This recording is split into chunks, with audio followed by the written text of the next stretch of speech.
So it's time for another David 67 Celtic News YouTube channel live stream.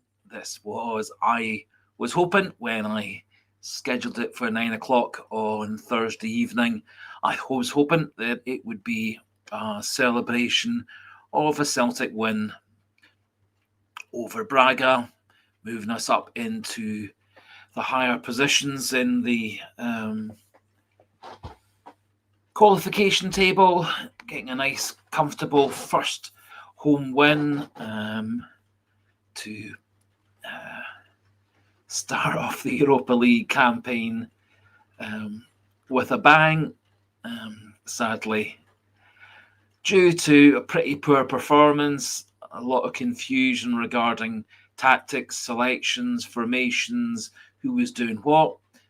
Some pretty poor defending at different points, and to be fair, a wee bit of bad luck in terms of what looked like a pretty awful VAR overrule to disallow the goal, and some very good defending by Braga and their goalkeeper making two or three very, very good saves. A couple of saves from Chinyeki, and a save from a Kieran Tierney header at a corner. Celtic had the chances to get a few goals, but unfortunately, on the evening, it all fell apart.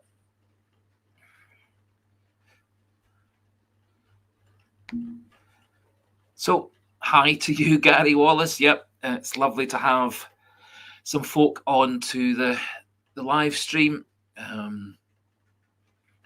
Not quite the happy evening, the happy few hours having a nice chat and debate and discussion that I was hoping for.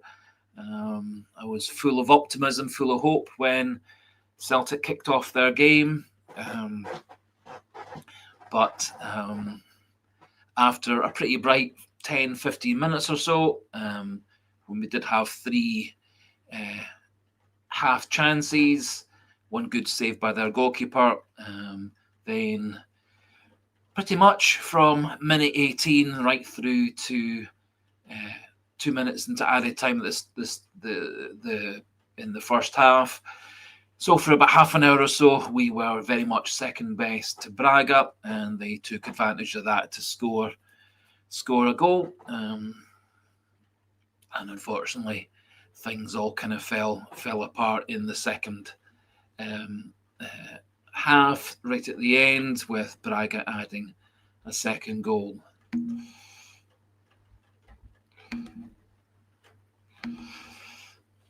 So, do feel free to pop your own thoughts into the comment section, your own thoughts about the game, etc.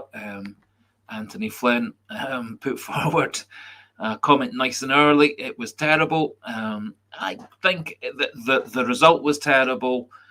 There were many parts of the performance that were terrible. There were some parts of the performance that were good.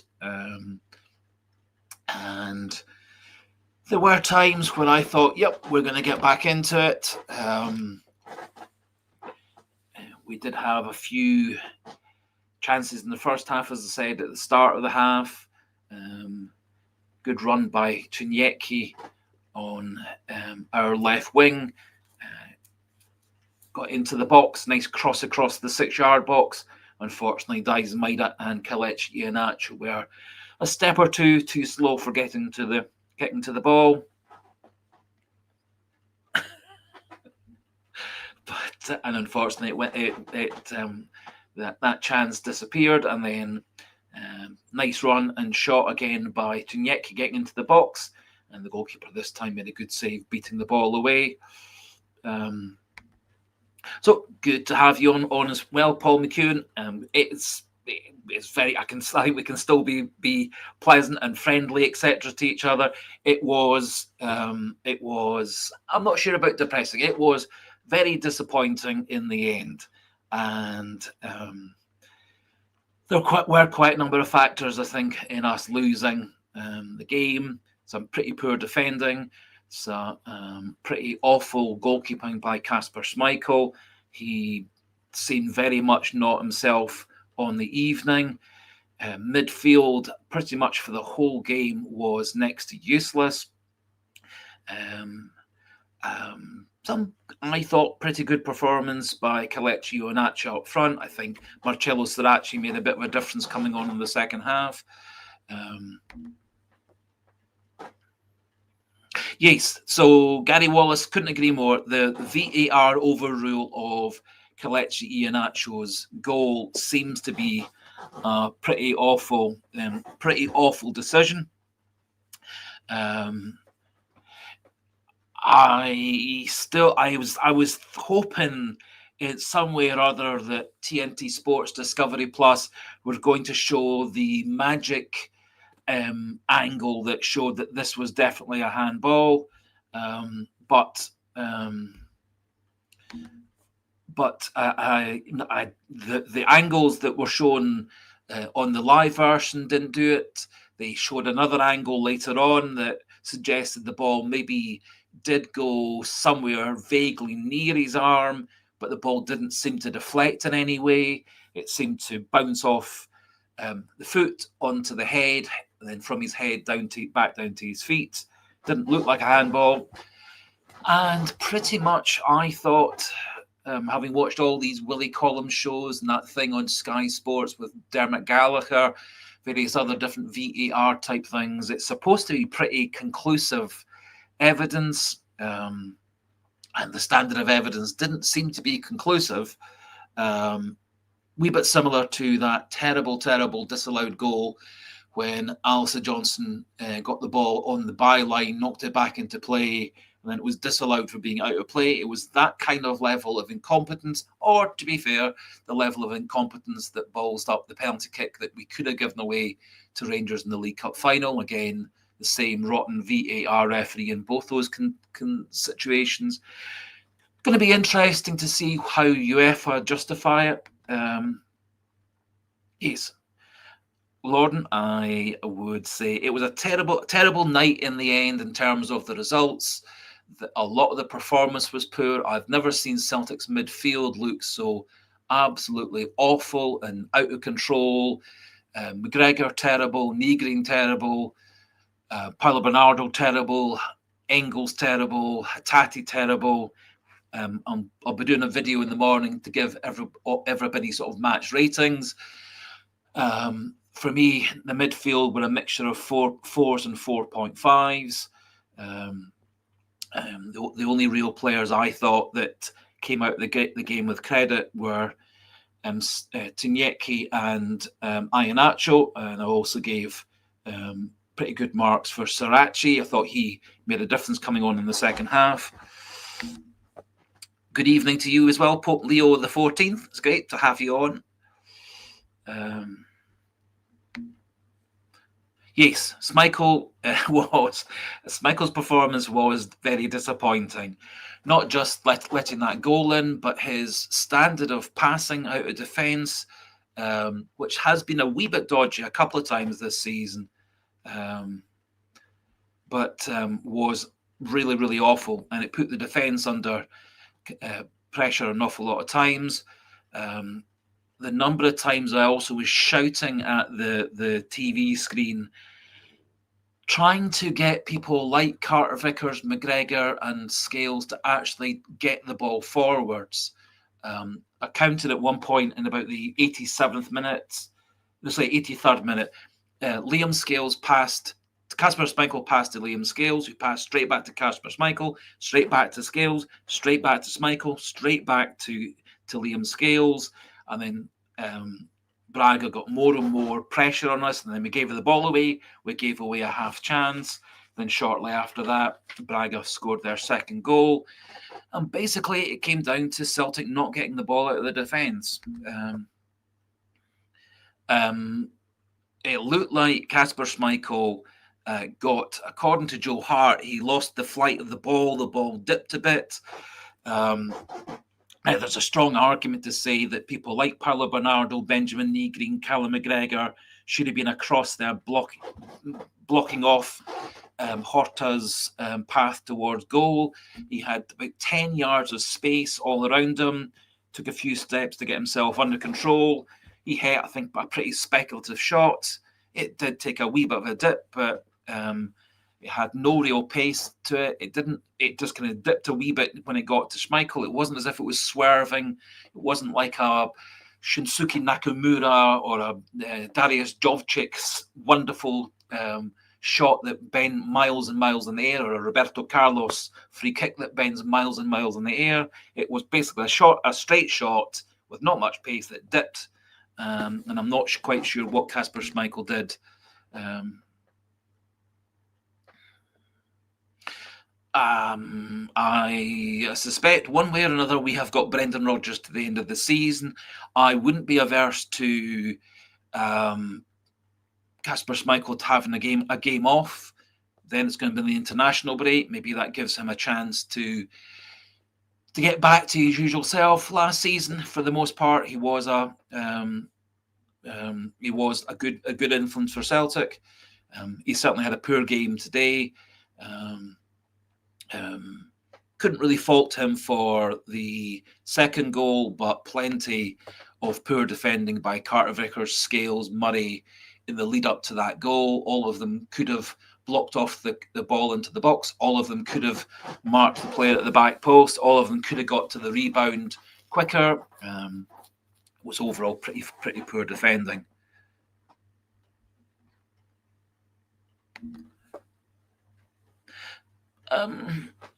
I don't honestly think that I personally don't think that Greg Taylor would have made any difference in terms of I don't think his ability to defend anything coming down the right wing would have allowed us any kind of benefit in that game. He might well have been a good influence coming into the inverted fullback role.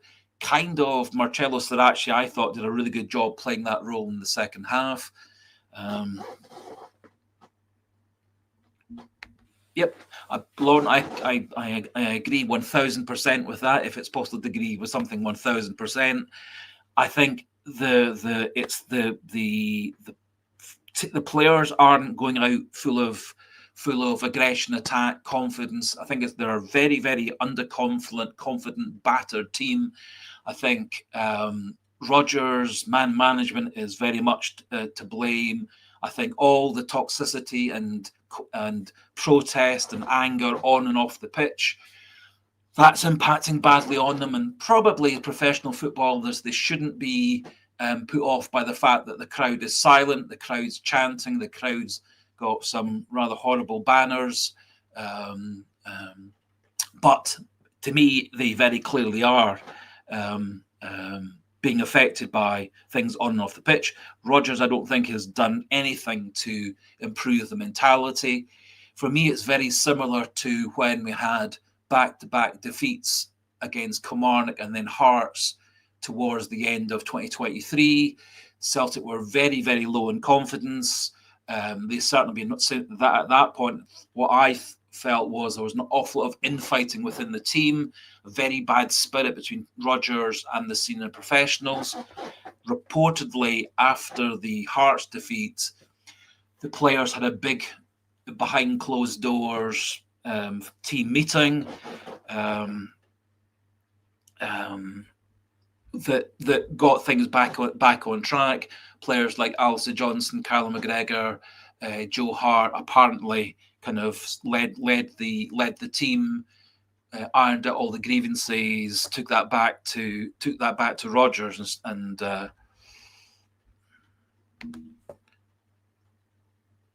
yes, for me, Callum McGregor was one of Celtic's weakest players. He showed, for me, absolutely no leadership. Absolutely nothing to get Celtic fired up again. I do remember when we gave that own goal away to Bruges last year in the Champions League. There was a massive, big meeting on the edge of the box. Schmeichel, Carter Vickers, McGregor, Alistair Johnson, etc., all remonstrating and shouting and and geeing each other up, and Celtic got themselves back into that game. There was nothing after Celtic gave away that stupid goal in the 20th minute. It was all around a very poor performance by Rodgers, by the players. And as for me, the only players really with much credit are Iheanacho and Tunieki and Sirachi. The rest I thought were absolutely awful. When I do the match ratings for the players tomorrow, I don't think I've ever given lower ratings for a team. Lauren, brilliant point. Callum McGregor, for me, along with Rio Hatate, has been the biggest disappointment of the season. I'm obviously disappointed that Maeda's not regained his brilliant form of the second half of last season, but Maeda, over his time with Celtic, has at times blown a wee bit hot and cold. I thought Maeda showed a bit more promise up and down the right wing today, and I couldn't see any point for taking him off with 10, 15 minutes to go. What was it? Yeah. It turned out there was 18 minutes left when Forrest went on and Maeda got taken off. I think that was a completely stupid decision and was one of many rotten decisions by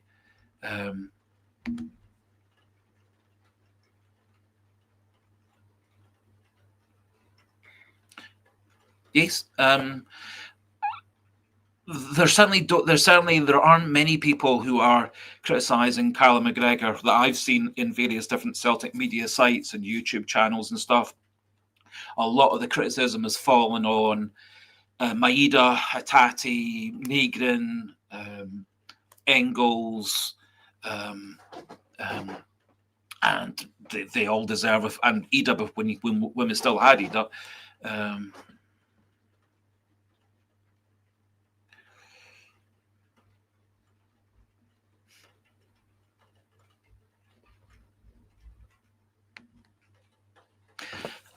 It's an interesting point of view. I am very, very sure that they will stick with Rodgers to the end of the season.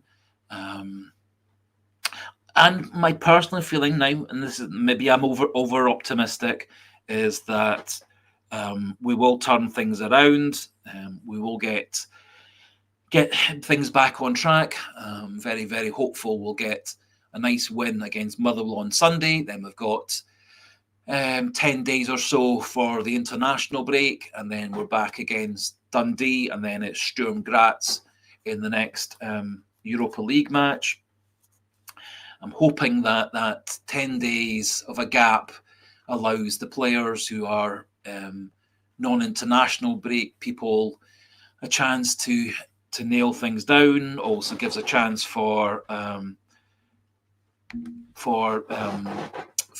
Rodgers and Strachan and Kennedy and all the various other clever people to try and put something together. But I think, as Lauren was saying a few minutes ago, for me, the mentality, the confidence, the team spirit are all as low as I've seen them for 2 years. Say, towards the end of 2023, I think we had a similar spell as this in terms of confidence, mentality, etc. But it was a shadow of the team 12 months ago.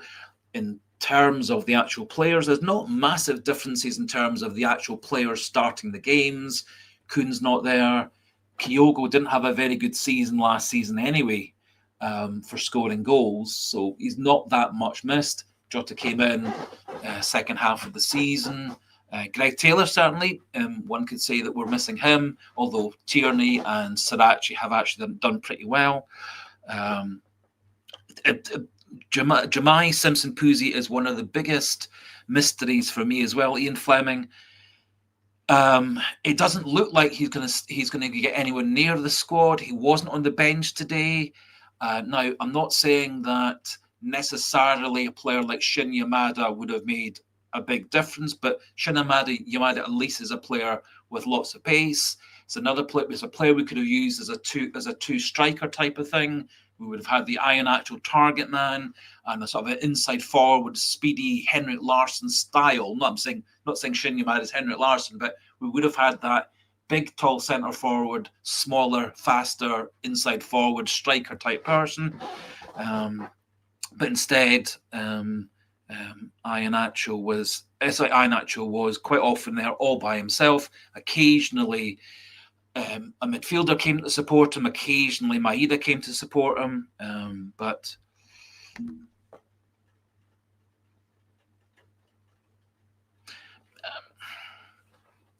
I think at the end of this, I think honestly at the end of the season, Rodgers was gone no matter what happened or didn't happen in the season. And I've been saying this pretty much actually since Rodgers signed 2.5 a bit years ago, that Rodgers was staying for 3 years and that was it. He wasn't going to stay any longer than that. So I'm very, very hopeful that Celtic are looking for somebody now to bring in next summer, and then they can hit the ground running, let's say, and take Celtic forward.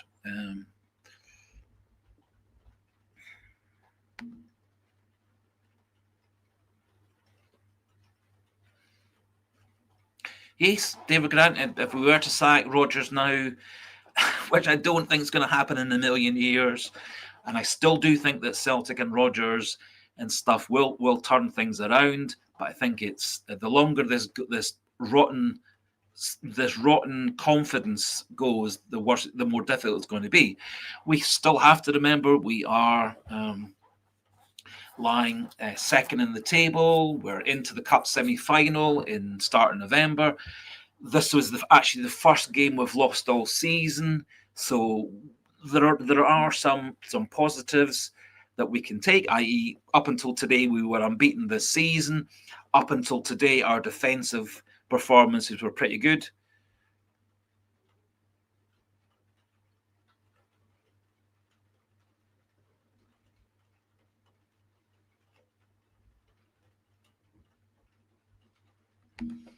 Yes, Paul McEwen, I would agree that our midfield is substandard. And Pat McLaughlin, I would agree also that there doesn't seem to be an awful lot of desire, passion.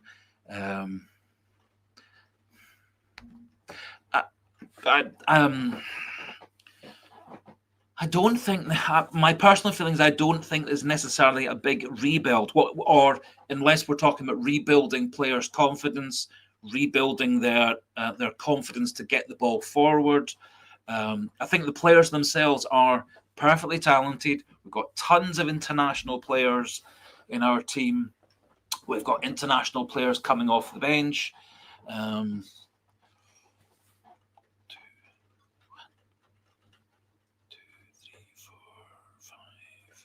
6, 7, 8, 9. So basically, of our starting 11, we have 9 today. We had 9 current or very recent internationals. We had Colby Donovan, who is a star player for Scotland's under-21 international team. Paulo Bernardo, who up until this season was the captain of the Portuguese under-21 side. So we do have talented players.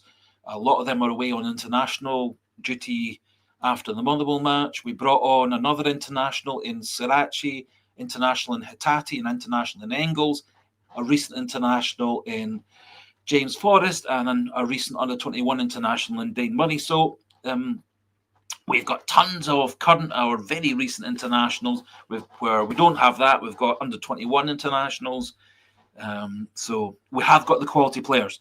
I think Rodgers does need to have a big rebuild of confidence, rebuild of spirit. Quite how he does that, I don't know. I think the basic quality players personally is there, but they aren't showing it, and that for me comes down to the players and comes down to the manager. And I think the manager does have a massive job to get this bunch of players back on an even keel and going forward. And I think for me personally, an awful lot of the problems that Celtic are having come down to Rodgers' attitude, Rodgers' ability to motivate players, Rodgers' ability to change tactics on the hoof.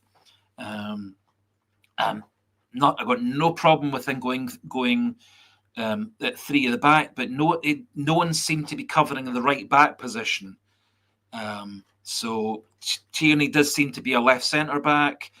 Scales seem to be the middle centre-back, and Carter Vickers seem to be both right centre-back and right-back, because with nobody coming back to defend that big gap on our left-hand side in terms of them attacking. It seemed a very confused tactic, and I don't think anybody actually knew how to play that tactic on the far side of the pitch.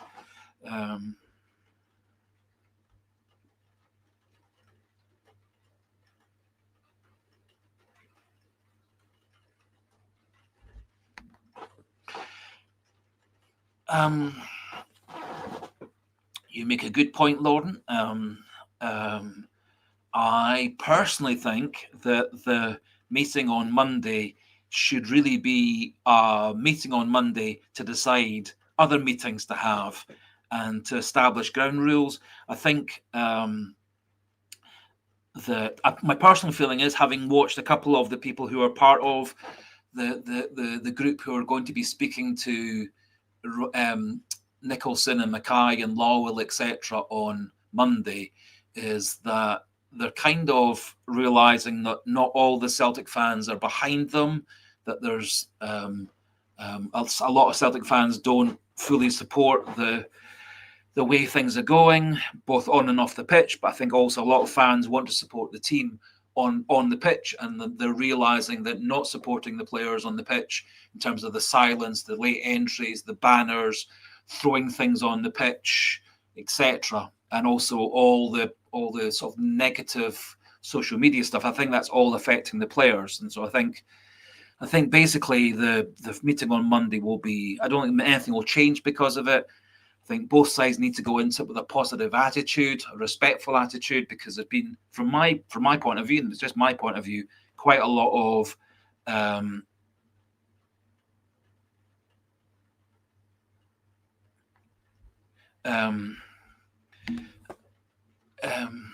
from my point of view, I think there needs to be quite a lot of respect on both sides, because I think quite a lot of the things have been quite nasty coming from some of the supporter groups. I don't know if anybody saw this, but I saw the pictures of at half-time of the Celtic Hibs match, and I was really rather shocked to see a banner which showed under bags the face that people were named as Lawwell, Mackay, and Nicholson, as if they were going to get a firing squad or executed, etc. That really, really upset me, because as much as we might disagree with people, we shouldn't be, in essence, threatening them with an execution squad or a firing squad.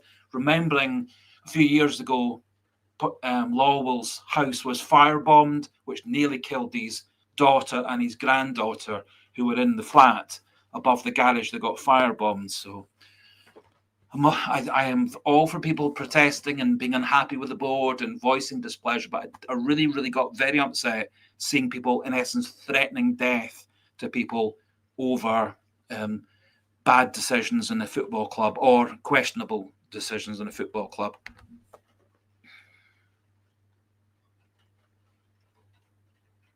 Yes, Dexter, I completely agree. Still feel free to contribute as much as you like. I do think the attitude of the players, the attitude of the manager, the coaching staff, I think that also needs to get really, really improved. I think Rodgers' lack of commitment to the club has been a factor.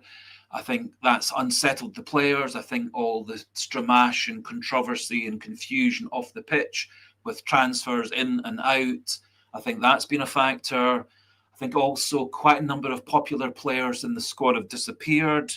The Luis Palmas, the Mike Navrokis, the Gustav Lagerbielkas, all apparently had a very good reputation as part of the squad. I think also, I don't know what other people felt, but I thought that one of the best players on the pitch tonight was Gustav Lagerbielka. He defended very well. He broke forward into midfield. He passed well. He was part of the setup for the second Braga goal.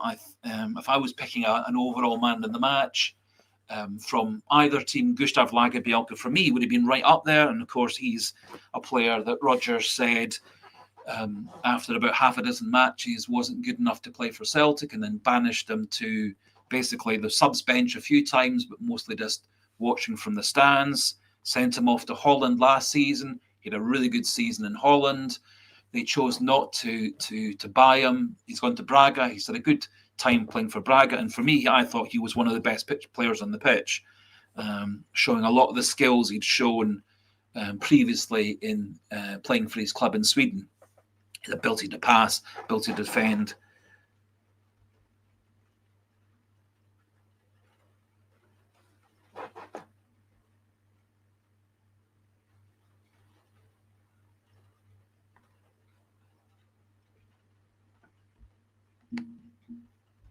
Just 1 wee second, just going to pop something up.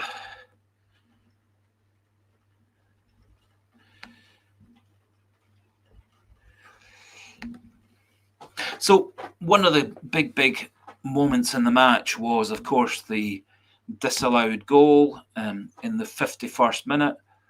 Don't know what other people feel from having watched all the replays and stuff. I certainly still can't see why that was given as a handball.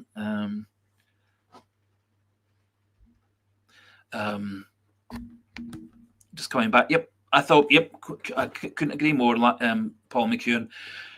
Agibielka was very good. I thought at the time he was a very good player. I don't think Rodgers quite used him the way that he was used in Swedish football for his club up there. He wasn't really in when he's been playing for 20 Enschede last season and Braga this season. He's been encouraged to come forward, to pass the ball, which was one of the things that supposedly attracted Celtic to signing him a couple of summers ago. When he played for Celtic, it didn't seem like he was ever encouraged to pass.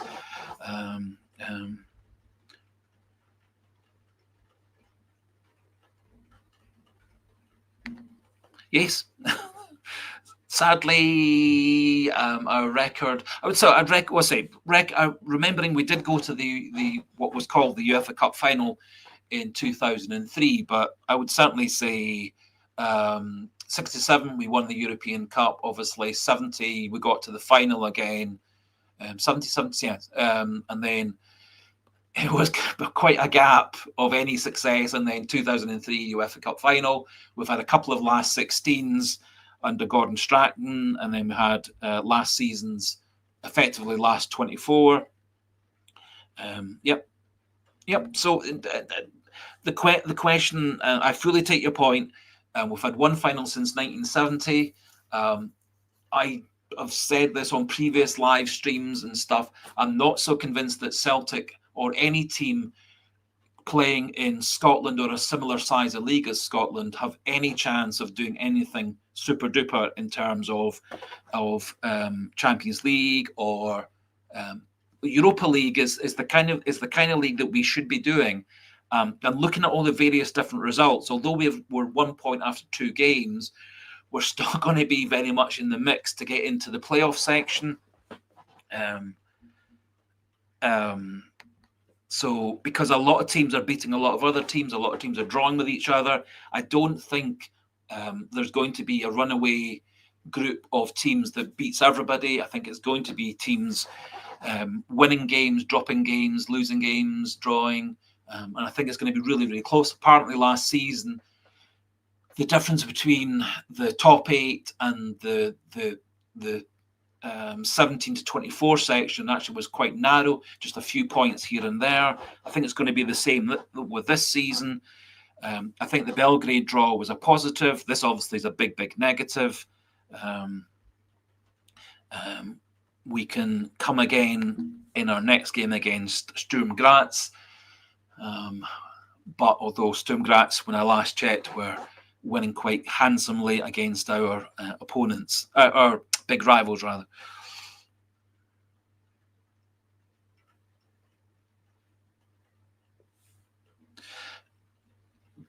The reasoning behind Kenny Dalglish going to Liverpool was a wee bit complicated. I think he wanted to move on. Obviously, that was Jock Stein had gone. It was a transition time in Celtic time. A lot of his teammates from the earlier days were moving on. Obviously, all the Lisbon Lions had gone by. Him leaving in '77. I think he wanted to move on into a different league. There also were some stories regarding a bit of financial problems with his parents and his parents-in-law, that his big move to Liverpool helped with money worries for his parents and his parents-in-law. I don't know whether that's true. That was one of the rumours I heard from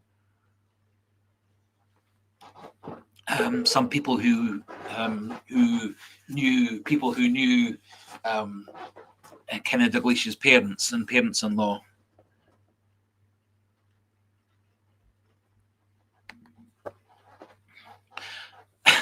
I presume, Graham Stewart, you mean he saw Kenny Dalglish playing in a midweek friendly against Dunfermline when he was at Celtic in the first place? Because actually, it's I'm not sure if I've ever said this, but one of the reasons I support Celtic was when I was about 4 years old. I went out for a walk with my granny and my brother in Glasgow. They used to live very, very close to Hampden Park, my grandparents, and it just so happened that Celtic were playing Queen's Park in, I guess it must have been a reserve game, and there was players like McGrain and Dalglish and George Connolly and so on playing. That was one of the main reasons I ended up supporting Celtic, because I was across in Glasgow for my summer holidays, and we went, and I happened to see Kenny Dalglish playing. That's one of the big reasons why I'm a Celtic supporter. Yes, and now that's the Clashman Numpty, as you so often do. You're making a very good point. It might well be a good time for Rodgers to draw a line under it. I personally think that's a more likely scenario than the board sacking him. I can certainly see Rodgers jumping ship at the first opportunity. I don't think there are any jobs in the English Premiership that are liable to come up. Some strange rumours that Crystal Palace are looking to sack their manager, which I find quite hard to believe, because he won the cup for them last season. They're doing pretty well in the league so far, but apparently there's a lot of threats to the manager at Crystal Palace. So I could certainly see Brendan Rodgers taking the first opportunity to go and get a job somewhere else, which will draw a line under things. I don't think the board will sack him. I think the board will see his contract out to the end of the season. Yes, what's really I have found so hard to understand and accept this season is the fact that we've kind of gone back to the way that Rodgers set up Celtic when he first came back in the summer of 2023. Celtic for the first few months were so negative, so boring, so many lateral passes and backward passes, not getting the ball forward, not playing quickly, not playing with any kind of attack or aggression. And for me, we've kind of gone back to 2 years. I thought last season we showed quite a lot of pace, aggression, getting the ball forward, lots of passion, lots of fighting for each other. But it got to. I honestly did think that. I thought during the game that Celtic were going to equalise. When we scored that goal in the 51st minute, I honestly thought, yep, we'll kick on and we'll win this game. But it's felt like a culmination of that goal being disallowed by VAR, and then the goalkeeper making a great save from Tierney and a very, very good save from Chinyeki. It seemed around about the 70-minute mark, Celtic just kind of seemed to lose energy, lose hope, lose aggression, and seemed to really kind of give up and turn their head to the wall.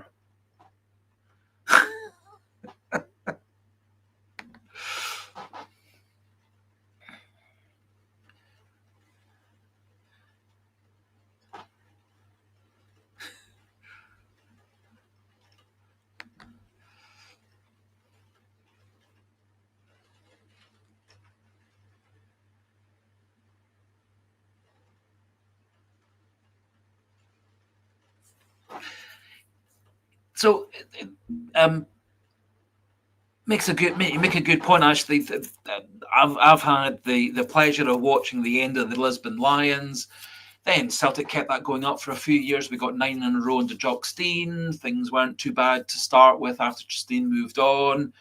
Then we had a bit of a dip. Then we had a bit of a comeback, then a bit of a dip, and a pretty awful 80s and 90s in terms of actual cups and leagues.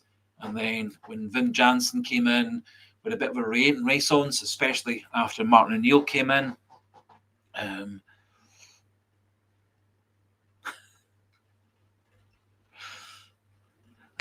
then obviously the last 15 years, we've won pretty much the title every single year, bar one.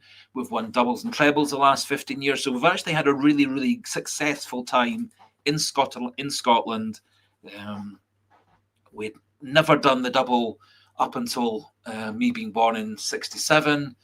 Since then, we did it a couple of times under Jock Stein, didn't do it for ages and ages. And then since O'Neill came in 2000, we've done it lots and lots and lots, especially the last decade or so. I didn't really get the link between me and Peter Ustinov. I do know Peter Ustinov was a very clever, erudite man, spoke about 40 different languages, enjoyed life to the full, and was a good speaker on television and a good speaker in theatres and stuff. So I was taking it as a compliment. I couldn't quite see how I was the Peter Ustinov, but so yep, maybe I certainly do have stories, and I do have a lot of memories of being a Celtic supporter for 53 years, and certainly I've had the good years and the bad years. Yes, I think that the interesting thing with Kenny Dalglish, of course, is he's rumoured to have not been a Celtic fan when he was a young player. Apparently, it took quite a bit of convincing of his dad to get Dalglish to sign for Celtic when he was a 16, 17-year-old. He certainly is one of Celtic's greatest ever players. For me, he's right up there with Henrik Larsson as the two players that I particularly really enjoyed playing for Celtic.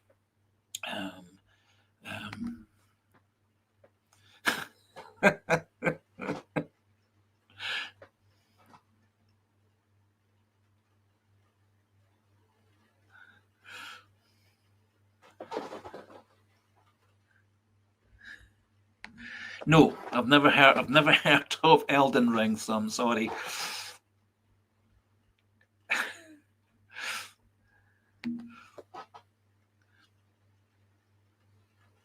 Okay, I'll take your word for it. I've never heard of that one.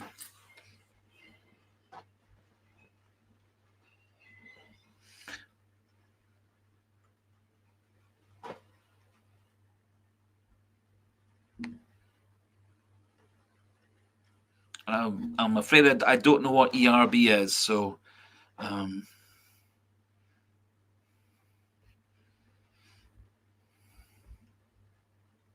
So another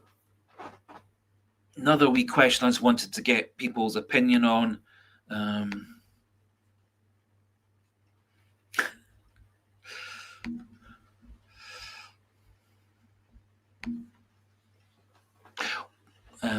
What people thought regarding giving Rodgers marks out of 10. Usually in my post-match videos, I give people the players a rating. This season I've been giving out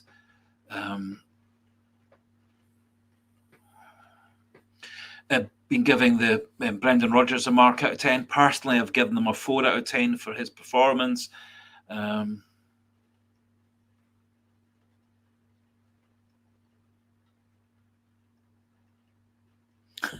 Okay, well, I gave him 4 out of 10. I haven't given anybody minus marks, but I can certainly see if I'm giving someone a mark of any sort, I tend to sort of add bits on. So everybody starts on 5, and I'll add bits on and take bits off. So obviously, a 4 out of 10. I can certainly see David Williams. I'm not quite sure why. Okay, fair enough. Great. I'm very happy that someone likes football, likes soccer, and likes the channel. It's always nice for people to say that like the channel. What was it? Yes. So personally, I've given Rodgers 4 out of 10. I was all for him changing things up at half time. I couldn't quite see why taking Colby Donovan off was a good thing to do. I thought he actually had a pretty decent first half, made a couple of mistakes, but he defended pretty well. He got forward into midfield. He got forward towards the halfway line. His passing was pretty decent. I would have personally, given the way that Carter Vickers and Scales were defending and passing in defence, I would have personally taken one of them off rather than taking off Donovan. Donovan could actually have then worked as a fullback, a wing-back type thing. Sarachi on the other side as a wing-back, fullback. But Donovan also could have played as a right-sided centre-back. So it seemed a funny decision. And then the decisions to take off Dyson Maida, I thought was a terrible decision. Couldn't really see what Engels or Hattati were doing was any different from what Nygren and Paulo Bernardo were doing. I think that all of them were rubbish, including McGregor especially.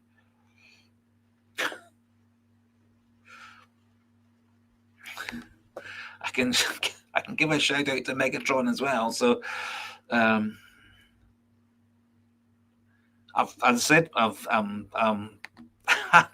happy to give shout outs to David Williams and to Megatron. So, oops.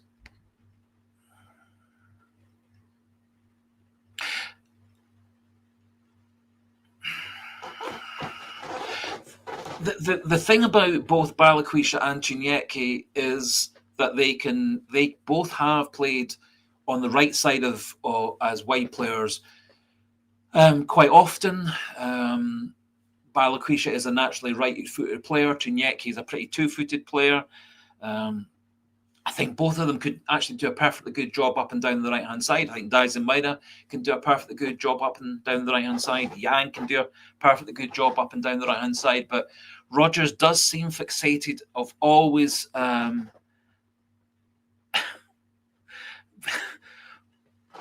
Rodgers does seem very fixated in keeping on bringing James Forrest on. James Forrest has been a very, very, very good servant to Celtic. But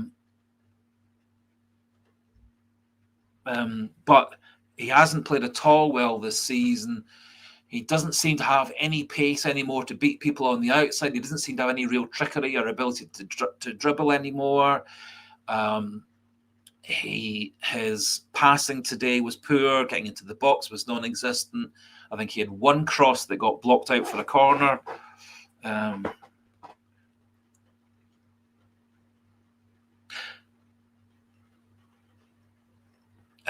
So will Celtic come back in the Europa League? I think Celtic can perfectly well come back in the Europa League. Looking at the results from the first week and the second week, there's a lot of teams who have, like Celtic, drawn a game and lost a game. A couple of teams have drawn a couple of games. Some teams have won a game and lost a game. So I think it's going to be at the end of tonight's fixtures, quite a lot of teams, a few teams at the top who've won both their games, a few teams at the bottom who've lost both their games, and we're kind of going to be probably just below or just above the playoff stage. But I think we can certainly get points away from home against Midtjylland and Feyenoord. They're not having a great campaign. We can certainly beat Sturm Graz. And I think it was our other home games against Roma. They've not actually been playing that well so far in the Europa League. I'm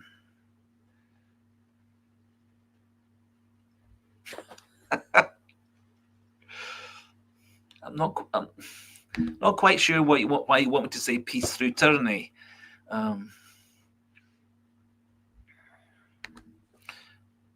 Yes, and Ian Fleming. I think Jota, assuming he gets back fit in the new year, I think he certainly again he can do a perfectly good job up and down the right wing.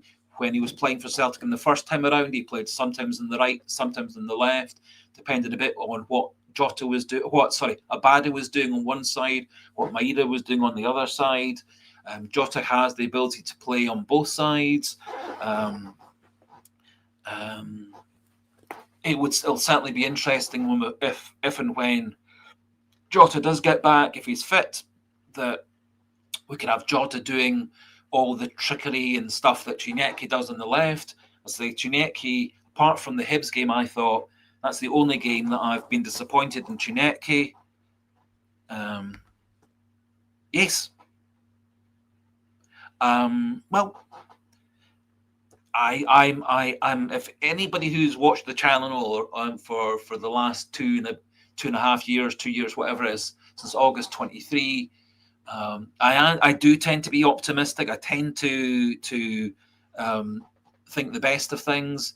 I think that we have the ability, if we play to our if our players play to their potential. The fact we had 9 current or very recent internationals in the team that started today, 2 under-21 internationals in the other 2 spaces. We actually have good quality players. If Dyson Maeda could regain his scoring touch, if Iheanacho could get back to how he was when he played for Man City and Leicester, yes, it's an interesting one that that Ricardo got sent out on loan this wee bit later.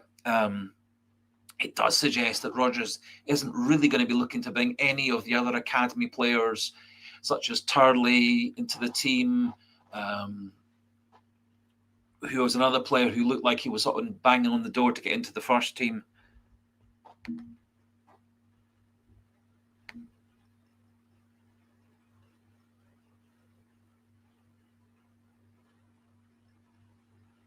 Okay, well,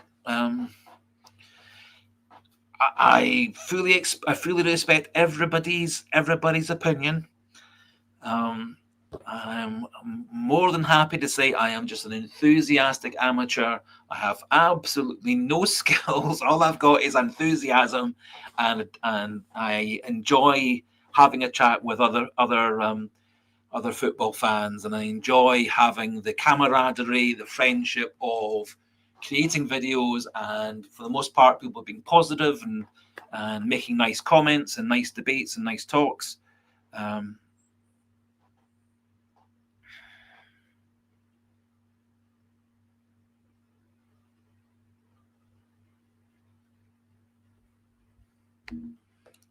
I'm afraid I don't know David Williams of Perth Glory. I'm sorry.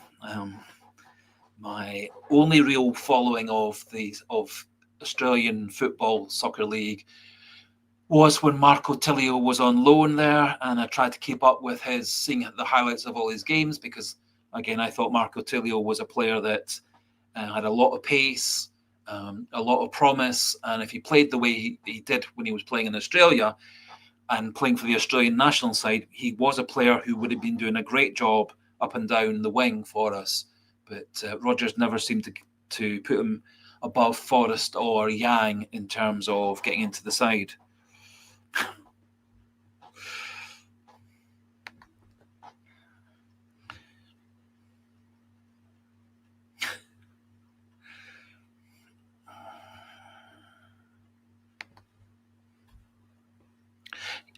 Well, I think Marco Tilio, and this is my personal opinion, having watched him playing in Australia, playing internationally, that he's going to be. He was a player that we should have used much better. Much the same as I think Gustav Lagerbielke was a player that we didn't get the best out of, or we, i.e., Brendan Rodgers, didn't get the best of out. I don't think we actually know how good a player Marco Tilio was, because he never got a proper chance playing for Celtic.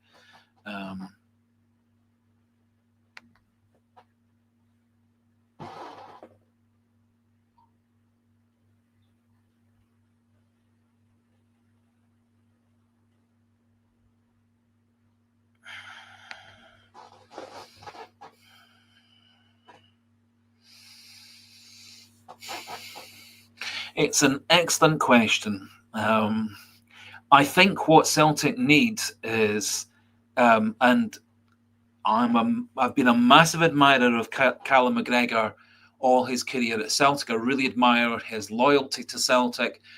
I think over the last season or so, his fitness and energy levels have really gone downhill.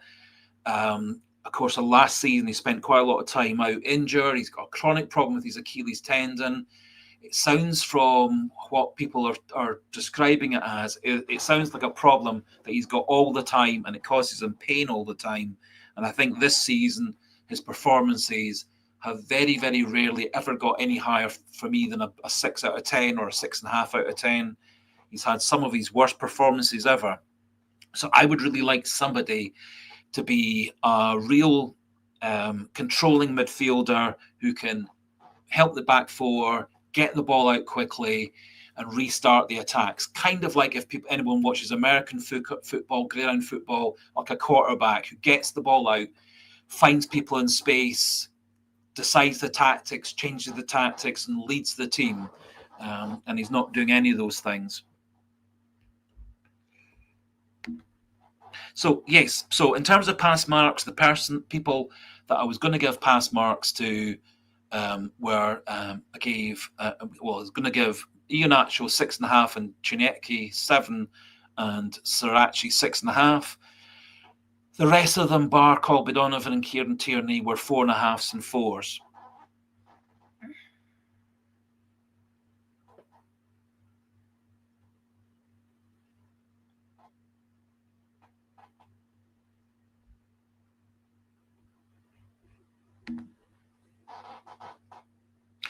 Yes, so wasn't aware that all the games had ended. Wasn't aware all the games had ended, but we may be in the 28th position. My suspicion is if we do get a positive result against Sturm Graz, that would put us back up into the playoff zones. I personally think, and again, this is just my opinion, is that that it's going to.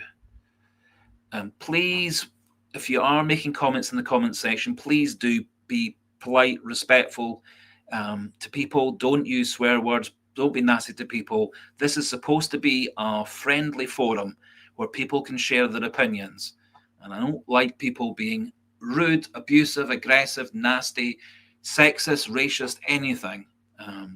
Supposed to be a nice channel, nice, respectful channel, trying to get away from some of the nastiness that's on a lot of Celtic fan sites and YouTube sites and social media stuff. So please, everybody has every right to an opinion. I am 1,000,000% committed to everybody's got a right to their opinion. Everyone's got a right to be heard.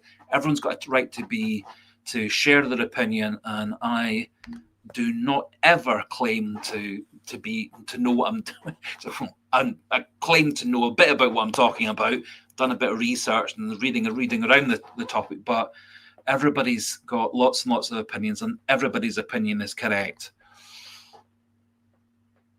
No.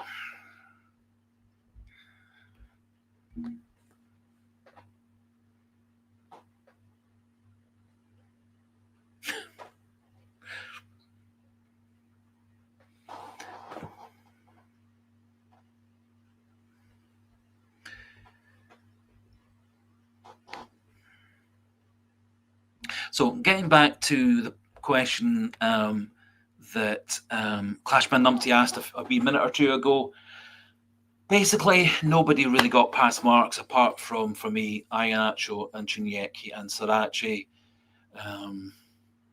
The rest I was very disappointed in, and I think Rodgers got a 4 out of 10. Didn't think his starting selection was terribly good. Apart from the Sriracha substitution, don't think any of the subs did anything to change the game.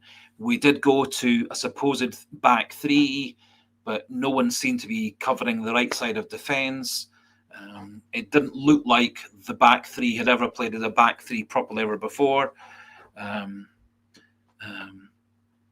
And I think with a player the size and ability to defend, that Colby Donovan's got and his ability in the air, I think he would have been an ideal right centre back. And assuming we get Alistair Johnson back in 2 or 3 weeks' time, rumoured he's going to be back in the squad after the international break, so possibly on the bench for Dundee and then hopefully fit to play against Sturm Graz the following Thursday.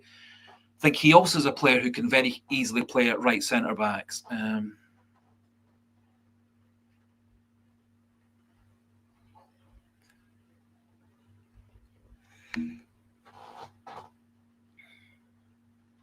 Yes, I don't think Forrest. I think Forrest was. I think Forrest was a backward step. Hatate and Engels didn't do anything different from what the other two had done. The other two were rubbish. McGregor was rubbish. So yes, I did feel this. I did feel the fans were a bit quiet, but there was for a 5:45 kickoff on a pretty and what looked like a pretty awful night on the TV with the rain and the wind and stuff. I think a good number of people turned up. It didn't seem the noisiest Celtic Park crowd I've ever heard. Didn't feel like there was a big roar to encourage the players along when they did go 2-0 down, when they went 1-0 down, and certainly when they went 2-0 down, the game was over. And certainly Celtic in the last 10 minutes, the 5 minutes of normal time and the 5 minutes added time were pretty abject.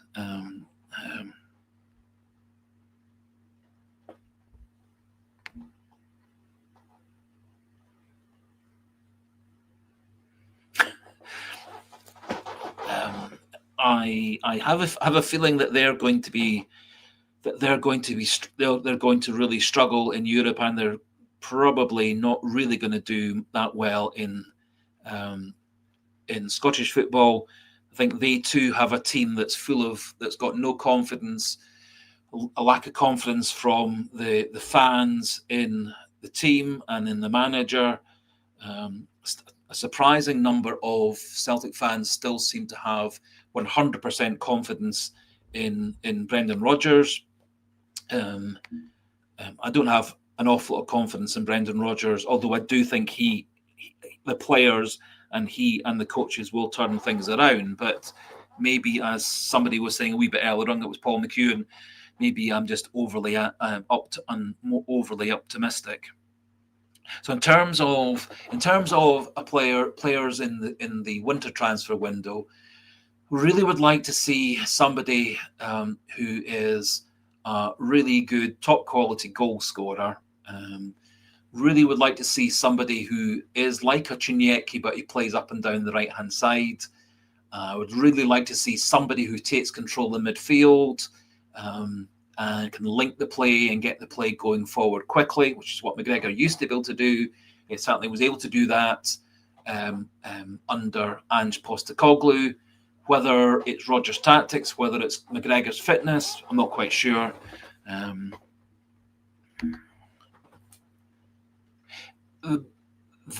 You make a brilliant point, Green for Go. McGregor certainly under Brendan Rodgers does seem to be undroppable. As I said, there were a lot of spells last season. Reportedly, he was really struggling with his Achilles tendonitis, Achilles pain, and it wasn't until it tore partly that he actually got a rest. If you've got an inflamed tendon, like an Achilles tendon, the more you play with that inflamed tendon, the more likely it is to start to fray and to tear. Sometimes with Achilles tendons that can completely rupture altogether. It doesn't tend to happen in younger players or younger people like McGregor. It tends to happen in older people like me that it actually completely ruptures. But quite clearly, McGregor has, I think, fitness problems. I think he should be a bit like Kieran Tierney. He should be getting his time managed much more than we are. But he virtually never gets a game off. And even against Falkirk, when he didn't start, he was brought on with about half an hour to go. So it certainly seems to be Rodgers' mentality that you can't not play McGregor, and you can't sub McGregor off, no matter how badly he's playing. One of the slight problems was that the people we brought off the bench, apart from Sirachi, didn't change anything.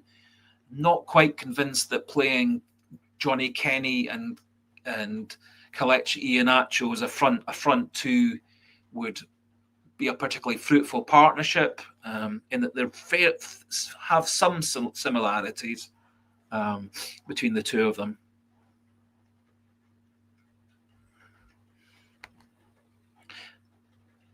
I would personally not be averse to giving Callum McGregor a couple of weeks off. One of the problems is none of the people backing him up in midfield are playing that well at the moment. So let's say if Luke McCowan came off the bench and every time he came off the bench he was playing great, that would be one thing. But McCowan's had a few good spells here and there, but not really, I thought, delivered when he's been given a start like he did against Hibs. I don't think he was very good at all. Engels has gone backwards. Bernardo admittedly hasn't played an awful lot this season to know, but I thought he was pretty useless today. Hasn't really contributed very much at all the times he's come on as a sub. Hatate doesn't seem to be the Hatate of last season. So we're kind of short of options, which is why it's a bit of a surprise that Ricardo got sent off on loan. Turley, very promising in the pre-season friendlies, but it would be a big step to bring in any of them. Yes. Lauren, that's kind of my recurring theme, is I think Celtic actually have a decent bunch of players. I think with a manager who could get them motivated, possibly with a captain who could get them motivated, that Celtic actually would be doing much the same this season as we did last season. I think Giniecki is as good as Kuhn. I think Tierney as a fullback is as good as Taylor, is better than Taylor. I think Sirachi is an upgrade on Schlupp and Valley. I think Sirachi is actually I think Sirachi is a player that shows a lot of ability. I've really liked Sirachi when he's played.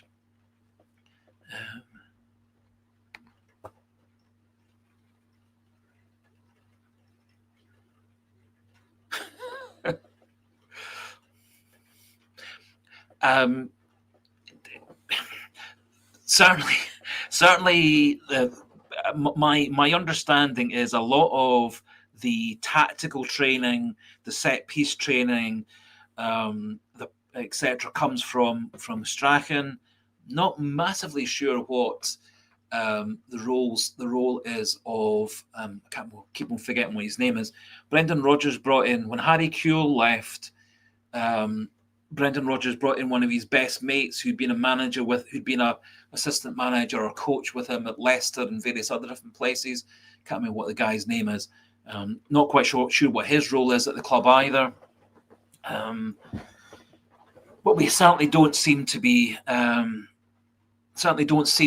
really playing forward, playing with any aggression, playing with any ability to get the ball forward quickly. It's very, very disappointing and depressing. Yep. Let's see. In theory, Sean Maloney has a great reputation of being an assistant manager alongside Roberto Martinez. He's got this kind of important role of being a development manager. Having ex-players, I know Gavin Strachan's not an ex-player, but the other ones we mentioned there are all ex-players. I think that there is a bonus in that. Johnny Hayes had a very good reputation with the Aberdeen Academy. Quite a few of his academy players did come through into the team under Jimmy Tilley. Not that Aberdeen's playing very well at the moment, although I don't know what they're doing in the Europa League. The Conference League, because they were winning 1-0 when I last looked. But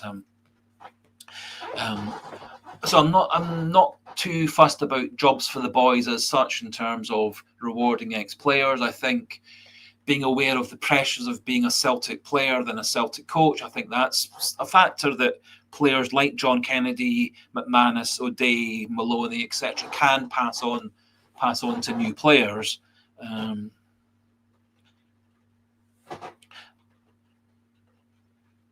In terms of yes, I fully agree with what Lauren's been saying. I think it's the mentality of the players, it's the mentality of Rodgers, it's the mentality of the coaches.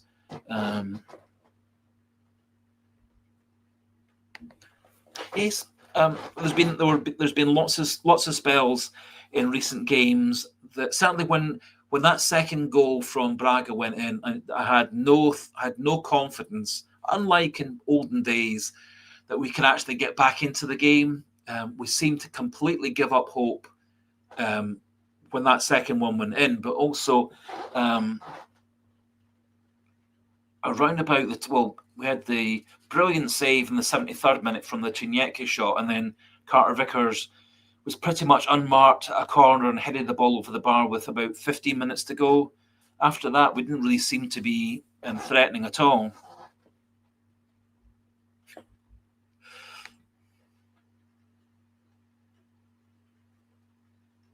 Yes, I said a wee bit earlier on in the live stream, this reminds me an awful lot of the back-to-back defeats against Kilmarnock and then Hearts. We lost to Kilmarnock 2-1. We lost to Hearts 2-0 at Celtic Park.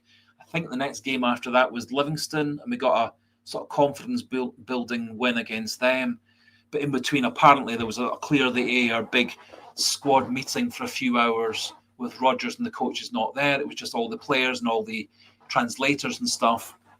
And then there was a meeting with Rodgers in the afternoon, led by Hart and Johnston and McGregor and Greg Taylor. They seem to be the spokespeople for the team at that time.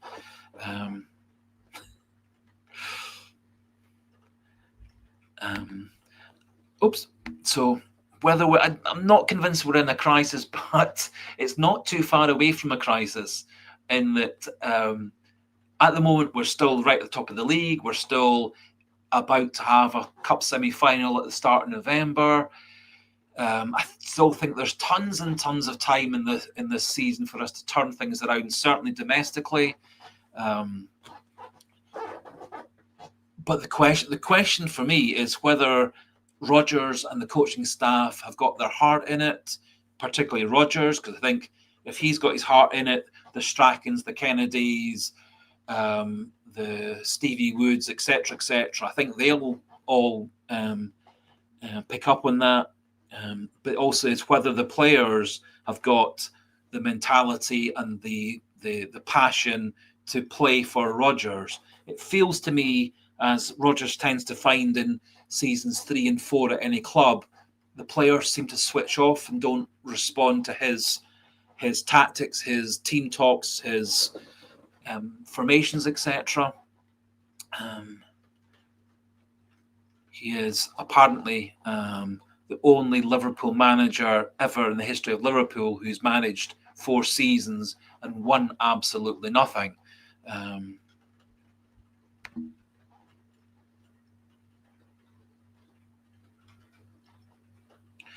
It's a point of view. I think actually Charlie Mulgrew would actually make a very good coach. He didn't make a very good manager at Celtic Hearts. He said he couldn't cope with all the various different jobs that a manager has. I think actually Charlie Mulgrew is a very bright footballer. I think he actually thinks about the game. I think he actually would be a very good coach. I don't think he'd be a very good manager, but I think he could actually be a very good coach. Again, he's got every right to give his opinion about Celtic. I don't think he's sucking up to the board. I think he's just giving his honest opinion, just like I try and give my honest opinion, just like all of you try and give your honest opinion. And the fact that our opinion disagrees, that's perfectly fine. If your opinion disagrees with Charlie Mulgrew's, that's fine. But I don't think there's any conspiracy theories. I don't think there's any angling for jobs. I think he's just giving his honest opinion as a Celtic fan, etc. He had a pretty awful time at Celtic Hearts. They went. Yes, I honestly think that Chinyeki is better than Kuhn. Couldn't actually last season. He had a brilliant first half to the season. He fell away in the second half of the season. He had a few good performances, a few not very good performances. When he first came to Celtic from Rapid Vienna, he took a long time to bed down in the team. It was supposedly because he'd had a tooth taken out, and he was struggling to recover from having a dental operation. And also, if you look at Kuhn's career, at all the other clubs he'd ever played at, his form tended to come and go. Quite a lot of injuries, a lot of minor muscular problems, fatigue problems playing for different clubs. I think, honestly, that Giniecki is a real diamond of a player. I think he is a player that, a bit like Jota, has magic, has creativity. I think our strikers and our midfielders need to get on the same page as him, because he's delivering a lot of nice balls into the box, but Iheanacho, Maeda, Negrin, Palbinardo, McGregor, etc., were all too slow to get into the box to find the ball. So I personally think, and the football is a matter of opinion, I think Giniecki is as good as Kuhn.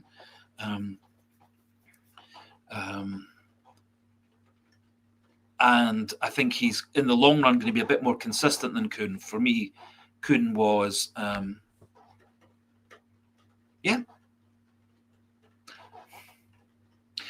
would agree on current form, the way that they're playing at the moment.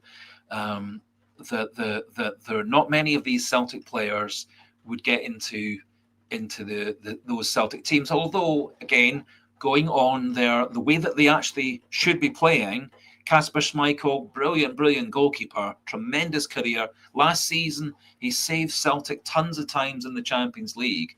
Made some brilliant saves last season in the Champions League. He's been, one reason or another, he's been off form this season.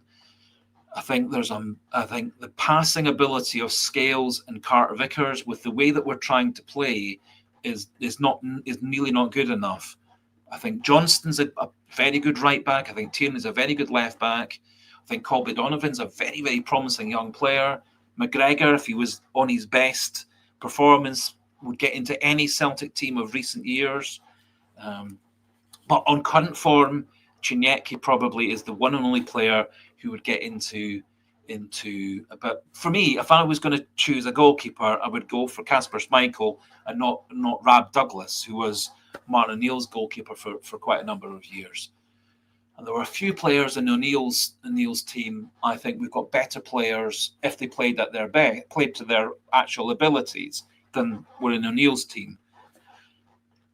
Any team that's got a superstar, one of the best players in the world, in Henrik Larsson in that team. We had some brilliant players in that team. Hartson's a great player. Sutton's a great player. Lambert and Lennon were tremendous midfielders. A lot of good play from Alan Thompson, Didier Agat. But a lot of very, very good players in that team. And it's slightly easier to play really well if other people around you are playing really well. And I think a few players in the O'Neill teams, their performances were dragged up a bit because of having Henrik Larsson, Neil Lennon, Paul Lambert, etc. around them.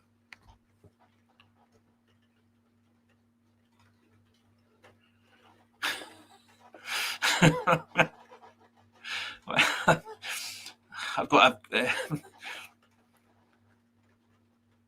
I think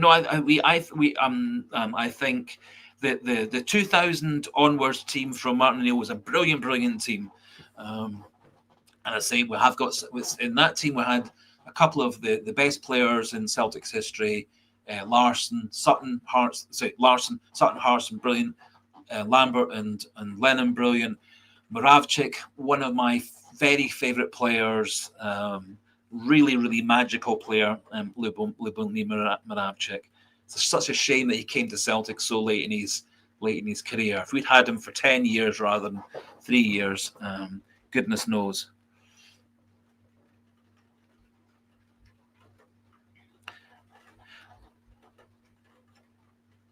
I think also coming back to talking about Tommy Burdens and talking about Martin O'Neill, I think also in the same conversation, Gordon Strachan.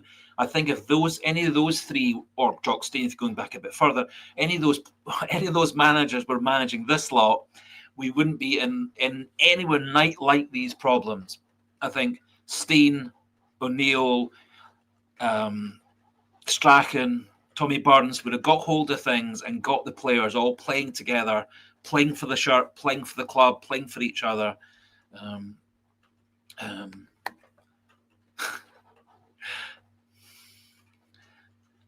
Bobby, to be fair, Bobby Pettit wasn't one of my favourite players. He did a perfectly good job for us up and down the left wing. We had Stevie Guppy up and down that side as well.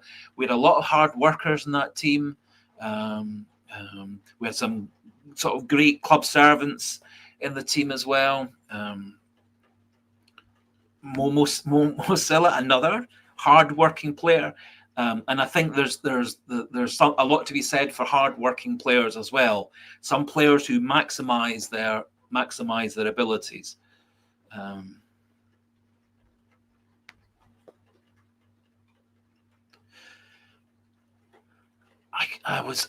It's actually something when it was. I think it was his birthday, or one of the quiz questions I did was commemorating a goal that he'd scored, and I had meant to look up to see how he was doing, because he did go through, I think, one or two wee sort of mental health problems, and I think he'd been sort of struggling to get any kind of foothold in coaching and stuff as well.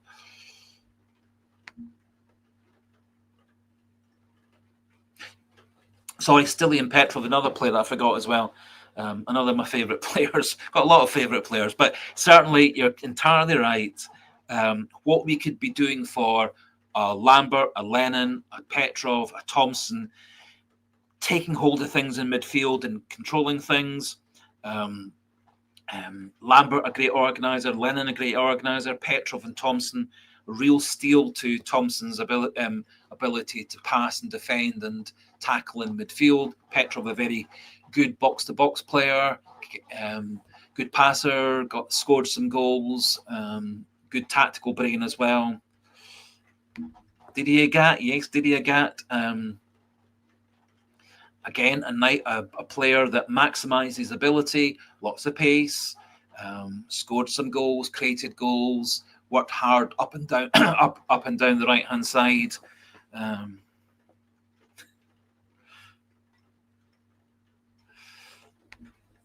Oops. Good. Hail to you as well. Who's the snitch? So great to have more people joining.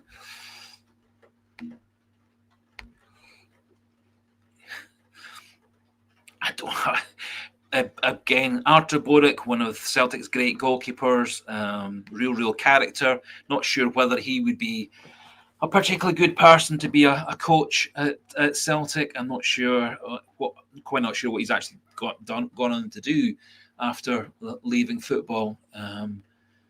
Probably having a lot of fun.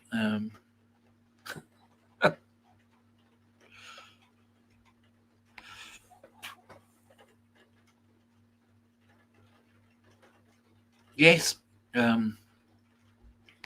I think possibly Artur Boruc certainly right up there. I think with the all-time goalkeepers at Celtic.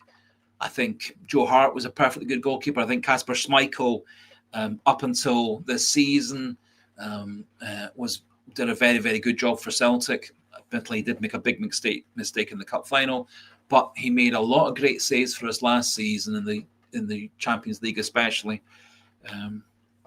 Oops.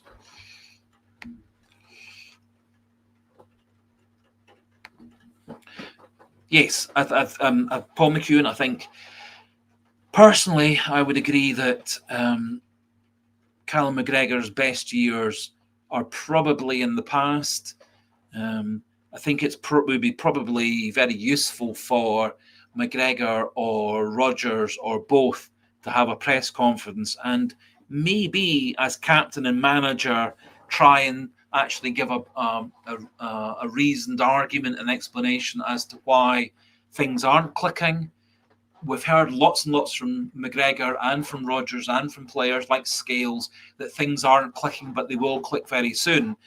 So personally, I'd actually like to see an awful lot more transparency from Rodgers and McGregor. Much like I really would like to see a lot of transparency from the Michael Nicholsons, the Mackays, the Lowells, the Desmonds, etc. I would really like to see them being transparent and open and explaining things to the public, to the fans. I think it's probably time for Rodgers and McGregor to show up and front up and explain why things aren't clicking, why things aren't improving, why things are slow and stilted and stale and confused, why players are not coming off the bench confident, ready to change the game.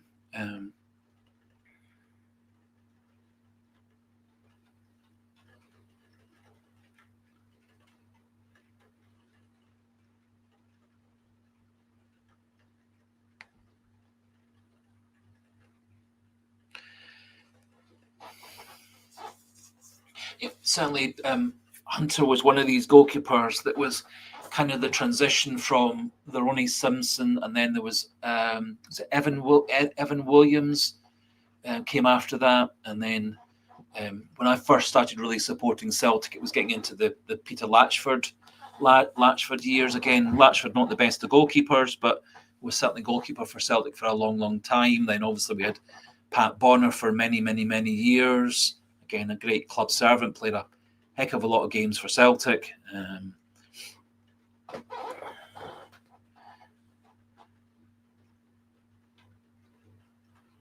But certainly there were some stories that Hunter did struggle a wee bit with mental health type things or confidence type things.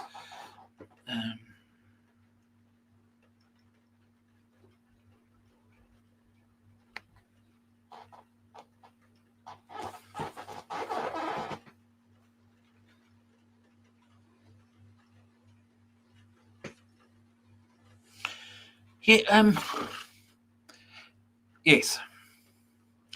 I think certainly. So when Rodgers came in 2 and a bit years ago, he did talk about having a 3-year plan, and I don't honestly think that a 3-year plan is long enough to really move a club properly forwards. Remembering that it took Alex Ferguson about 3 or 4 seasons to really turn around the Manchester United side. He was buying in players and experienced players and filtering out the players he had, and then he was cultivating the Beckhams, the Giggsies, the two Nevilles, Scholes, and then he added more and more quality players on top of that. But he certainly got given plenty of time to fail. I don't think modern day managers nowadays are given time to fail. So I'm all for having a 5-year plan, but if the 5-year plan means that Celtic don't win the title, don't don't at least get into Champions League qualifiers, I'm not sure that the board would be very happy. I'm not sure that Celtic fans would be very happy. But I 100% agree that we need to have a plan to bring through academy players who've all grown up learning the Celtic ways, the Celtic tactics, and learning the way that the manager manages. And so having a long-term plan to bring players through, a long-term plan of tactics and formations that runs through the whole team, having a manager or maybe a manager and a director of football where there is a very clear plan, a very clear conveyor belt. And certainly that was very much the Jock Stein way of having a good mix of pre-existing players, bringing through the young players, the McGrains, the Maccaris, the Hayes, the Connollies, the Dalglishes, etc. But buying in your Harry Hoods and buying in your John Dixie Deans and so on to keep on adding quality while still bringing young players through.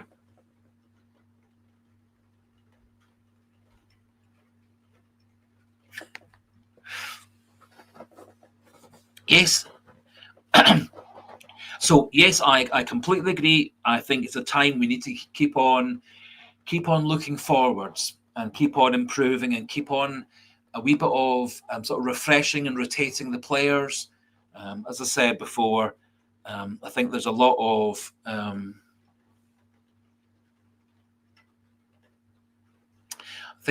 players who maybe are getting a bit bored and stale in terms of listening to Rodgers' tactics and Rodgers' way of playing.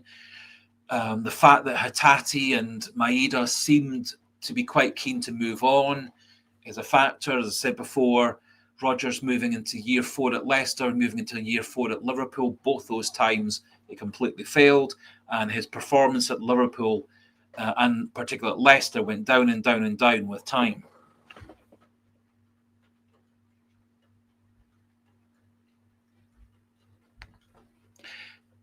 I think Celtic will beat Motherwell on Sunday. I'm really hoping that this will be a kick in the backside for lots of the players. I'm really hoping that in between now and Sunday there are clear the air talks at Lennoxtown, the players all getting on the same page, all getting themselves fired up. So I do think we will beat Motherwell on Sunday, but it's going to need a change of attitude from the players and a change of attitude from Rodgers.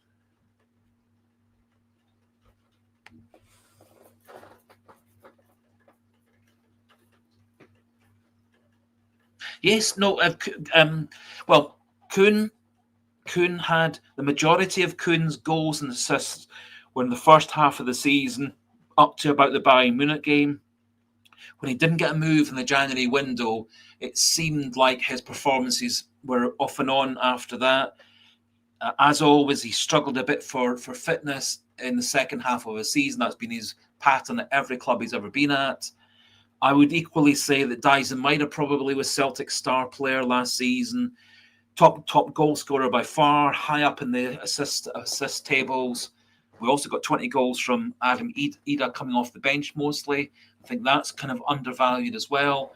Last season we had three people that scored 20 plus goals.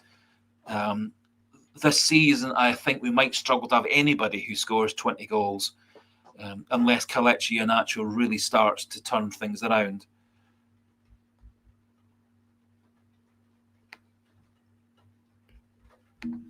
Yep, Scott, to go outward, I have a feeling that we're probably going to have to grind results out. And to be fair, we probably have been grinding results out in Scottish football for most of the season. We've had a few struggles to beat sides. The beating St Mirren's a struggle, but we got there in the end. We struggled against Rangers, didn't really get there in the end. Struggled against Hibs, had tons of chances, no great chances apart from the disallowed goal. Their goalkeeper made a few saves, hit the bar twice.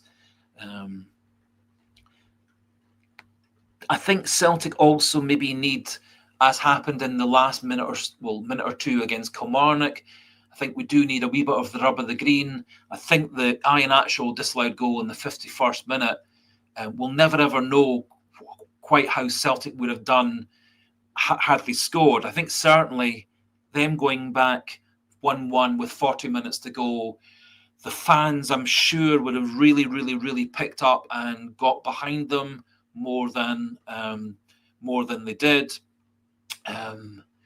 Certainly, the fans were a big factor, and then coming back to beat Kilmarnock 2-1, in that we gave away a late equaliser to Kilmarnock, but then the fans really got behind the players to power them on for that last 10-15 minutes or so. They ended up with that penalty kick. Celtic, I think, need a wee bit of things to go their way tonight. We had the goalkeeper making 2 great saves from Chinyeki, great saves from Tierney. We then had a goal disallowed that shouldn't have been disallowed. So sometimes you do need a wee bit of rub of the green, luck as well to change things, and sometimes that can kickstart a renaissance.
my prediction, Sligo Boy, had been for a 2-0 win.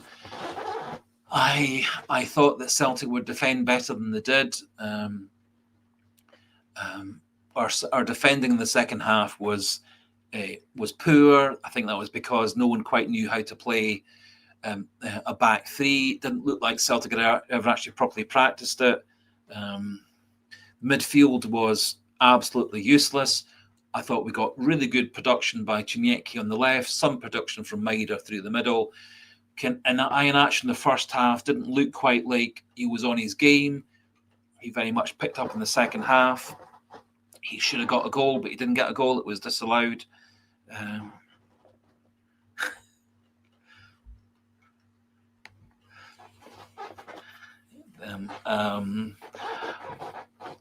Ronnie Dahlia's team, well, he won the league twice in 2 years. He won one cup.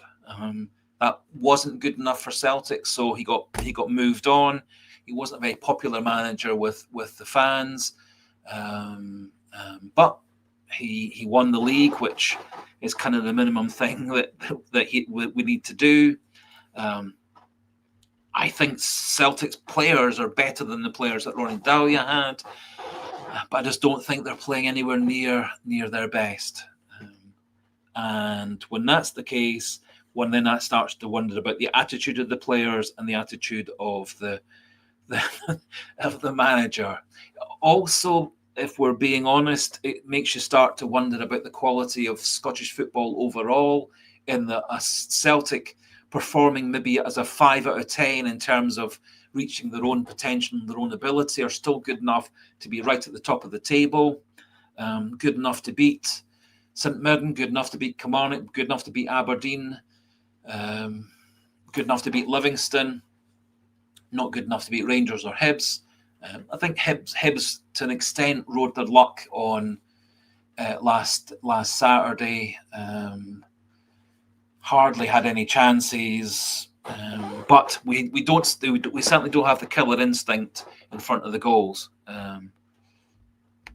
I think there's an awful lot to be said for a Lee Griffiths style striker or a Gary Hooper style striker.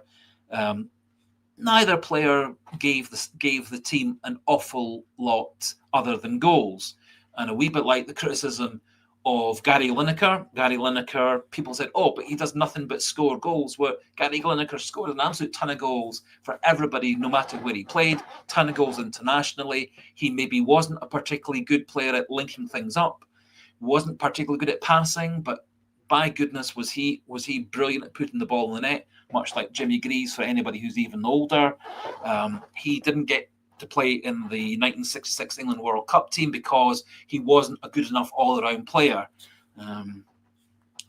But a lot to be said for players like Hooper and Griffiths who put the ball in the back of the net. And at the moment, Celtic don't really have that player who's got a really good instinct for putting the ball in the back of the net.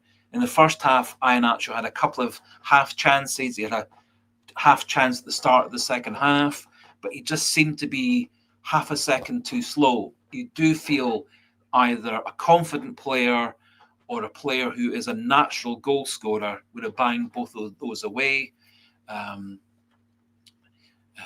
And we do really seem to be struggling to find a natural goal scorer who has the confidence to put the ball away. You make a good point, Scott Dougal.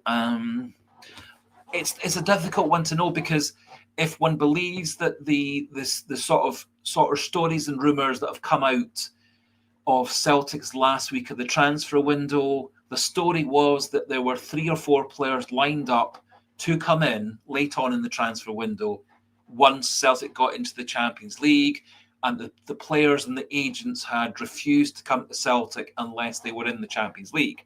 Now, whether those stories are true, I don't know, because there's hundreds of stories milling around of coming from people who claim to be insiders and claiming to know the inside stories, claiming to be transfer experts. So the story was that there were 2 or 3 players who had said to Celtic they would come in and play for Celtic once we'd qualify for the Champions League. If we went to the Champions League, they weren't going to come to us. They would go to somewhere else instead, or they would stay at their own clubs. I don't know whether that's the case with Dolberg. Coming from Belgium, he went off to Ajax, which apparently was his dream move. He's always dreamt of going back to Ajax. I'm not sure whether he would have actually come to Celtic had we got into the Champions League. But the story was there were a couple of players, 2-3 players, who had agreed to come to Celtic if we got to the Champions League. And of course, we didn't get to the Champions League, and so it's a moot point as to whether they would or wouldn't have come to us. That's one of the stories.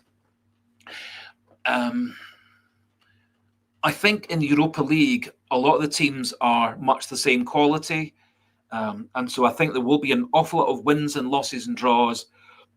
And I don't think there's going to be a particular team that runs away with things.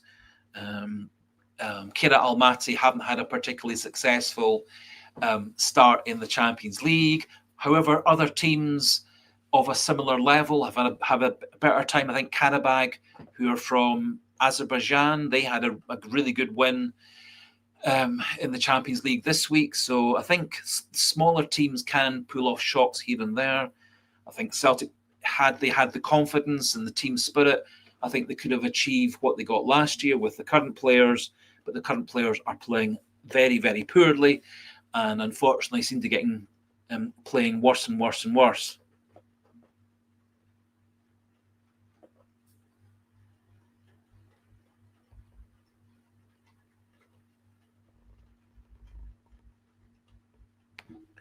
The story I was relating regarding players not coming to Celtic was one that was put forward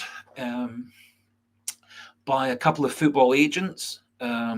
Chap called Alan Preston, who is an ex-Hearts player and so on, who apparently is a very successful football agent at the moment. He was saying that on the sort of the football agent network, that was one of the stories that was going around, and he related it on a BBC Scotland radio thing or an interview, can't remember. So it certainly was a story that was put forward in the last 10 days of the transfer window. So it's not something that's been made up after the event. It was something that was put forward in that last week, 10 days of the transfer window, that Celtic were trying to get people in, but the agents and the players were refusing to come to Celtic until they were in the Champions League. So it's not a story that's been made up after the event. It was a story that was reported by a football agent who was buying and selling players and negotiating contracts. Admittedly, not at the highest level, but he claimed that he had been discussing it. Good. Thank you very much for joining.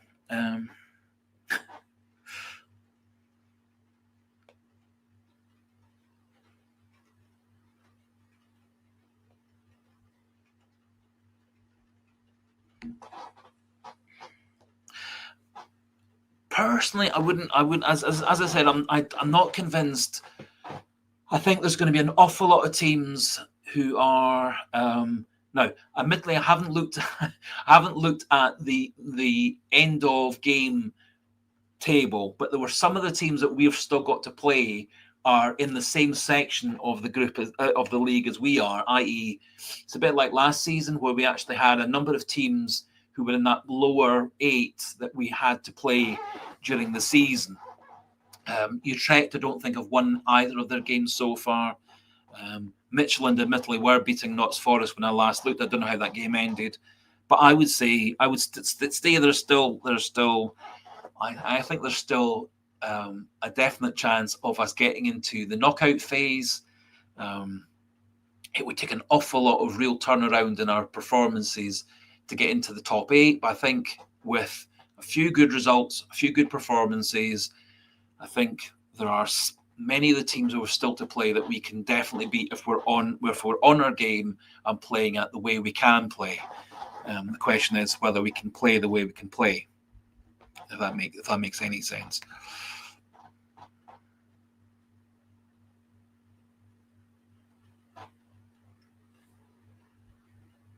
I said you make a good point. If they'd spent more money, they might have got more players in. It depends on what stories one believes. As I said, if an agent says on the agent's network Celtic are failing to sign players because they're not guaranteed Champions League football, and that players don't want to come to play in Scotland because Scotland's a low prestige league, it's not got general esteem or prestige worldwide.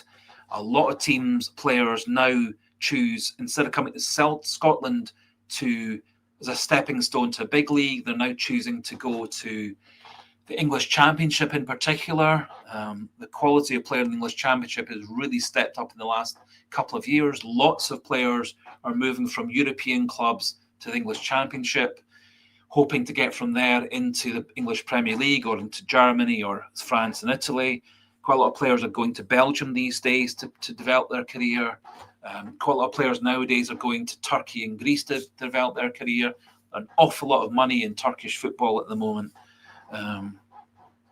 But Scotland's prestige is going down and down in terms of the league, as a prestige league.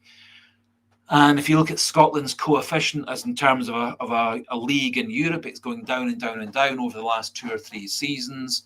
And I think the general quality in Scottish football has gone down and down over recent years. Teams like Aberdeen, Hibs, Hearts, none of the teams, basically none of the Scottish teams going through qualifiers qualified this season. All the teams who were actually playing European football, Celtic, Rangers and Aberdeen, all dropped out the higher competition and went into the safety net of the competition, one down from that. And I think that's a big factor. Obviously, Hibs didn't get through qualifying. None of the other Scottish teams got through.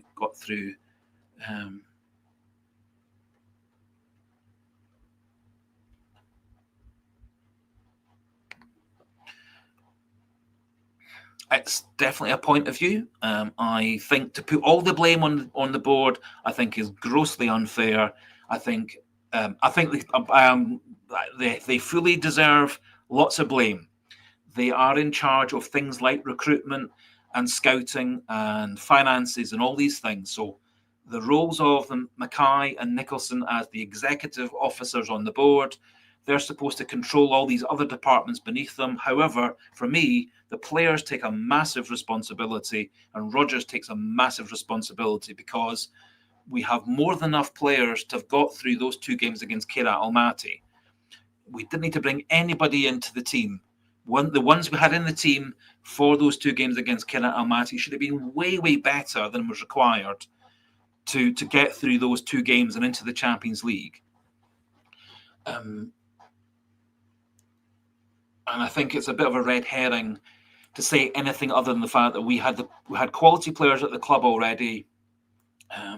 We didn't need to add anybody to the team that was playing Kairat Almaty. We needed to add people if we wanted to do anything in the Champions League afterwards. But we had the players to get through those 2 games against Almaty. They didn't perform. Rodgers didn't perform. And it's all gone downhill since then.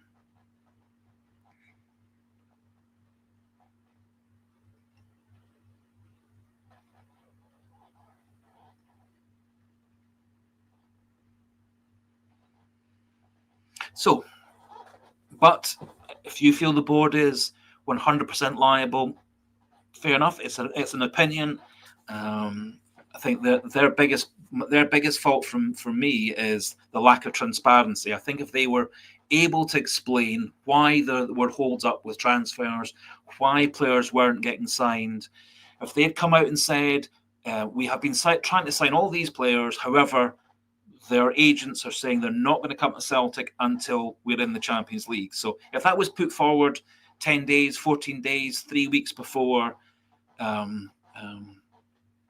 we all would have known. Whether some people would have believed the story or not, that's another matter. But at least we would have been told that's what the problem is.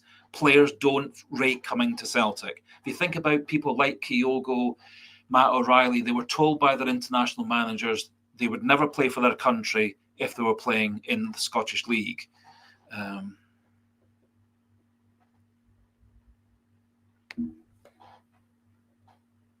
Yes, that's a really good point, and I've got a wee graphic to that effect.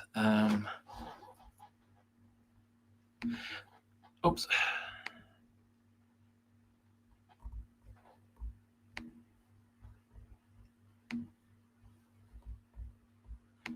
Yes, so this was a thing that the BBC sports people had put up. In terms of the Scottish Premiership this season, we are 7th out of 12 for goals scored at 8. So, as Clashman Numpty was saying, there's lots and lots and lots of clubs that are scoring more goals than us, including Livingston, which is pretty disappointing. Our expected goals, this XG thing, is 11.38. So we should have scored more goals. That would have put us second top of the goals scored expected. Our shots on target, 33, which puts us fourth, which is okay, but we should be number one for shots on target. Our shooting accuracy, 43%, which is the 11th out of 12, which is absolutely diabolical. And putting all those things together, we've got the ball into the box 218 time touches in the box, which makes us number one. So we're getting the ball in the box, but our final pass, our final chance creation, our finishing, our getting shots accurate on target are all far too poor, which is why we're 11th for shots, shooting accuracy, and 7th for goals, and 4th for getting shots actually on target. None of those are good enough, apart from the bottom one, which is good enough. But all the other ones, Celtic should be first or at the very worst second, and we're not at the top of those tables. I'm pretty sure had BBC shown us the stats for the last 15 seasons of Celtic since we started winning everything pretty much every year, two or three trophies every season for the last 15 years. Apart from one, I'm pretty sure we would have been first or second in all those categories for the last 15 years.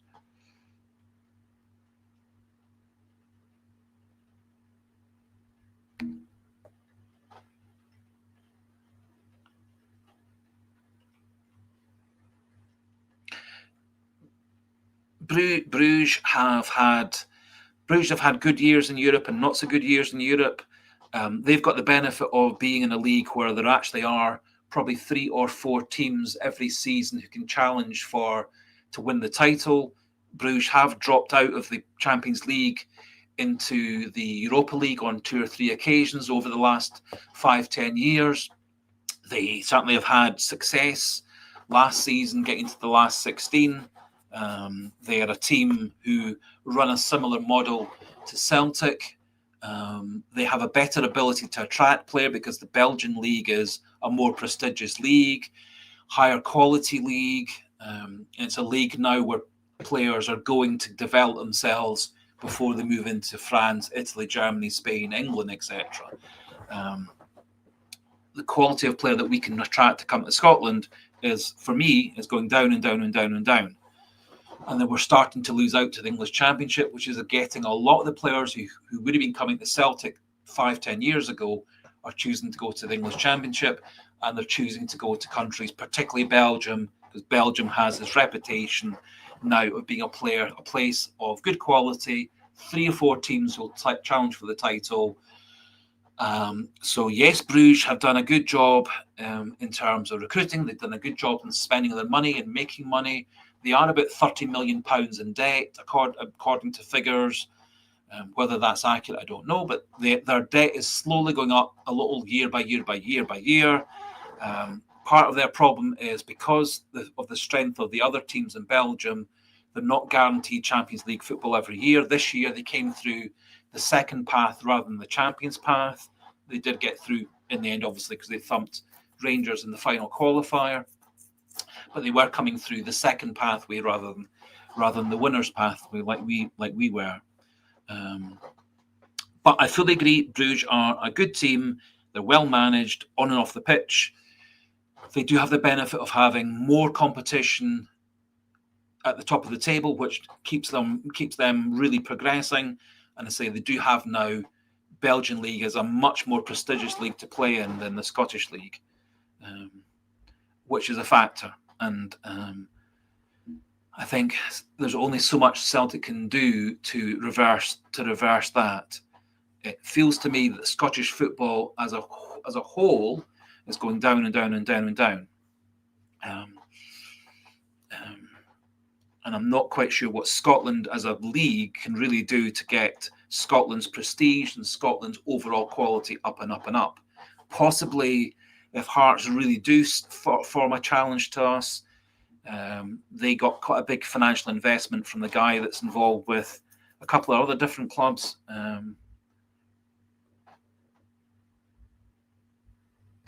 Yes, we did win the old-fashioned European Cup. We got to a second final of the European Cup. I think, as someone, Graham Stewart, was saying a wee while ago, that was 50-odd years ago. If you think about, as something I put up the last couple of live streams, the last team outside of the big five superpower leagues to win the European Cup or the Champions League was Porto back in 2004. So it's now over 20 years since anybody outside a big league won the Champions League. So it's nobody other than a team from England, Spain, Germany, France, Italy has won the Champions League for the past 21 years. Before that, there were a few non-big big league teams that won it, but that was more of a time where a lot of the leagues were much the same quality. In many years ago, when I was a young football fan, Ajax were the absolute best team in Europe, coming from Holland. Holland's still got a very good league. It's a kind of second division league alongside Belgium and Portugal, but it's getting further and further away from the big five leagues. And I think with the way that football is, with the way that money is, I would be flabbergasted if any team other than the big five superpower, super rich leagues, super prestigious leagues ever wins the Champions League again, unless football changes. Yep. Rubber Duck, that's in essence that's what Ajax were talked about. They had very, very, very good players, one of the greatest players of all time in Johan Cruyff. They developed a different way of playing football. It was a way of, so Ajax played that way, but quite a lot of the teams in Holland played that way as well. They had a very successful team in Euro Nations and World Cups around the 70s, 80s, into the 90s. But as the money's got bigger and bigger, as money's got bigger and bigger, I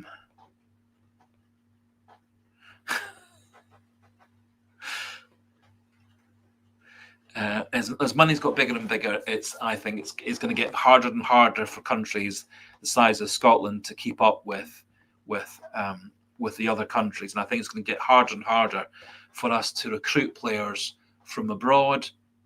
I think we might need to start looking again at the less fashionable leagues. But the thing that I've been saying for the past goodness knows how many years is we really need to start developing our academy to bring through real first team quality players. We should be trying to get the best players in Scotland to come and be Celtic academy players, the best players in Ireland, best players from Northern Ireland, Southern Ireland, Wales, the best players in Scotland, and trying to get as many players as we can from maybe Northern England and putting them into a team and then developing them and having a consistent way of playing right from the youngest boys at 8, 9, 10, etc., right through to the academy team and then getting them into the first team. It seems to me for far, far too long we've been forgetting about developing our own players and getting fixated on buying players in from other teams. With the way that the European UEFA quotas are, you've got to have 4 homegrowns and 4 Scottish if you're a Scottish team. So it's very much something we need to develop really maximally, and we're not doing a good job. The fact that we have sent a few players out on loan is quite good. In theory, those players should get better and better playing first-team football in the Scottish Championship. In theory, that should be the case. Whether that happens, I'm not sure. I'm really hopeful that McArdle goes off to play for Partick Thistle and comes back like McGregor, like Christie, like Scales, a much, much improved, experienced player. It did a brilliant job for McGregor, did a really good job for Christie, did a really good job for Liam Scales. Hopefully those players will come back to us aged 19, 20, 21 and be first team ready, and what's more, have a manager who's willing to put them into the team. I think we've had a few players over the years who were first team ready, except the manager didn't put them into the team. If you think about how well Ben Doak's done, playing for Liverpool, etc., he's played pretty well for Scotland at international level. He's a player that was ripe for being put into our first team squad, on the bench maybe for a season or two, or season or so, and then really put into the first team.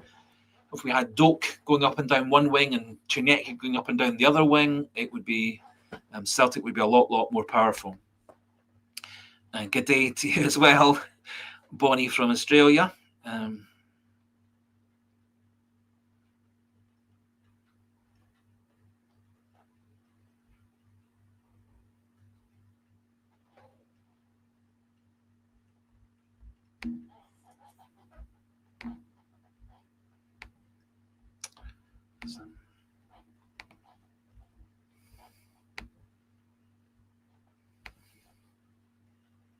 Sorry.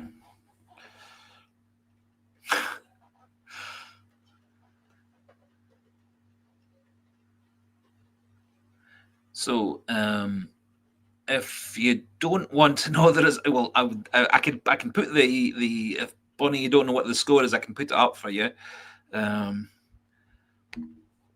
So that was how tonight's match ended. Unfortunately, Celtic lost 2-0 to Braga. A game in which Celtic's midfield didn't really turn up. Brendan Rodgers as a tactician didn't really turn up. We did have a very controversial goal disallowed in the 51st minute. Who knows, possibly, had we gone 1-1 at that point, maybe the whole thing would have changed.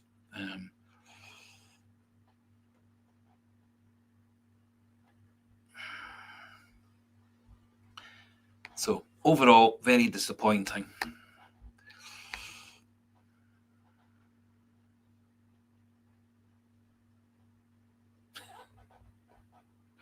It was, as Pat McLaughlin says in the comment section, it was a disappointing game and a disappointing performance by Celtic, unfortunately.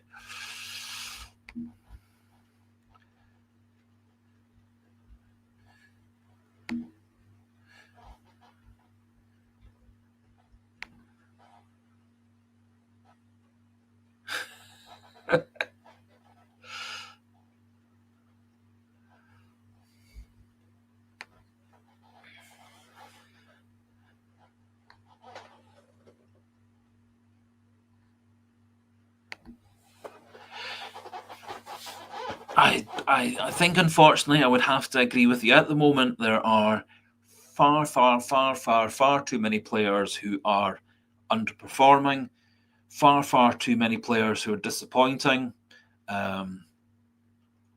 I really like Colby Donovan. He's been a breath of fresh air. Dane Murray didn't play particularly well in his 10-15 minutes that he got today, but I've actually liked him when he's been playing for Celtic in other times. I think Kelechi Iheanacho, if he ever gets himself completely, fully match fit and match sharp, I think he will score goals for us. Chunieki, obviously, I think he's going to score. He's going to score and create goals for us. Sirachi, I really like his attitude. I really like his directness. I like his passing. I like his crossing. I like his level of aggression and passion. And that, for me, is what is lacking in so many of Celtic's players at the moment. Is, for one reason or another, their performances are about 50% of where they are. It's going to be very, very interesting to see what UEFA say. Quite usually, what happens when there's a controversial VAR decision coming out of English football, Scottish football, or European football, within half an hour, there is an explanation from the UEFA or the Scottish SPFL or the English FA as to why that decision has been made. In the hour and a half between the ending the game and starting the live stream, there was absolutely nothing from anybody explaining to why it was disallowed. There was one angle that suggested the ball might have gone near Iheanacho's arm as it came up off his foot towards his head, but it doesn't look like the ball deflected or moved a millimetre going past his arm. But even so, that was high up on his arm, and it should really have been above the t-shirt area. I do wonder whether this might be one where UEFA say, we're sorry, but the guy who made the decision, assuming it was a guy, made a mess of it. It could be one of these ones which Willie Collum's done several times. He admits after the event that they got it wrong. Obviously, that was the case with the disallowed goal against Hibs last season, when Alistair Johnson may or may not have kept the ball in play. And certainly the TV angles didn't show that it had definitely gone out, so it should not have been disallowed. Plenty of times goals that Willie Collum or his equivalent in England has said, really sorry, we've made a mess of things. And I do wonder whether that might well be the case with UEFA and the goal that was disallowed for Iheanacho. Not that it helped Celtic, because that decision has been made and it's gone down in history.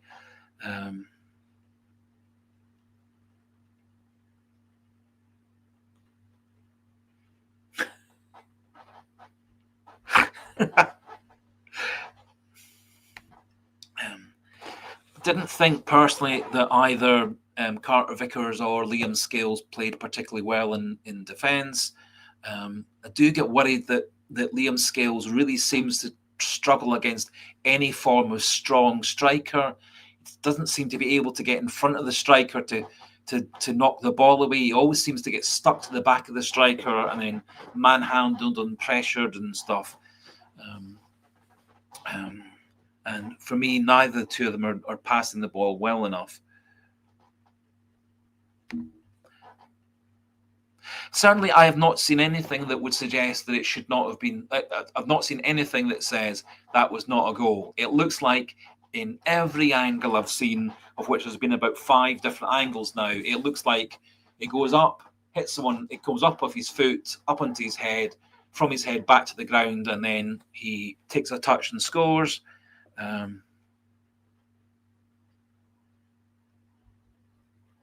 Yeah. I haven't seen anybody online. I haven't seen any of the ex-professionals and football journalists. I haven't read anybody who's had any form of explanation. It would appear that Brendan Rodgers, in his wee press conference he did for Celtic TV, he was implying that the referee, the fourth official, nobody's explained to him why the decision was the decision. Whether that's true, I don't know. Brendan Rodgers is a wee bit economical sometimes with what's been said or not said to him. But it looks like a goal. It should have been a goal, and I do wonder whether UEFA tomorrow or at the weekend say, we're really sorry, we've made a mistake. That referee has been sacked from VAR duty.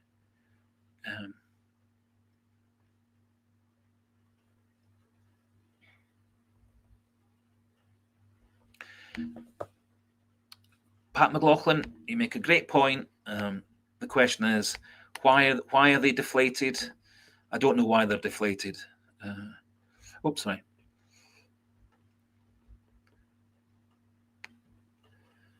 But I agree 1,000%, if it's possible to agree with 1,000%. I think they are deflated.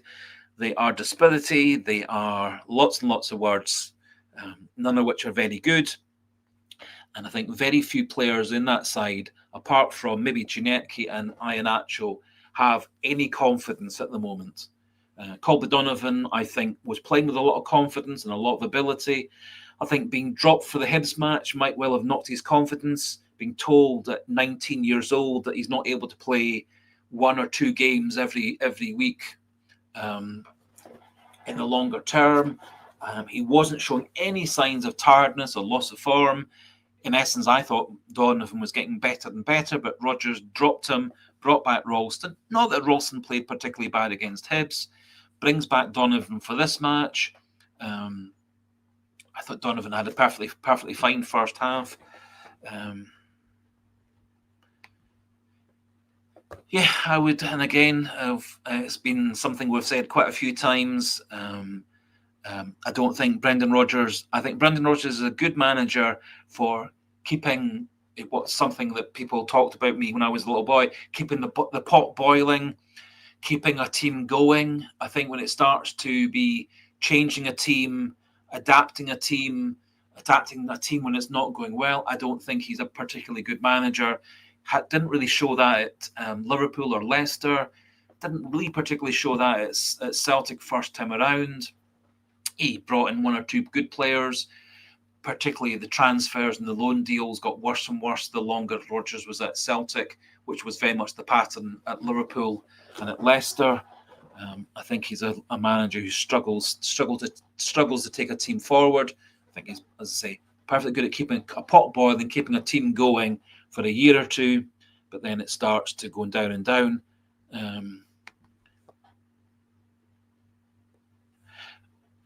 I'm not particularly sure why Paulo Bernardo got back into the team. Of all our backup midfielders, for me, he's been the one that's played the poorest this season. Arne Engels has not played particularly well, but at least his dead balls, his corners, and his free kicks have been quite dangerous. The chance that he created from the corner for Carter Vickers, where Carter Vickers should really have got it in the goal, it was pretty much unmarked from 6 yards out, but put it over the bar. So at least Engels' dead ball delivery has been quite good. He did score that penalty against Kierat Almaty, but his quality overall has been poor. But Bernardo's quality has been poor this season. Luke McCown, of all our backup midfielders, is probably the one who's actually shown some good form off and on.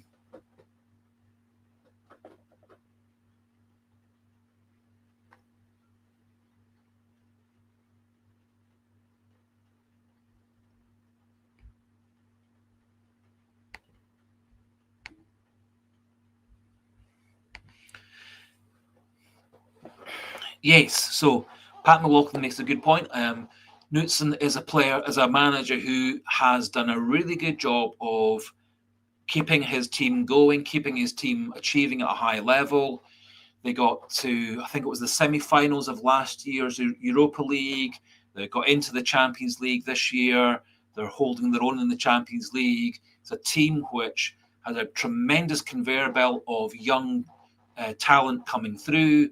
It buys players in well, it develops them further, sells them on, but he certainly seems to have this conveyor belt where he can keep on bringing in players, either players from the domestic market, but also players coming from abroad, keeping them getting better, moving them on, but never going backwards, always keeping on going forwards and forwards and forwards. So why would Knutson want to come to Celtic? Maybe if he was offered £3 million, which I'm sure is way, way, way more than he'll get managing in Norway or in Scandinavia, which would be his other options. Rodgers is the highest paid person at Celtic by far.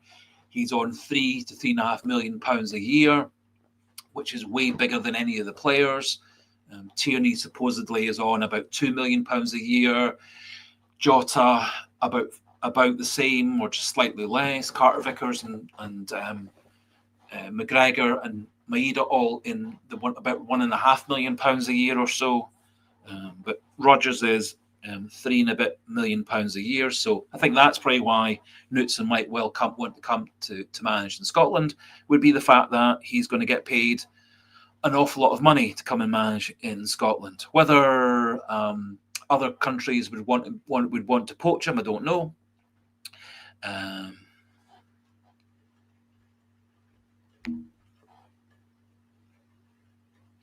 I think if now again, this is just my opinion. I think if Knutson came in with a proper 3-year, 5-year plan and said, "This is what we did in the past. This is how I succeeded in all this in the past. these are the people I want to bring in. I honestly don't think would be a particular problem with that. I think was part of what Celtic wanted with Rodgers when Rodgers came with his 3-year plan 2 and a bit years ago. Except it doesn't feel as if Rodgers has put in place an actual 3-year plan. In that we seem to be going backwards, not forwards, in year 3, when we should actually be keeping going forward and forward and forward. And that's something that he, as the manager, it's something he should be driving the team further and further forward. He should be bringing through not just Colby Donovan, but lots of players from the academy into the first team squad and developing them further and further. That's what he's supposed to be the best at doing, is developing players. And it feels like a lot of the players that Rodgers has brought into the club, or has been brought into the club with him as the manager, have not been developed, nor have they been used to their best abilities. I thought one of the best players on the pitch today was Gustav Lagerbielke, a player who got 10 games, I think it was, for Celtic, and then Rodgers has chucked him on the scrap heap for the rest of that season. Went off to Holland, played really well in Holland, was in the team of the week in terms of the Dutch top division. He's gone off to Braga. He's had a good start to his career in Braga. And I thought personally he defended very well, a lot of intelligence. He showed ability to pass out of defence. He had the ability to move into the midfield, which is what he used to do really well in Swedish football. And as I say, he was part of the creation for the second Braga goal. And I think he was a player that we lost the chance to really develop. And that's it. There have been a high number of players who Rodgers has ditched and who've gone off to play really well for other teams. Luis Palma, another player that Rodgers completely discounted, has had a really good start to his career in Poland, although he's currently suspended for breaking someone's leg. However, his performances for Poznan, now that he's been given a different role, have got better and better and better.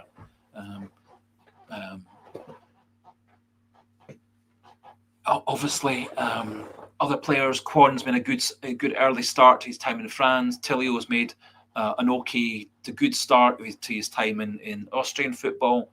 Tomoki Iwata had a brilliant season for Birmingham last season.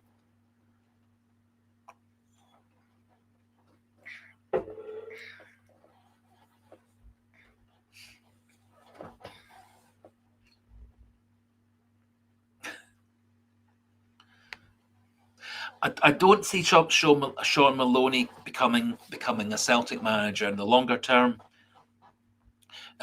Someone was talking about Damien Duff.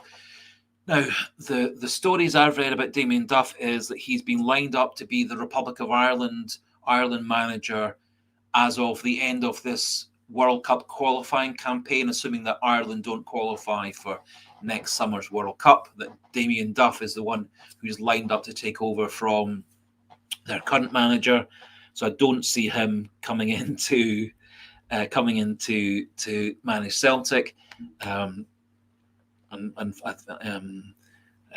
think Wim Jansen was, unfortunately, only had him for one season, but he was a man that came in and managed the team his way, which is part of the reason I think he fell out with the powers that be at Celtic. But they did let him manage the team his way. And I think, actually, to be fair, Martin O'Neill got to manage the team his way. Gordon Strachan got to manage the team his way. So I think the various different board members and chief executives and chairmen and so on are willing to let the manager manage the team. And I do think if Rodgers actually had a proper plan of how he was going to keep on moving the club forward, which is what he claimed he had 3 years ago, 2.5 years ago,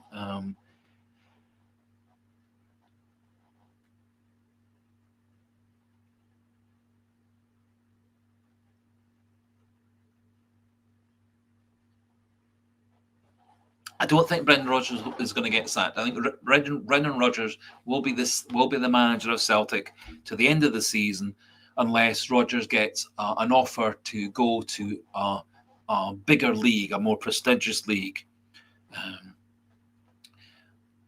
the only thing possibly that might keep him at Celtic,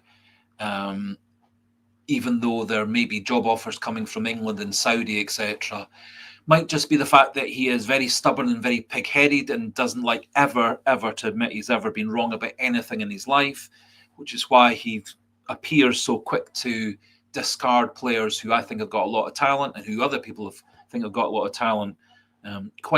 I thought that both Inamura and Yamada showed a lot of promise in their early games for Celtic. They seem to have been confined to the scrap heap. I can't see how their careers are going to develop at Celtic.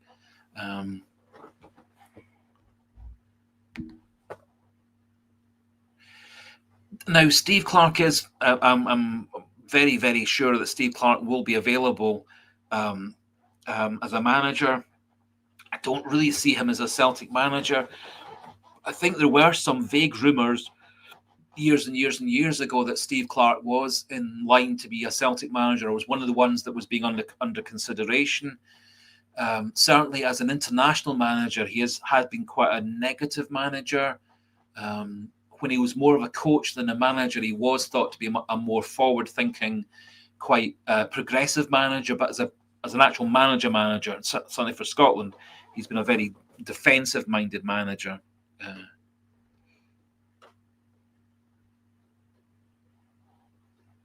Yes, I would agree with you, Pat, 100%.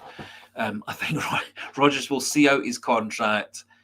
He will stay at Celtic, and I do honestly think, even though things are looking pretty grim at the moment, that Celtic will turn things around.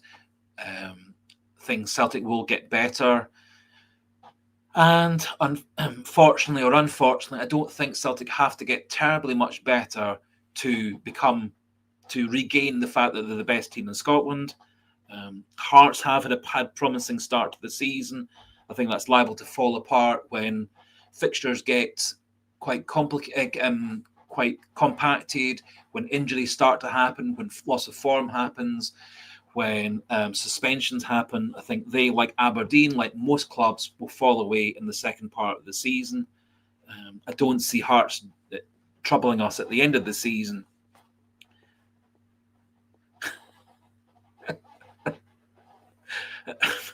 Well, see, there are rumours that he's looking for a job in Saudi football. There are rumours he's looking for a job in international football. Yes, I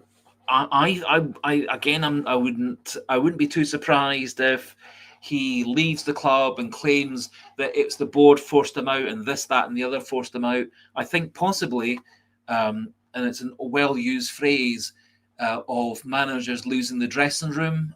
I do have the feeling that he may well have lost the dressing room. Now, some managers who lose the dressing room regain the dressing room. More often than not, once they lose the dressing room, they're out on their ear. That was the case at Liverpool. That was the case at Leicester. The players got bored of hearing what he was saying. They got bored with his way of playing football, and lost the dressing room at both those teams, and he lost his job in season 4, which may be why Rodgers is only committed to Celtic for 3 years.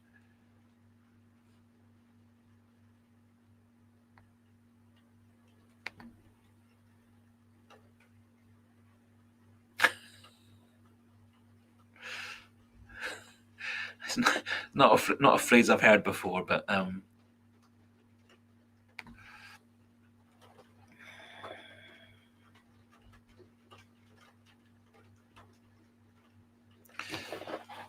but as you're all quite right, I wouldn't be too surprised. I've never thought that Rodgers would last more than 3 years at Celtic. Don't think he was committed to Celtic for any longer than 3 years. I think he might have been.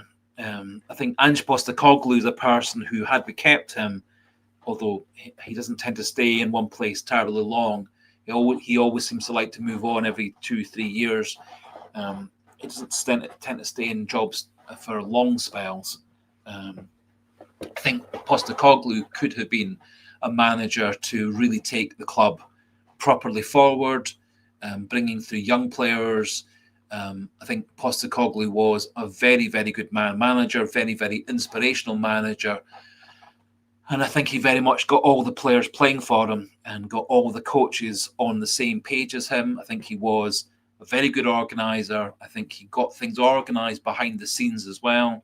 I think he worked far better than Rodgers does with the recruitment staff, the finance staff, the scouting staff. I think that's one of Rodgers' failings, and it's been one of his failings at all the clubs he's ever been at.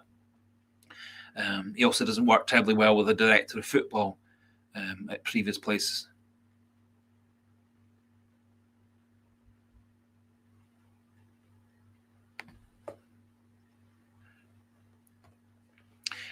It's an interesting theory. Now, the stories are that that Dermot Desmond especially was very keen to extend Brendan Rodgers' contract. They apparently were having golfing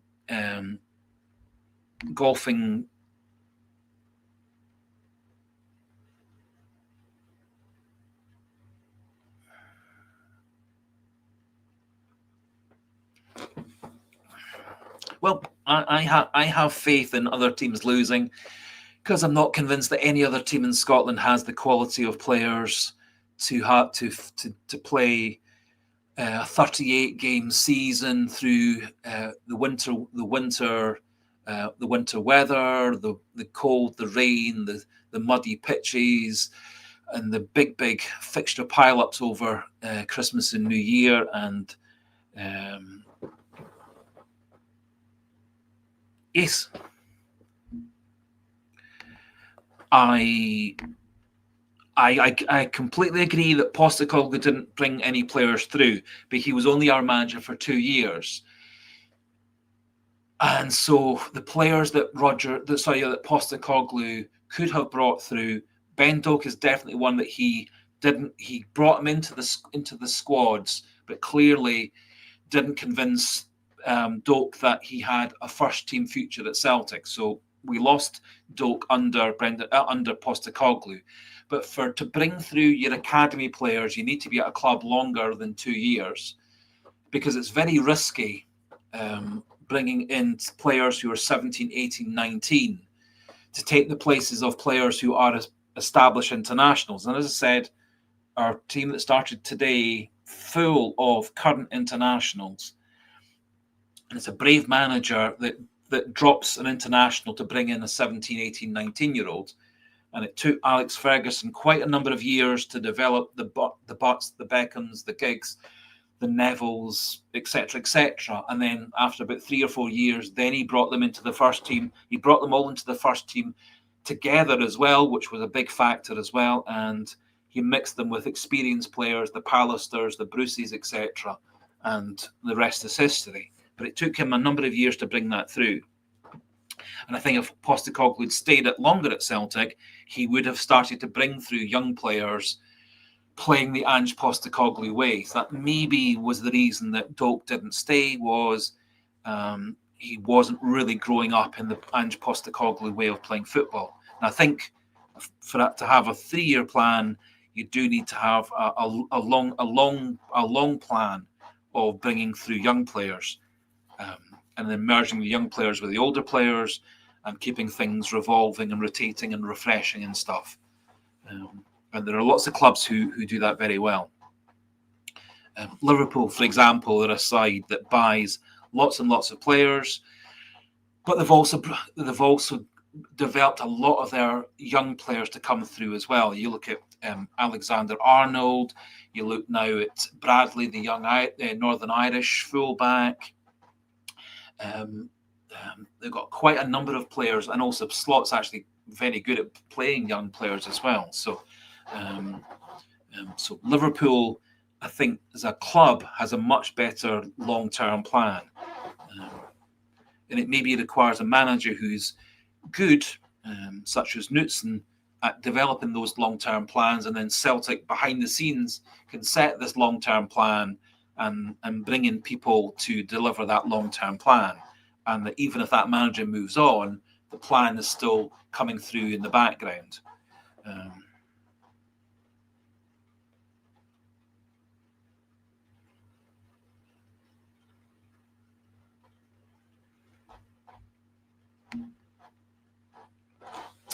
think you're making a really good point there. I think Ange Postecoglou might struggle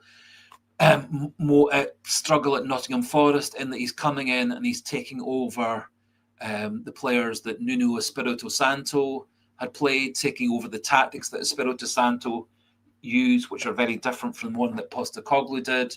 And I think Postecoglou might well struggle at Notts Forest this season.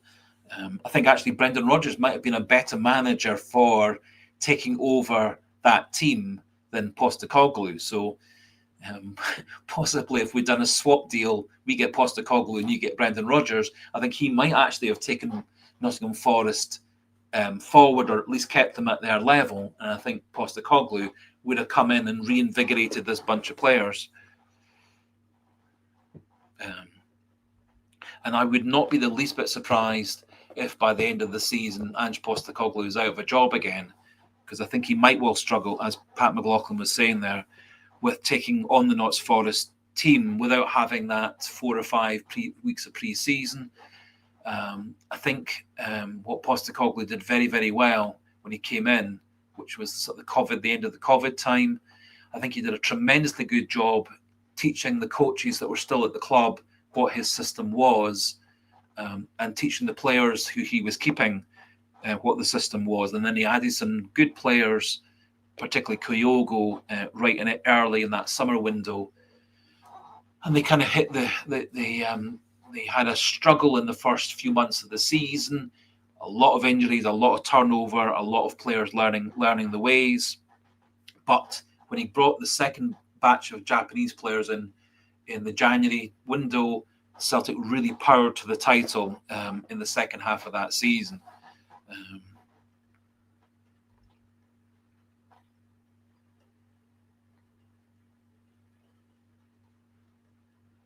Yes, Paul McEwen, I fully agree with your comment that a whole lot of players have not played very well. The reason I don't put your comment up is YouTube can get a bit shirty if there are words that they perceive as being swear words or words that are not for a family audience.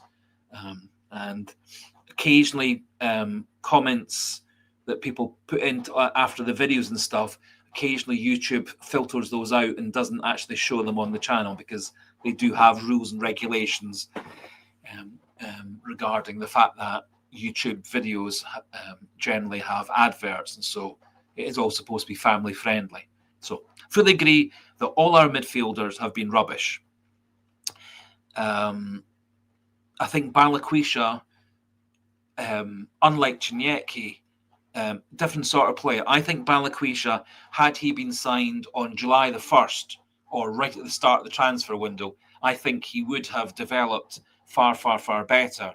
I don't think he's adapted very well moving from Belgian football with Royal Antwerp into playing for Celtic. For one reason or another, Chinyeki seems to have taken to playing for Celtic like a duck to water. He has been quite remarkable how well he has fitted into the Celtic team.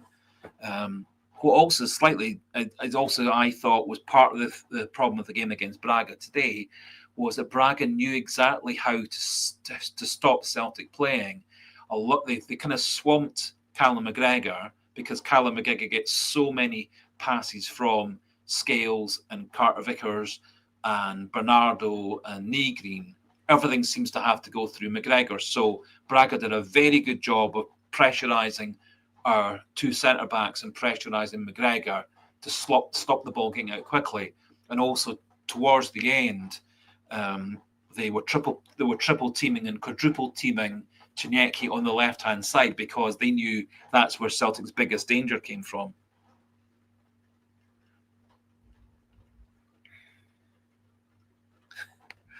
It's okay. No, it's the SH1T word is sometimes a word that YouTube filter out of comments that people put up in the comment section that goes with the videos, or goes with the polls, or the quiz questions, etc. So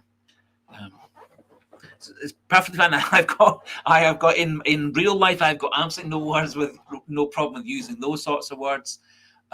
It's just that YouTube sometimes has sometimes has a wee bit of a tantrum if those sorts of words are appearing in videos or that have adverts to go with them, as pretty much every video on everything on YouTube has videos before, during, and after them. So I wasn't. So I've got no problem with people making comments. I've got no problem with it being in the comment section. Just I don't want to put up on the screen in case YouTube have a tantrum.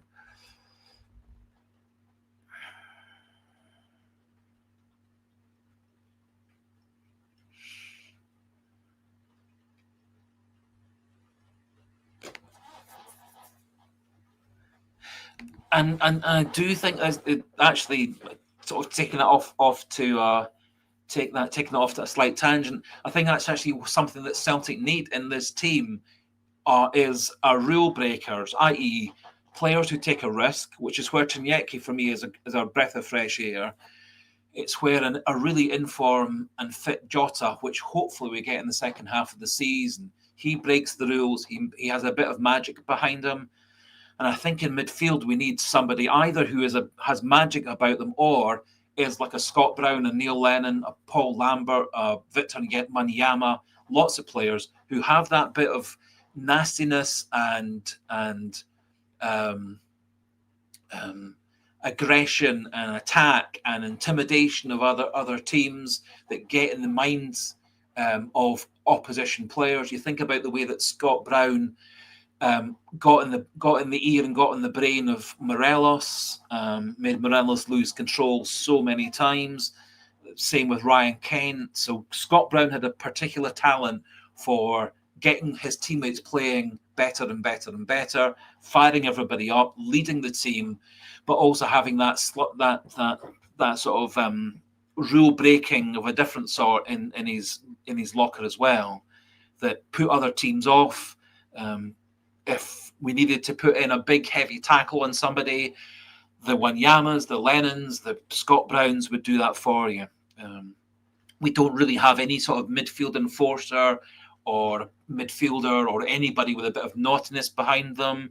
Maybe Alison Johnston's about the only player I think who has that bit of maybe a sort of spiciness and aggression and get up and go and get in your face.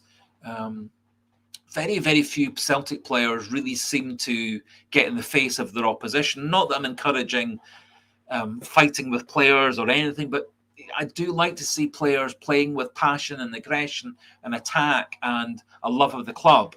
And I don't really get the feeling that many people at the moment are doing that.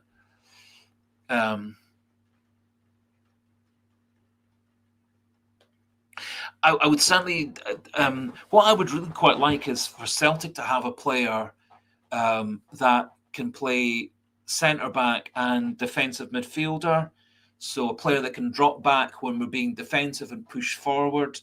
Now, reportedly, we were looking at quite a few players like that in the transfer window, but none of them seem to ever get beyond Celtic are looking at such and such and such and such. I can't remember their names off the top of my head, but there was a young guy playing in French football, young guy who was Turkish, playing in Portugal.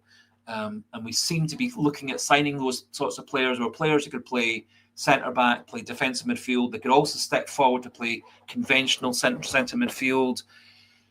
And I think we could kind of do with that sort of player. We kind of had that a bit with near Beaton several years ago, a player who could play centre midfield, defensive midfield, and centre back. Tomoki Iwata was certainly another player who could play those sorts of roles. I think we kind of need that sort of versatile sort of player, which is why I was hoping that someone like Jemai Simpson-Puzzi might be that sort of player who could step out of defence, move into midfield. I wouldn't be averse, actually, with the way that Sirachi's playing, that one option I would not be that averse would be putting Kieran Tierney into left-sided centre-back and then putting Sirachi at left-back. I think that could actually improve things. Tierney's certainly got an ability to pass the ball way, way better than Liam Scales does. Tierney doesn't seem to have the same ability to bomb up and down the left wing like he used to do when he was younger, like he did when he first went to Arsenal. Since he's had all these injuries, he doesn't seem to have the same energy and pace to get up and down the left wing as well as defending.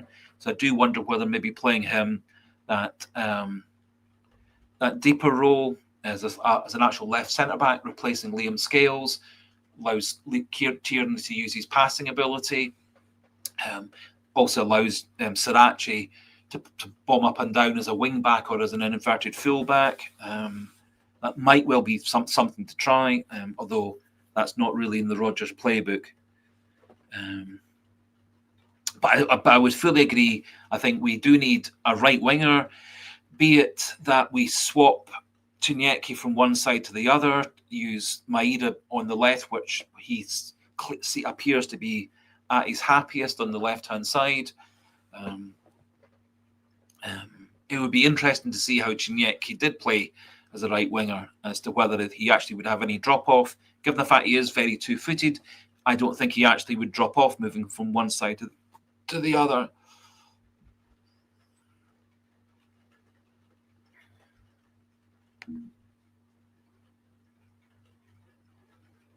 Yes, I think if we're talking about Paul McStay would be a great player to be in this Celtic team.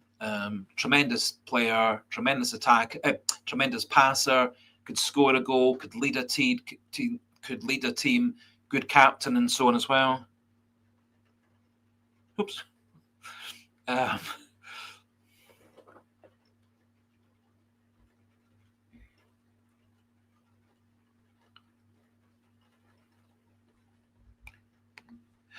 Right, I would be personally very, very surprised if Celtic don't win against Motherwell on Sunday.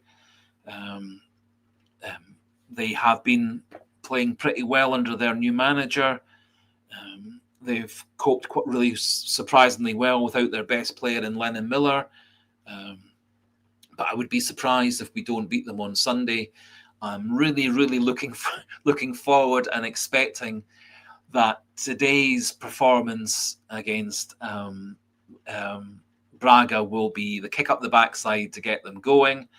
I've kind of said that a couple of times this season, and it's not really followed on into the next match. I was really expecting after the Kairat Almaty massive disappointment that they would really kick into gear against Rangers the following Sunday. That didn't really come to pass, and it certainly seems since the two Kairat Almaty 0-0 draws, the whole team spirit, cohesion, confidence of the team has really, really plummeted.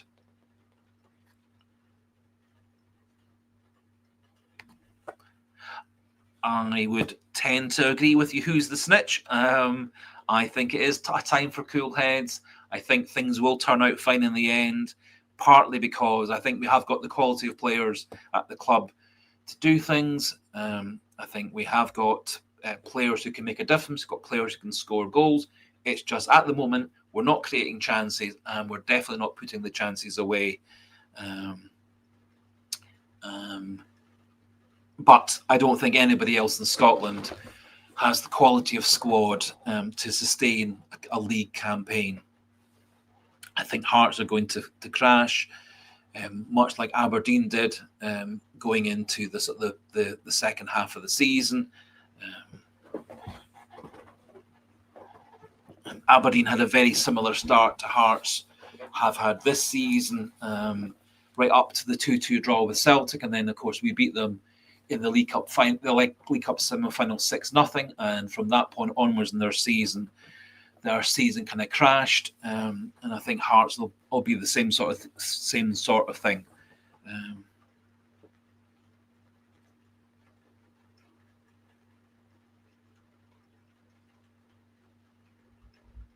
So my kind of hope is that similar to the 23-24 season under Brendan Rodgers, we kind of struggled through the first half of the season.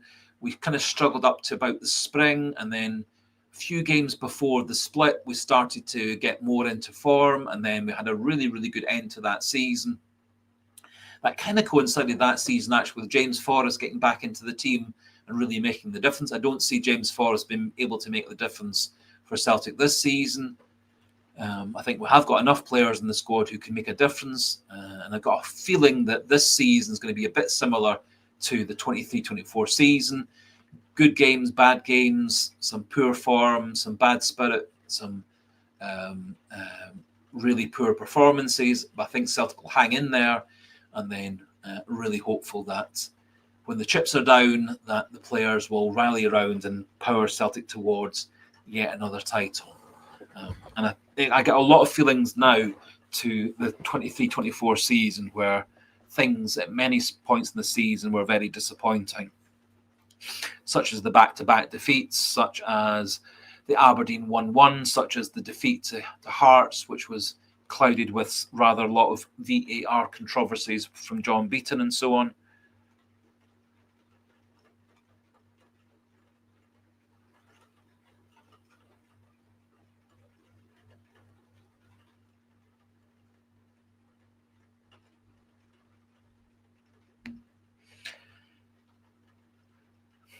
Yes. I don't know whether it was the sound system or the microphones or whatever on the TV coverage. It just didn't sound like a very noisy Celtic Park. It didn't sound like there was very much in the way of cheering and shouting and stuff. A lot of boos at half time, which I really don't like. If I was a player, I wouldn't really. All I would know is in real life, if I'm not performing, it's much better if people give me support rather than give me a kicking. So for me, if someone's not doing well in the first half of a performance or doing their job, is you give them support, cheer them on, give them mental confidence. And I think booing the players, and which is everyone's got the right to boo them. I'm not saying people can't boo people, but I think it's counterproductive. I think it makes players play poorer rather than better. I think having people being cheering you on makes things so much better and helps you improve your performance in the second half. And it felt to me that the atmosphere was rather quiet. It didn't feel very supportive. And I say the booing at halftime, I think, is a bad way to send the players into the dressing room. But if people want to boo them, it's their right to boo. They paid their money, they bought the tickets, they travelled to Celtic Park on a not very nice night, and they travelled probably giving time off work or whatever, with it being a 5:45 kickoff. So everyone's got the right to do what they want. Just I don't think it's very supportive and to help a player get better if they get booed. But other people think that's the kind of thing that works. There's the theory of carrots and sticks. I always found in real life, working life, etc., training people, that a carrot was far better than a stick, and constructive criticism, constructive feedback was way better than just haranguing people and shouting at them and giving them a bad row.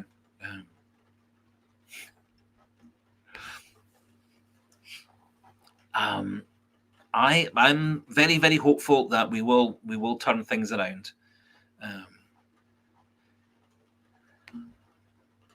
I said much the same, I think, in the 23-24 season, 24-25 season. We never really ever looked in much trouble in terms of domestic football. And I'm confident that things will get turned around.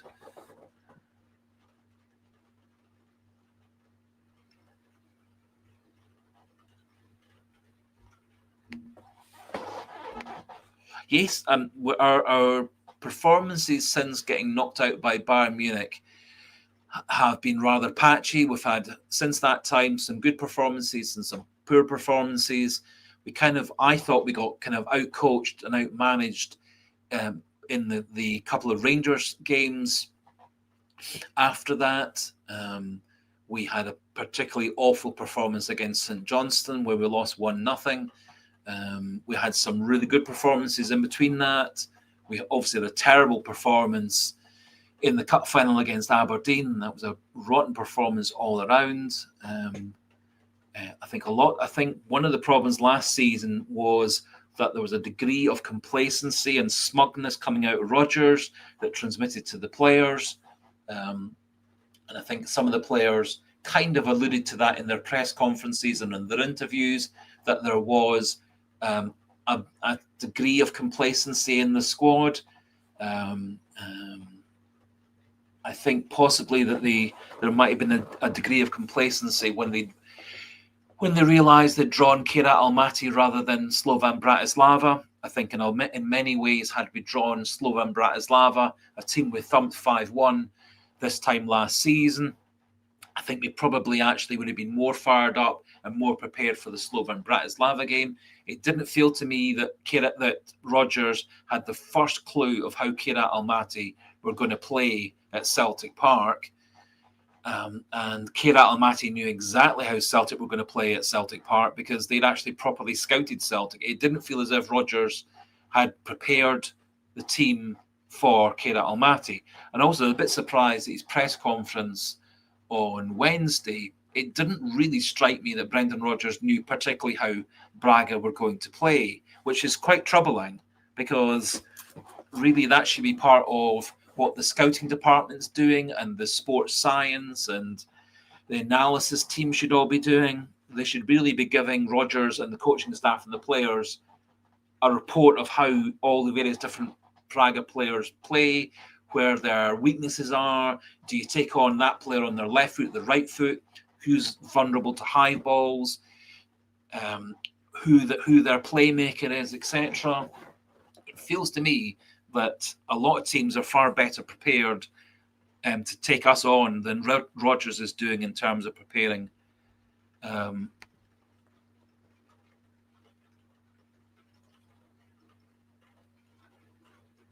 Yes, I would be delighted if more people watch the channel. I don't do the channel to make money. It would be nice to make some money from the channel. I have made a wee bit of money from the channel, which I've kind of ploughed back into buying a bit better camera type things and a bit of better software and stuff.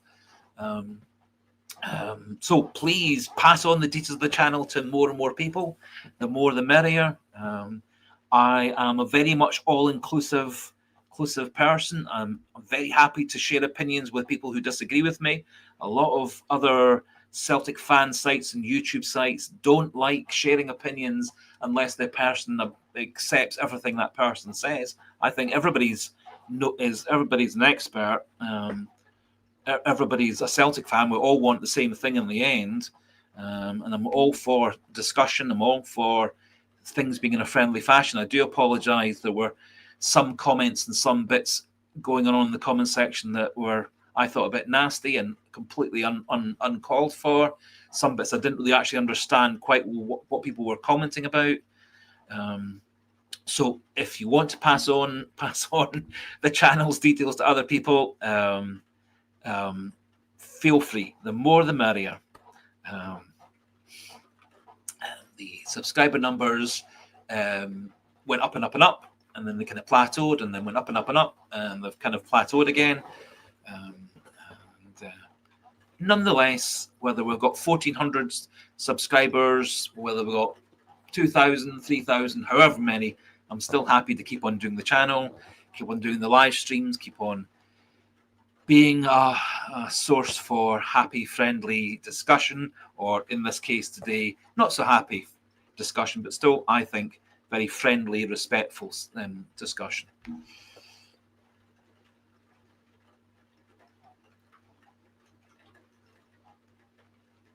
Well, now this is just my opinion. If we were, and let's say, so one of the proposed things that all these Celtic fan protest sites are claiming is they want to sack Lawwell, sack Nicholson, sack Mackay, the finance officer, and sack Dermot Desmond as the majority shareholder.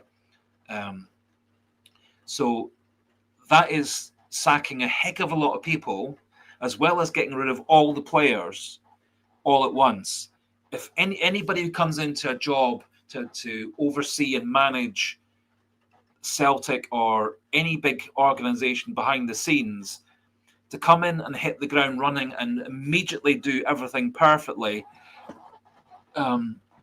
is incredibly difficult. And so I think if we did get rid of all the board, all the executive officers, as well as clearing out a lot of the players, I think Celtic would have an abysmal second half to the season.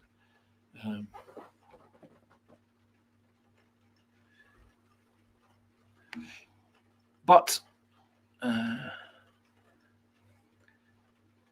if I honestly don't think it would be very productive to sack everybody in January and get in a new chairman, a new chief executive officer, new chief financial officer, a new manager, and 10 new players.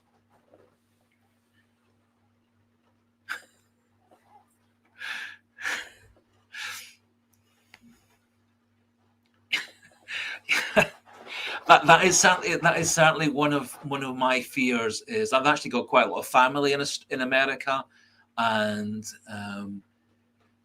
we have talked about quite often going out to America for a holiday. I'm a big follower of quite a number of American sports, American football and baseball, and we had talked about having a nice touring holiday, going to see various different baseball games and American football games and stuff. But I would be scared to go to America now. I'd be scared. I don't think I'd actually get past the passport control or the customs with the way that America is at the moment. So,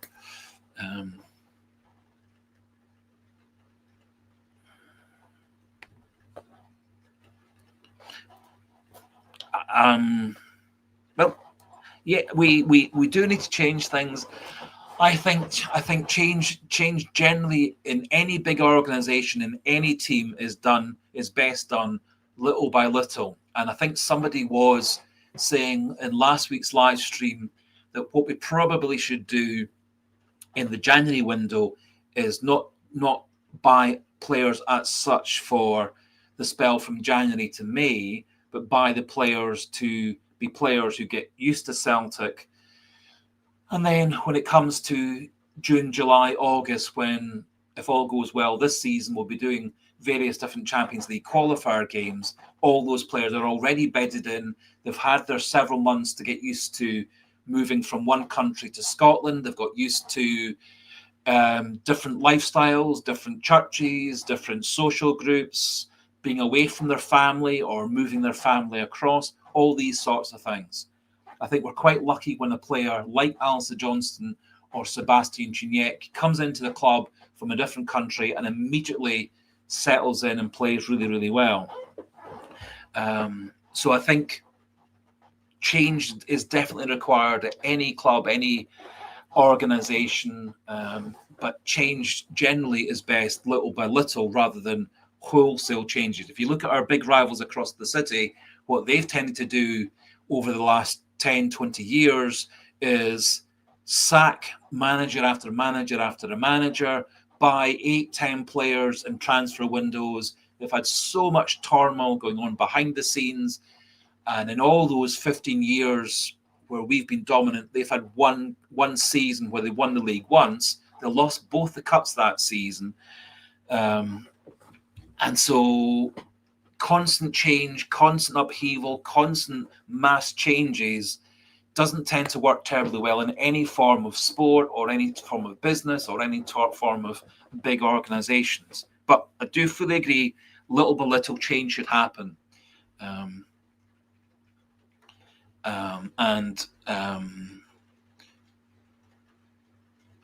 What I would really, really, really, really hope comes out of the meeting on Monday is more meetings, but also people like Michael Nicholson and Mackay, the chief financial officer, and or Peter Lawwell, although his job now as chairman isn't really supposed to be that much customer facing. His job is much more about being the leader of the board in terms of meetings and PR type things and big meetings with finance people and the SPFL and UEFA and FIFA and this, that, and the other. It's people like Michael Nicholson and Mackay who should be the customer facing people, who should be doing press conferences, interviews, speaking to fan groups, etc., etc. And that's not something. Someone was saying that he's done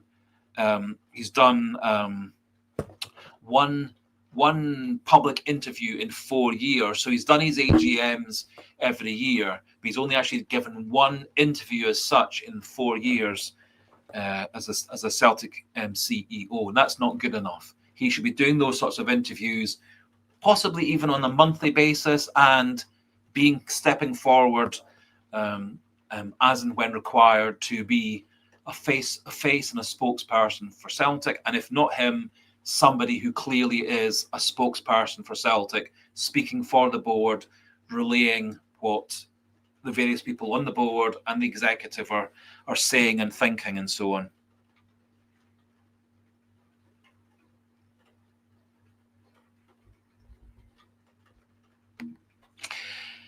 Yes, which is kind of something I was trying to allude to. I think Celtic at the moment are so predictable, and when we do make substitutions, we don't actually change things. So yes, we take off Negrin and we take off Paulo Bernardo, we put on Hatate and Engels, but they don't actually do anything different from what the ones that were doing it before. We brought on Forrest, who for me was a massive downgrade on Dyson Maida. I'm not saying Dyson Maida was playing that brilliantly, but he wasn't playing badly, and he was giving their left back a bit of difficulty. He did get himself into the box a couple of times. Admittedly, that didn't really work out well. He was doing a pretty good job tracking back to help the defence on several occasions. So it wasn't vintage Maida, but it was way better than what James Forrest could give us. Tierney was, I think, an injury substitution rather than anything tactical. The change with Sirachi did work in terms of his performance, but I don't think Celtic quite knew how to play with Sirachi as this sort of left wing back with nobody really covering the right back position. I'm sure somebody must have been supposed to be covering the right back position, but Carter Vickers wasn't really getting across there. Scales wasn't coming across to support Carter Vickers if Carter Vickers went out to the right-hand side. It seemed to work better with Tierney and Sirachi playing together on the left side of defence. Didn't seem to work at all with Scales being central and Carter Vickers being, I suppose he was playing right centre-back, but no one seemed to be playing right-back.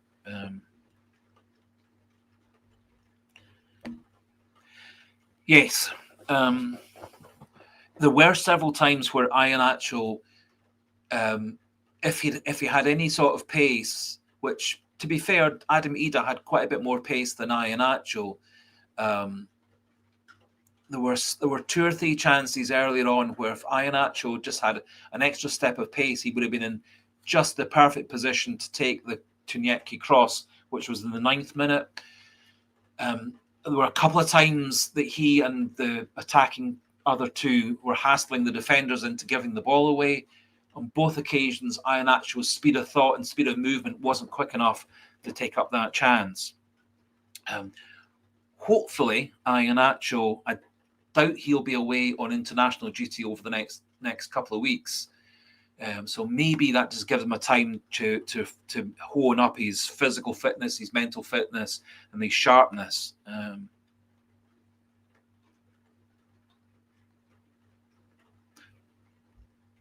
There is definitely an argument for sometimes a player's contribution isn't in just in terms of scoring goals. That's kind of something that Rodgers was trying to say about Adam Ida, that sometimes his contributions weren't just scoring of goals.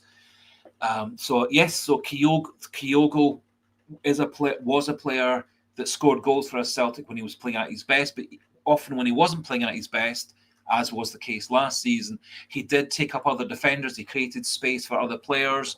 He created space for Maida on one wing and Kuhn on the other wing to get into the box and score goals. So yes, it doesn't really feel like Maida or Tunyecki or Negrin or any midfielders getting into the box, apart from the game against Livingston when Negrin definitely got himself into the box and scored a couple of goals. That seems to be the only time he's actually really had a game plan given to him to get into the box and be an extra attacking player. One of the big tactics that Ange Postecoglou had was Abada, Jota, Maeda coming off the wing, getting into the box and scoring goals, as well as the main striker Giakoumakis or Kyogo in those days. That doesn't seem to be the case with the way that Rodgers is getting these players to play. We're not getting players into the box nearly enough. It worked really well last season with Maeda and Kun, and we don't seem to be replicating that at all this season.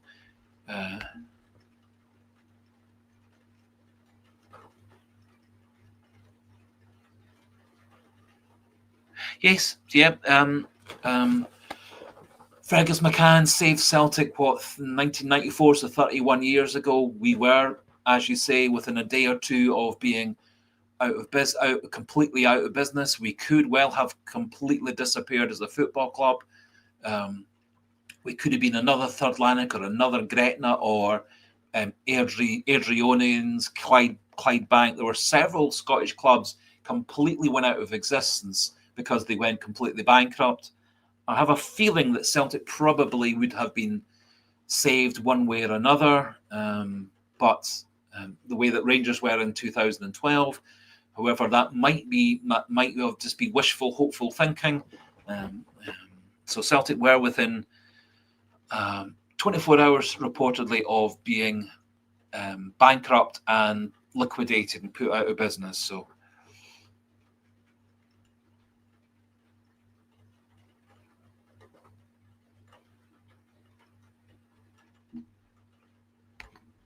Oops.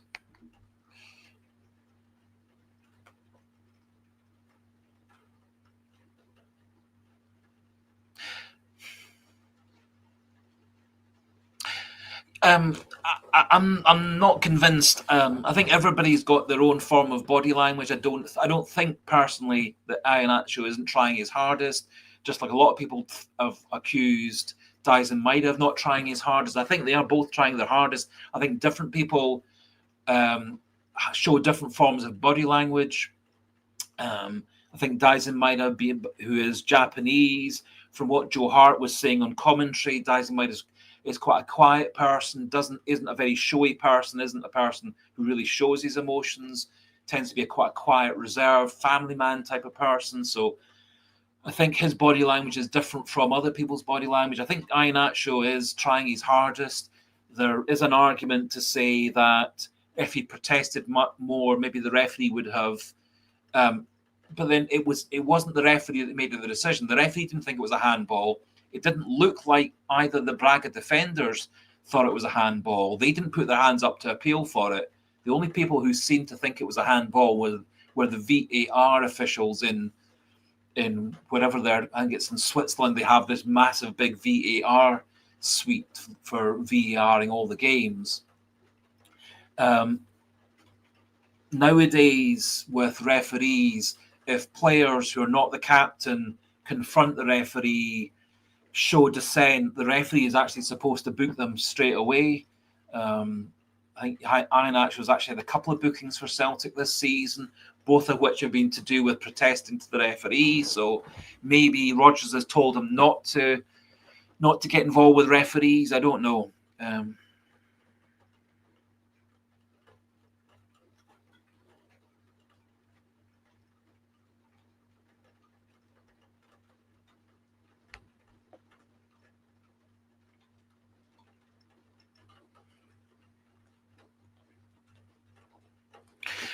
Yes, I think you're making a really good point there, because obviously Kennedy and Strachan have been with the club for several different changes of manager, and I think that also could be part of why things are rather stale and slow and boring and repetitive at Celtic.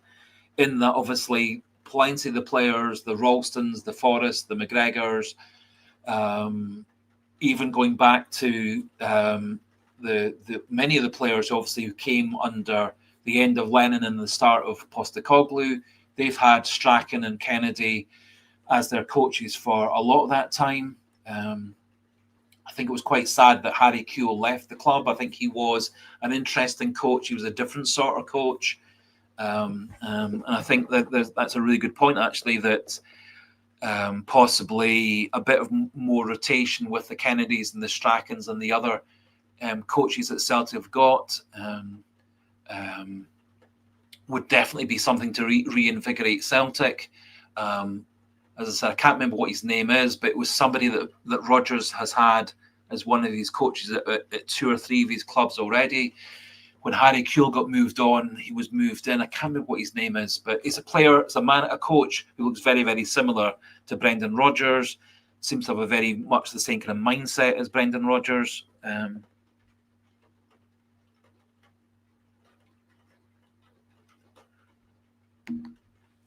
My expectation is that if UEFA haven't come forward already with an explanation as to why the goal was disallowed, I am 100% certain that the Michael Nicholson and his legal team, etc., will be requesting with UEFA an explanation as to why that goal was disallowed.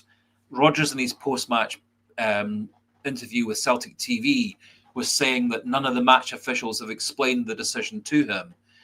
That may or may not have occurred. Again, referees and managers don't tend to mix terribly much these days.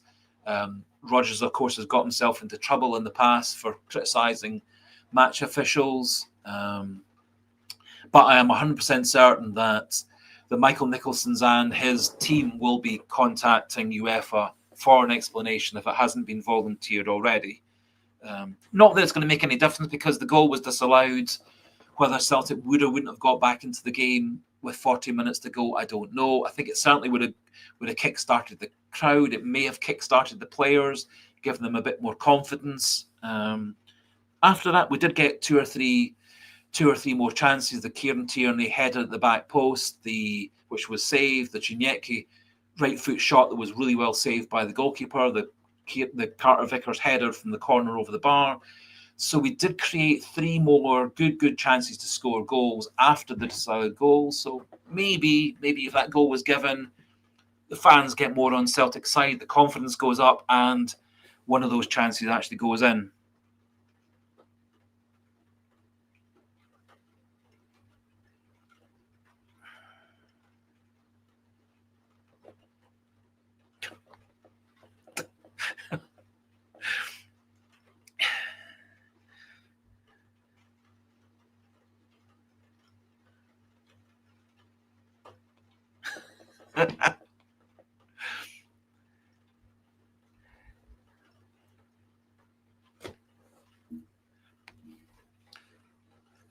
I don't know. I don't quite know whether Fergus McCann and the current Celtic board have a particularly good relationship. Obviously, of course, Fergus McCann sold his shares onto this lot. I don't know whether Fergus McCann and Lawwell and Dermot Desmond, etc., have any particular relationship. He doesn't seem to have been back to Celtic terribly much since he left us. That might be more also Fergus McCann's personality, that he's not a great one for going backwards. No, Paul McEwen, I agree. I don't think anything's going to change with the board either. I think the people who can hire and fire the executive people at the board, so hire and fire the Nicholsons and the Mackay, the CEO and the CFO, that's going to be comes down basically to the shareholders. The majority shareholder is Dermot Desmond. There are other major shareholders. It would take that sort of 50% or more of the board shareholders to sack Nicholson and or Mackay. I don't see that happening because Celtic are financially an extremely well-run club in terms of lots and lots of money. They're a club that lots and lots of financial people want to invest in. The people who actually own shares and have investments in Celtic are some of the most successful banks and finance companies and hedge funds, etc. So in terms of a company, Celtic is an extremely highly sought after share in terms of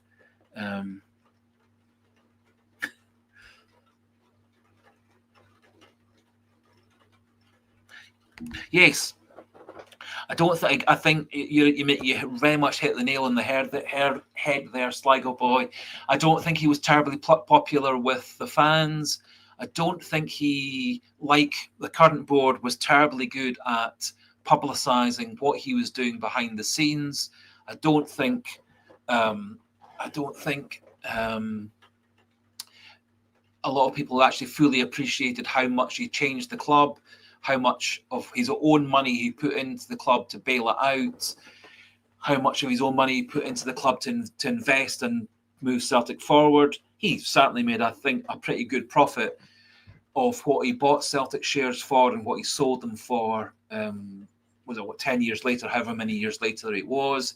I don't think he was the best person for public relations. Don't think he was the best person in the media.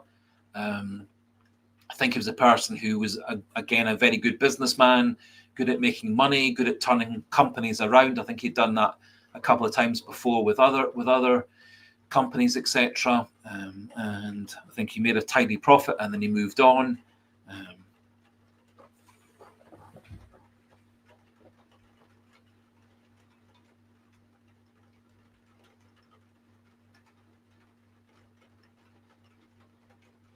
Yep. Yes, and you're quite right. I think he delivered on those things. Quite right. He came in '94. Wim Janssen won the title for us in '98. He very much renovated Celtic Park, turned it into a modern stadium, increased the capacity quite considerably. Theoretically, moved Celtic up to a higher level in terms of world football. A few years later, we had Martin O'Neill. That then led into lots of titles, lots of doubles, trebles. It led into the UEFA Cup final, losing to Porto 3-2. The same Porto team the next year who won the Champions League or European Cup, whatever it was called in those days. And I said a wee bit earlier on, that's the last team, any team from a smaller league last won the top competition in Europe. That's 21 years ago.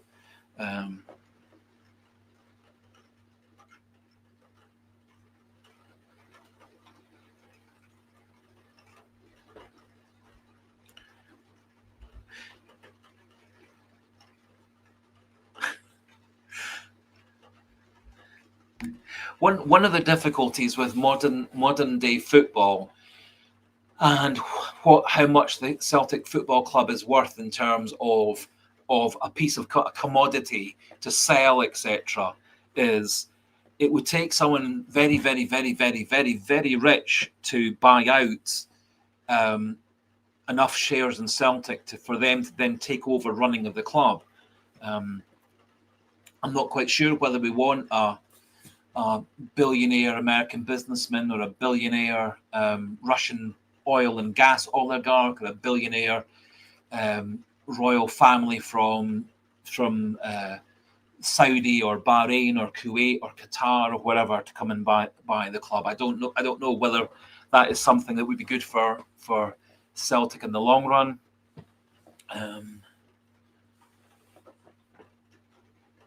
But in terms of how much it would take to buy out Dermot Desmond's 34% shares option in Celtic, plus then buying enough shares from other people to get above the 50% to then actually start hiring and firing, it would take, I think Celtic's valued at something like £300 million.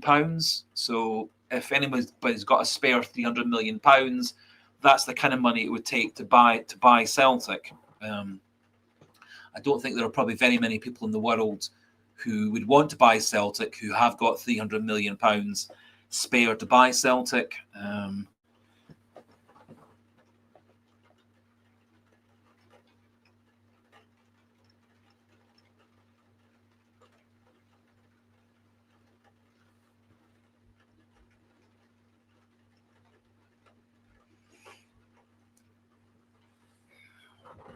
So it will be interesting to see whether anything actually comes out of Monday's meeting. I have a feeling that probably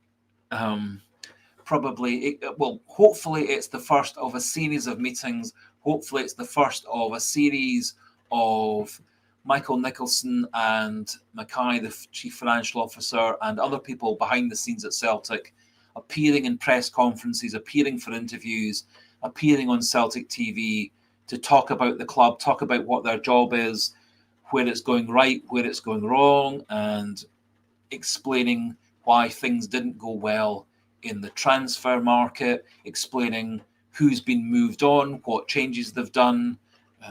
All these things have been talked about, but we've not had the evidence that anything's been actually changed. In terms of the protesting fan groups, I'm not convinced that they will get anything like what they want. I don't think sacking the whole board and forcing out the shareholders who own the club is in the least bit possible. I think the best thing anybody can hope for is openness, an explanation, and dialogue, and working as in partnership. I think that's the best that can come out of it. And I think in that case, both sides need to go into the meetings and the discussions with respect. And I don't think there's terribly much respect coming from a lot of these fan protesting groups to the people on the board that they're going to be meeting. Can't remember who it was I was listening to this morning, but here's somebody who seems to be very much involved in the fan groups. He seemed to be sort of saying that that they were going into with a sort of clean slate, looking to move things on. He seemed to be sort of cutting back on the rhetoric of sacking everybody and completely changing everything at the club. So, as I said a wee bit earlier on, I think little change should happen little by little by little. And if there have been changes to the recruitment team, the finance team, the scouting team, etc., that should all be explained.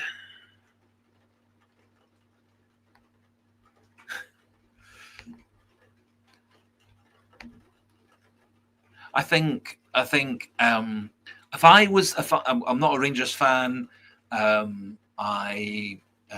when I was at primary school, I had, because I live on the east coast of Scotland, so it's not the same kind of culture as it is in Glasgow and Lanarkshire and many other parts of Scotland. A lot of my friends at primary school were Rangers fans, and it never particularly mattered then. But if I was a Rangers fan, I would be extremely unhappy with Rangers. For one thing, they're not succeeding on the pitch, they're not delivering good football, and they haven't been for a heck of a long time well managed off the pitch in terms of their managers or their financial managers. So I would be extremely upset and angry if I was a Rangers fan, in that they've not had success for a long time, one league in all these years, and they have been going down and downhill as a club for years and years and years and years. They went bankrupt in 2012. They nearly went bankrupt again. They got bailed out. They nearly went bankrupt just before the 49ers finance people bought them over in the summer. So I would not be very happy at all.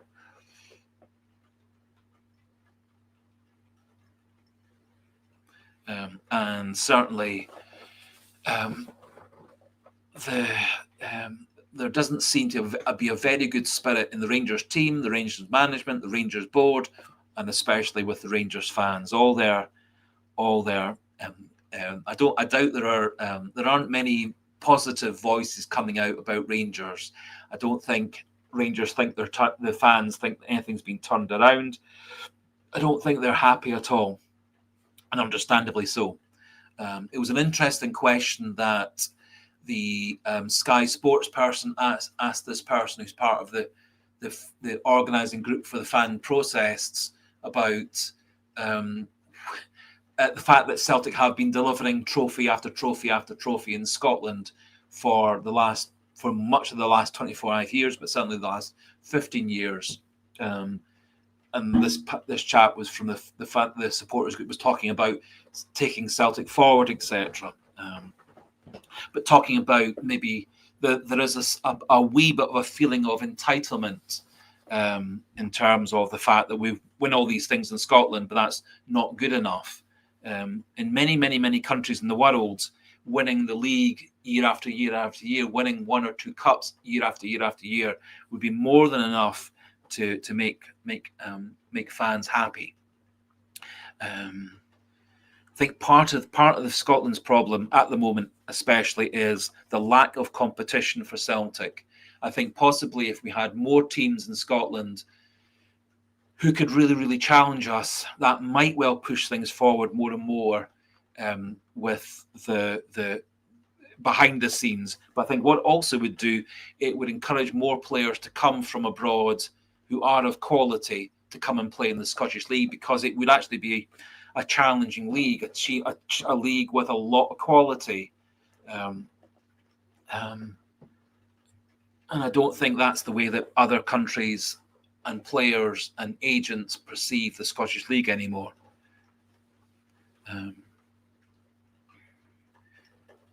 Which is why I've kind of talked in the past about that one answer for Celtic might be some kind of pan-European league where all the European football associations club together to create a big super league where Celtic, Rangers, half a dozen teams from England, half a dozen teams from Spain all go and form a big super league. With our 50, 60,000 capacity stadium, with our global reach, I think we very much would fit in with those sorts of teams, because we would be competing on an even playing field with many of them. At the moment,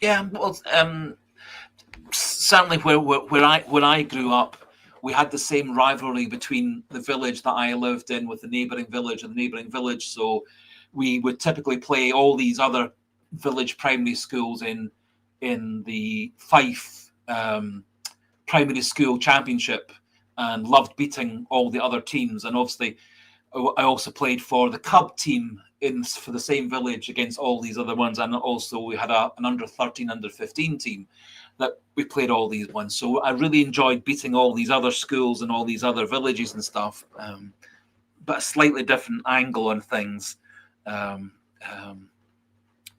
it is in the west of Scotland. Some of my family are from the west of Scotland, and a different sort of rivalry there.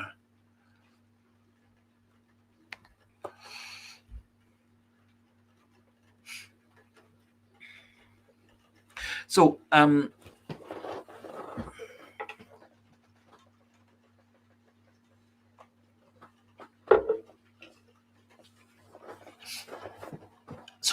think personally that the future is bright for Celtic, but it's going to take an awful lot of hard work by the players and an awful lot of hard work by Rodgers. And one of the questions is whether Rodgers is willing to give Celtic that a level of hard work. And I think if he's not going to commit to working very hard for the next 5-6 months, I think it's going to be difficult for the players to also give that commitment, which is probably going to be quite dispiriting for players like Balakwisha, Chinyetke, Inamura, Yamada, Nigrin, Tierney, etc., who've all kind of committed themselves to come and play for Celtic.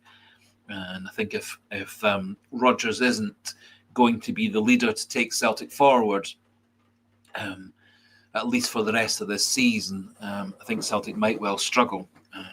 Really hopeful that his professionalism and his sort of pride in his performance will get him to start managing Celtic in a more positive, more constructive, forward-thinking way. It feels as if he's kind of gone into his shell in terms of his tactics and his mentality, and that's transmitted to the players. And And as I said, in terms of getting a manager rating, I gave him 4 out of 10 for tonight's game, because I thought he didn't manage. I'm not convinced that was the best 11 to pick. It certainly didn't strike me as being the best tactics to pick, and it certainly didn't seem to be that Celtic changed anything with any of the substitutions apart from the Sirachi substitution. And I don't think the way that Celtic set up after he did say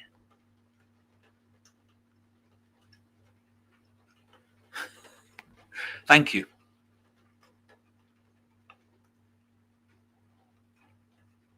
I think all I have ever done on the 2 and a bit years of doing this channel is just say what I think and say why I think these things. And if people agree with me, that's brilliant. If people don't agree with me, that's also brilliant, because they can have their opinions too. And it's nice that the channel is slowly developing. Thank you. And I am all for sharing opinions, and lots of you in the comment section don't have my opinions. I always try and explain why I think what I think. And some of it's based on 53 years of experience. Some of it's based on real life type things. I think in the end, we all want Celtic to do well. I think that's also what the protesting fan groups want, is for Celtic to do well. And I think there's lots of different ways to achieve the same goal. I think working together and sharing opinions respectfully, be it as fans or be it between fan groups and the people who actually control and run the club, I think that's also what's required. I'm not convinced there's the same level of respect that goes from the board to the fan groups, or from the fan group back to the board. And I think that's a problem. And it's probably a problem at pretty much every football club in the world, is a disconnect between the fans and the people that actually own and run the club.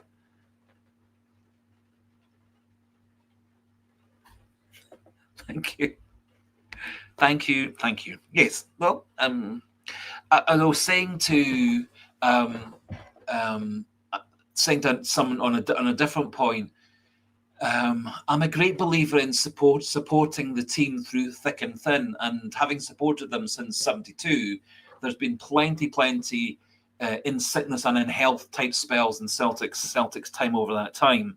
I wasn't I was never a person to move my affiliation in any sporting team I've ever supported, simply because a team was being successful and the team I was supporting before wasn't being successful. So that's why it's been absolutely wonderful for me to be a Celtic supporter the last 15 years or so. It's because we've been doing so well domestically. And again, it's not necessarily the popular opinion. I'm actually happy that Celtic are succeeding domestically, and I think succeeding in Europe would be an icing on the cake. And I did think if Celtic played to their potential this season, that making one step forward and getting into the last 16, not the last 24, is where we could have and should have been able to get to in the Champions League this season. I think for a variety of reasons, on the pitch and off the pitch, and in the boardroom and in the scouting and recruiting department, things have not gone well over the summer, and that's why we've not reached that potential. I think if, as there are supposed to have been, a rejigging of the scouting and recruiting and backroom staff, I think that could certainly move Celtic forward. I think, as someone was saying a wee bit earlier on, maybe a change, a big change in the coaching staff. So I think if the board knows that Rodgers is going to leave at the end of May, it would be brilliant if they've got somebody who's lined up to come in June and bring in half a dozen new coaches, and then that gives the existing players and any players bought in the transfer window a real chance to get used to these new tactics, new teammates, etc., and then have a decent start to the season and then get better and better and better. Kind of like the Postecoglou phase when he came in. Actually, he kept quite a lot of the coaches he'd had before, but he completely changed the way that Celtic played.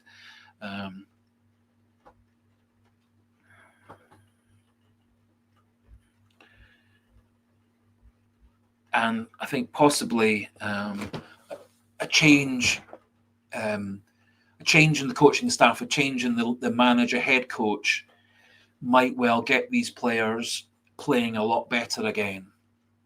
I'm hoping that Rodgers' professionalism and pride, etc., will see them through to the end of the season, get us a double, get us a treble, and get us in the Champions League qualifiers for next season. We're probably going to have to go through a couple of different rounds. That's not gone well for us in the past, much because we've not necessarily been quite firing on all cylinders when we've gone into the first qualifier match. This season, we really should have been firing on all cylinders going into that first qualifying match. It didn't really strike me as the players were quite prepared for that first game against Kairat Almaty. Didn't look like all the players were 100% fully match fit and match sharp. It felt to me like they were still a couple of games away from reaching their peak. In essence, all of them should have been peaking for the St Mirren match and then driving into the Kairat Almaty match a few weeks after. And for me, that comes down to Rodgers, the coaching staff, and partly due to the players as well. I don't think the pre-season friendlies and the pre-season training went as nearly as well as it should have done. And for me, again, that's the coaching staff and the managerial staff are largely to blame for that. Probably a bit of that also comes down to the physios and the medical staff, the sports science peoples, etc. as well. I think we also probably gave Daisen Maeda and Rio Hitati a couple of weeks too much of time home in Japan. When they came back to Scotland, I think they were several weeks behind the rest of the squad. And I think that's also been a factor as well, is that some of the players came in on day one of the pre-season. Actually, a couple of players came in a couple of days before pre-season started to start doing gym work, and then more players came in a couple of weeks later, more players coming in another couple of weeks later, and for one reason or another, Alistair Johnson kind of came in like a week before the season was actually starting.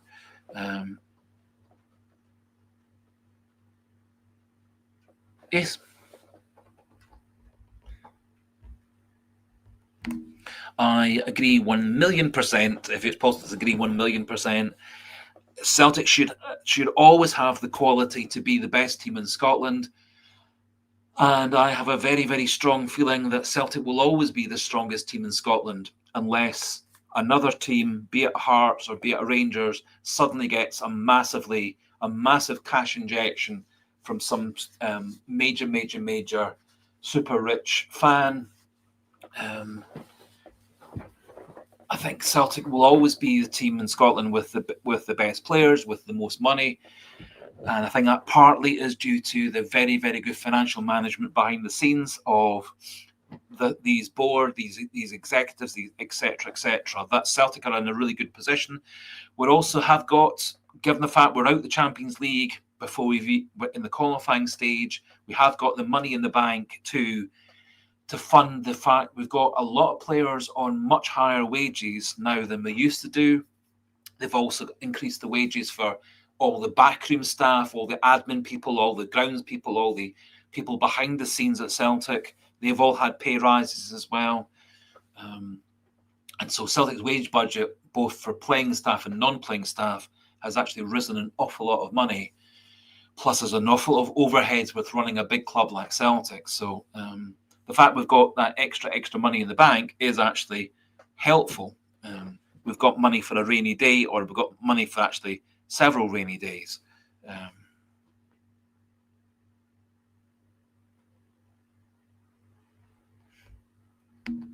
Yes. As I said, for me, there are things that remind me of Ange Postecoglou's first 4 or 5 months, where he had to make so many changes to the squad over that summer into the transfer window. We lost 2 of our best players late in that transfer window. moving off to English football. He played a lot of players in that first few months who haven't played very much for Celtic since that time. We had Owen Moffat played a few games. Adam Montgomery played a few games. With quite a lot of players who only played for Celtic in those few months between Postecoglou starting and Christmas. I think we also got a wee bit lucky with there being a change to the winter break as well. I think that helped Celtic. And then we also brought in 3 Japanese and O'Reilly in the January window, which really kicked Celtic forward for the second half of that season. So I'm very hopeful.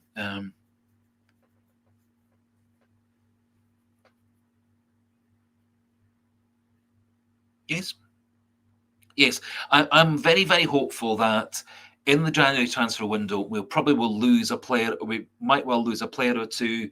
I wouldn't be too surprised if both Maeda and Hatate moved on in the winter transfer window. Definitely Dice and Maeda,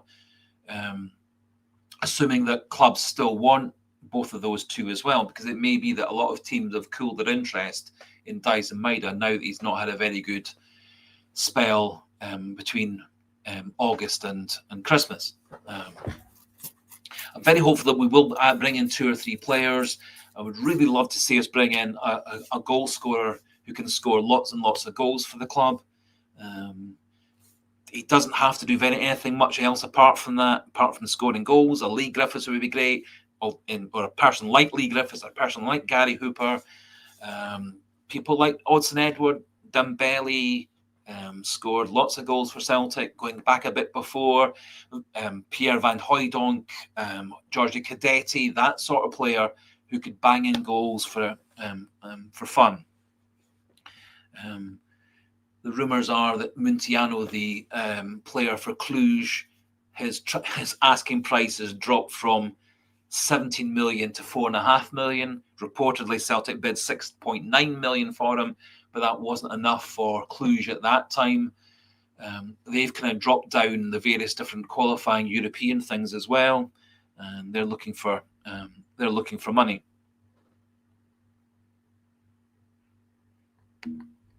I'm not sure whether Damien Duff would be a good manager for Celtic.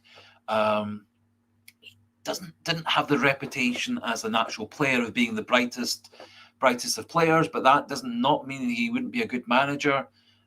As my understanding was, he was being lined up to be the new manager of the Irish international team, but Celtic could certainly line him up, poach him, and bring him in. I think he would be a very popular manager with the fans. I think he would bring in fresh ideas, fresh ways. Another name I've seen linked is Robbie Keane. Played for lots of different clubs. He's had a couple of pretty successful spells as a manager in European football. He spent 4 or 5 months at Celtic, scored a bundle of goals for Celtic in that half loan season. I think he knows Celtic as a football club. I think he would understand the culture. I think he probably would turn out to be a very popular manager with the fans as well. I think he would engage better with the fans than Rodgers does.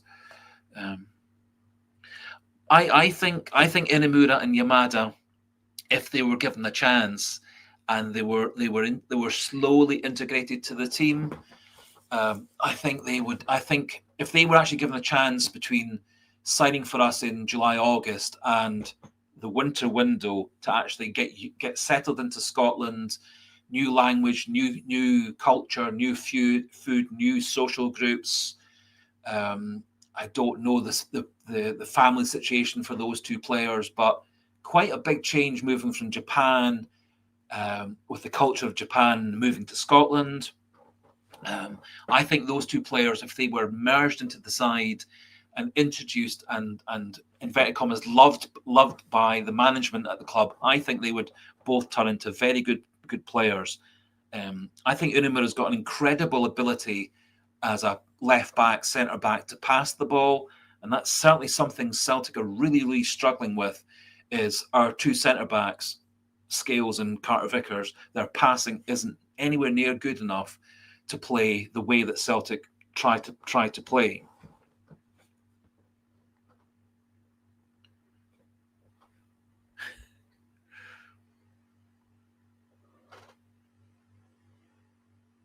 Yes, yes, and I think that that would be a very, very good way to go.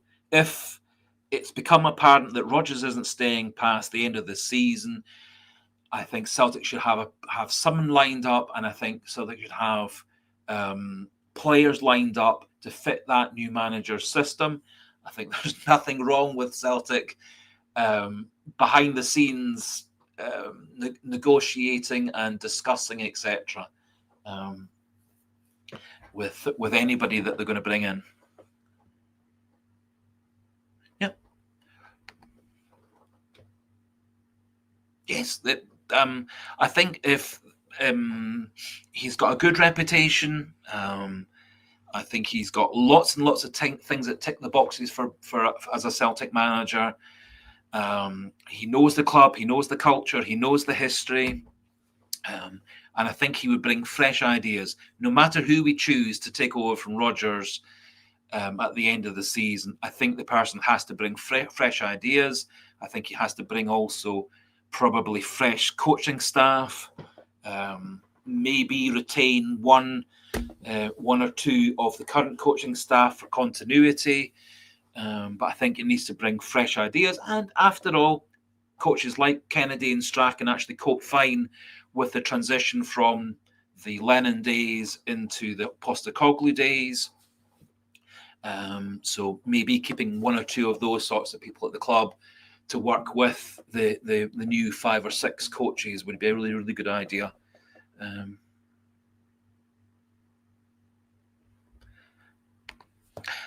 That you make a brilliant point. A lot of sports in the world have major restrictions on how much money a club can have, how much money a club can earn.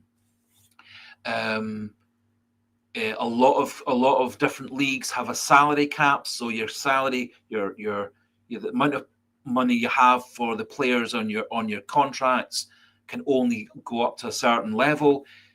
So teams in the National Football League, the American Gridiron League, they are much more restricted in terms of how much money the club can actually have. They have much more revenue sharing, so all the teams in the NFL get pretty much the same pot of money, which allows the team I support and have been for the last 40 years in American football is Green Bay Packers. Green Bay Packers is a city with 100,000 people in the city, except they have been able to challenge and beat and win Super Bowls and stuff against all the biggest cities. So as they go up against New York and Dallas and Houston and San Francisco and stuff, who are massive big cities with theoretically tons of money, but because of the revenue sharing and the restrictions in terms of salary caps and stuff, plus their draft system for college players, means that there's a lot more parity there. And so richer teams don't get richer and richer, and poorer teams don't get poorer and poorer. And so in American football, there's a lot more parity. There's no super duper gigantic clubs who can buy all the best players and get all the money. And so I think there is a lot to be said for there being some form of cut-off point in terms of club finances. I think that's what UEFA and FIFA were trying to do with financial fair play and sustainability and all these kind of things. It looks like a lot of teams find ways to get around those systems, because certainly at the moment, super rich clubs like Liverpool, Man City, Real Madrid, Barcelona, Paris Saint-Germain just get richer and richer. They get all the best players, and it makes that gap bigger and bigger, both within their domestic leagues, but also moves those big 5 European leagues further and further away from Scotland, further and further away from Holland, Belgium, Portugal, the Scandinavians, the Eastern European leagues, Turkey, Greece, etc. It's going to get that gulf's going to get bigger and bigger and bigger and bigger unless something changes.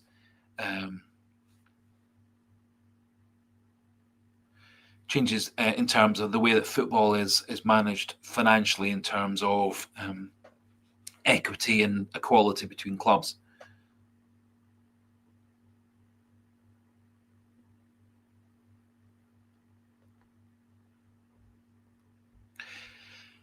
Certainly, according to the figures that are released, Celtic's wage budget for quite a number of years was actually less. So when Rangers and Celtic when Rangers actually were challenging Celtic more, their wage budget actually was much higher than it was at Celtic. Celtic's wage budget now reportedly is more than Rangers, and is getting more and more bigger gap from Rangers. And the wage budget for 25-26, which is the season we're in, which will get released in a year's time in terms of figures, is much bigger than it was in 23-24 when Rodgers took over. So the wage budget went up a lot between 23-24 and 24-25, and it's gone up a lot more in 25-26. And certainly, as much as although the board has made a lot of less good decisions, it has invested a lot of money in player contracts and player wages to try and keep the Hitatis, the Maidas, the Carter Vickers, etc., at the club, and try and attract players to come to Celtic when they could maybe go to Bournemouth or Brentford or Union Saint-Gilloise or Bruges or Anderlecht, etc. So I think they have tried to reward players with bigger contracts and longer contracts to try and get loyalty and try and do a lot of different things. So I think they are trying to do different ways of getting the best quality players at Celtic and keeping players at Celtic who might want to leave. But as was kind of proven with Kuhn and O'Reilly and many, many other players in the past, I think once a player decides he wants to leave, I don't think there's much point in keeping them.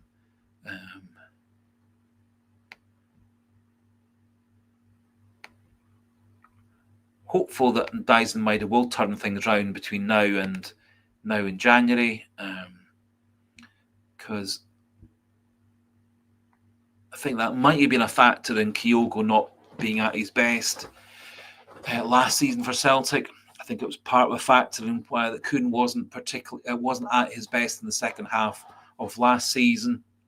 He still played well on several occasions, but didn't have that consistency and real high quality that he'd had in the first half of the season. So an exception to that rule might well be Matt O'Reilly. His performances never really dipped.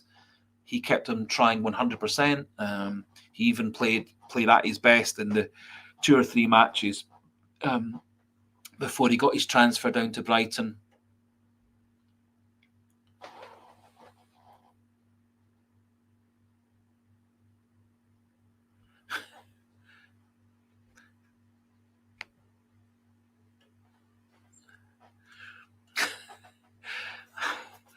Well, I think there is something to be said for in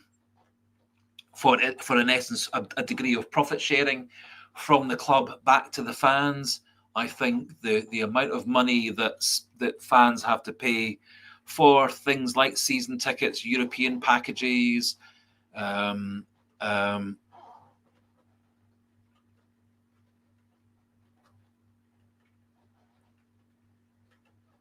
I think a lot of things that Celtic fans are being asked to pay is far too much. The subscriptions for Celtic TV, as I say, season tickets, European packages, all these things, I think could actually be brought down and down and down. To be fair, the Europa League package was significantly lower, supposedly, than other clubs of a similar or even smaller level than Celtic. So I think it's in some ways some of the profits were being passed back to the fans, but I don't think nearly enough. I think other things there could be far better in terms of profit sharing back to the fans to make it less expensive to be a Celtic fan.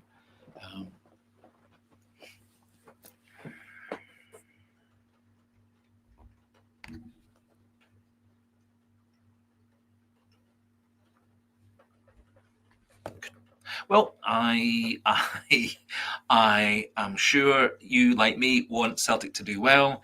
I think it is. I think it is difficult to be optimistic. It's difficult to see the glass being half full rather than half empty. When when the second goal went in for Braga tonight, I have to say that my spirits, my confidence, my positivity took a bit of a dip. But I am a great believer in terms of football things, to be positive, to be optimistic, to be hopeful, to think of the best and hope for the best, etc., etc. But I'd fully accept there are lots and lots of people out there who find it difficult to be optimistic because things at the moment are not going well. Particularly, I don't think Celtic are playing as a team. I don't think they're confident. I don't think they're playing for each other. I don't think they're playing for Rodgers. I don't think they're responding very well to the fans. I think there's an awful lot of things going on, and none of those are very good.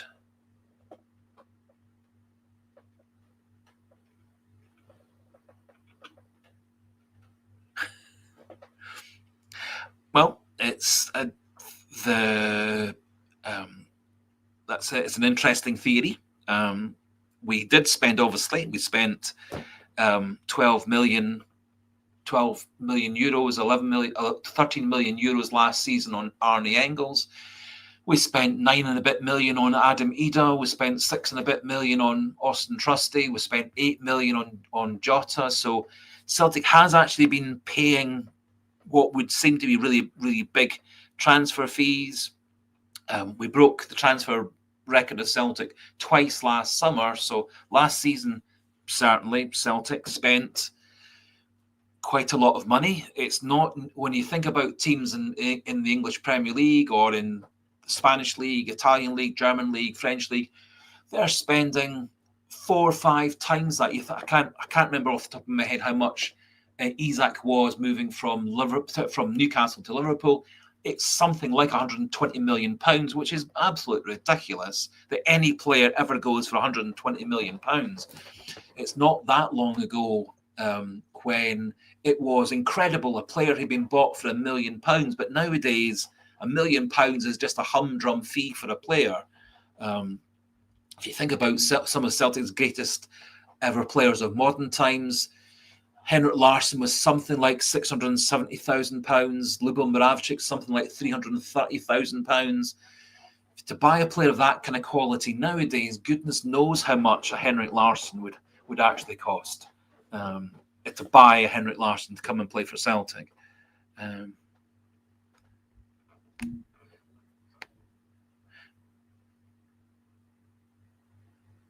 Yes, I think there's lots of different ways of supporting Celtic for a variety of reasons. I don't actually get to very many Celtic matches. Part of it's to do with travel, part of it's to do with health reasons. There's lots of different things why I'm not able to get to Celtic matches. I support the club through other ways, other financial ways, etc. So I think there's lots and lots of different ways of supporting the club. I think that's also something that is very, very important. Is different people can support the club in different ways. Same way that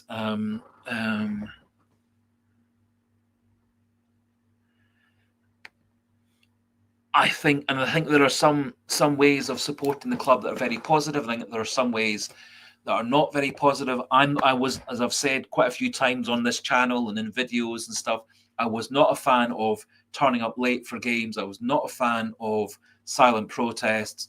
I am certainly not a fan of banners in the ground or graffiti outside the ground, threatening the board members with being executed or killed, etc. That for me, that's nothing to do with supporting a football club.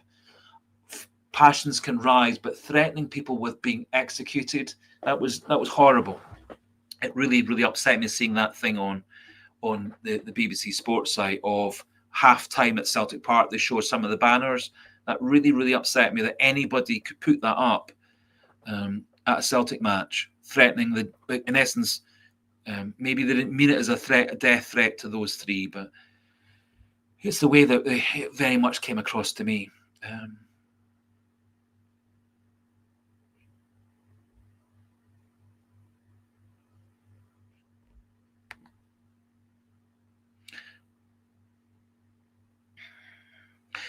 Again, I don't. Paul Mukun, you make an interesting point.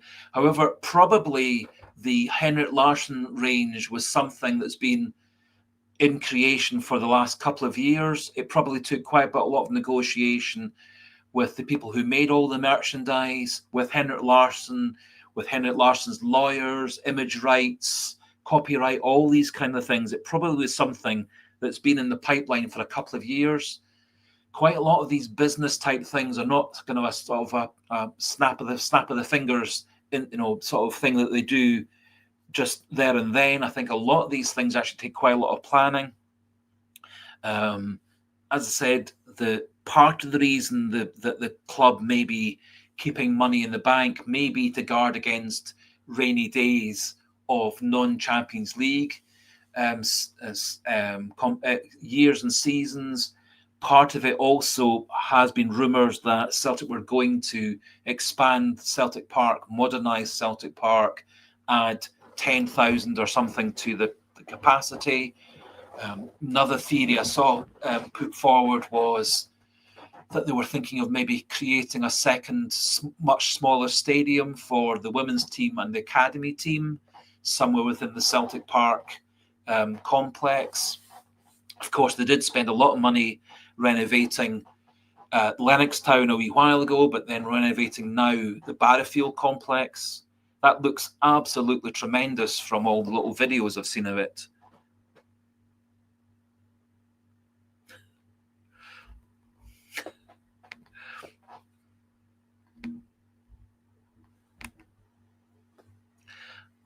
I presume we're joking there. I don't. I don't think so. I don't think the Michael Nicholson, etc., would have offered what some people called an olive branch to come for the fans to come and speak to them on Monday the 6th.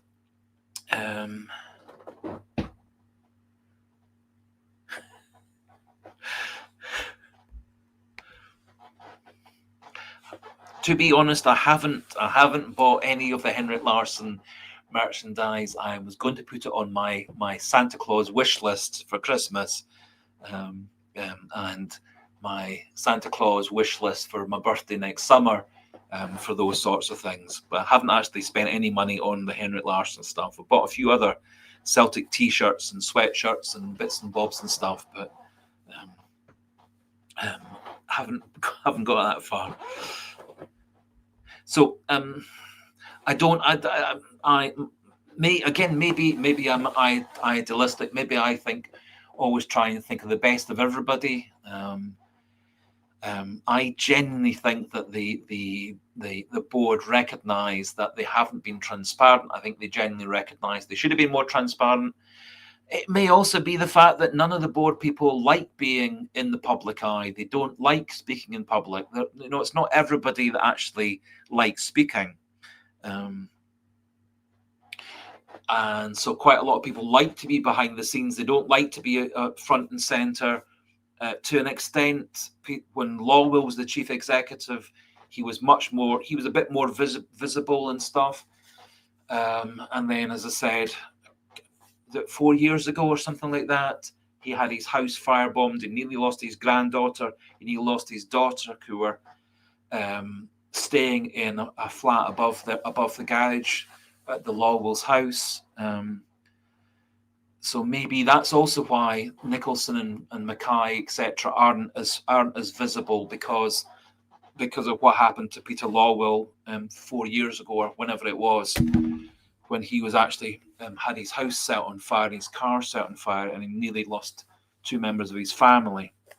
Luckily, they evacuated. Luckily, the fire brigade and so on came and got things evacuated and things put out before it became an absolute inferno. But it was apparently close to the daughter and the granddaughter being killed in that accident, which would have been absolutely tragic, and not that something that nobody ever deserves, simply because of perceived not doing a good enough job with the club.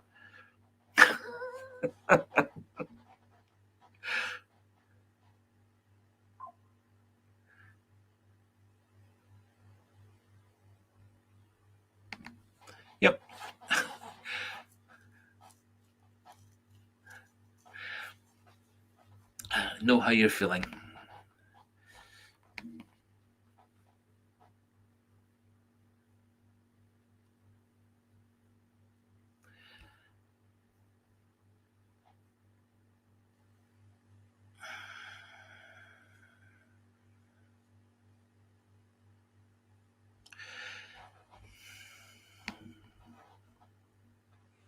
So I personally think, if in terms of making protests against the board, I don't think actually anything that we do or don't, I don't think anything that we do or don't do actually will change the way that the board members and the executives and the financial people actually manage the club financially. I think silent protests, throwing things on the pitch, banners, chants, silent protest, all these things I think are counterproductive. I think all those things affect the players. And as much as McGregor and the players and Rodgers are saying that it's not affecting the players, I think it very much is affecting their players. Which maybe that's part of the reason the board are actually taking notice of these things. Maybe that's why they've decided to have the dialogue. Maybe the reason for the 1 month delay between the end of the transfer window and these talks and negotiations and meetings, maybe it simply is the board were trying to create what they're actually going to say, create a package. Maybe they've been making changes behind the scenes. Maybe they've added people to the recruitment team, the financial team, the scouting team. Maybe they've sacked people. Maybe they've moved people on. Maybe they've added people in. Maybe there's lots of changes.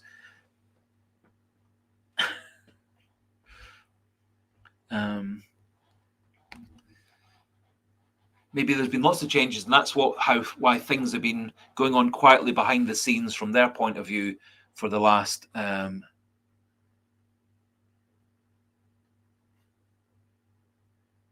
Yeah.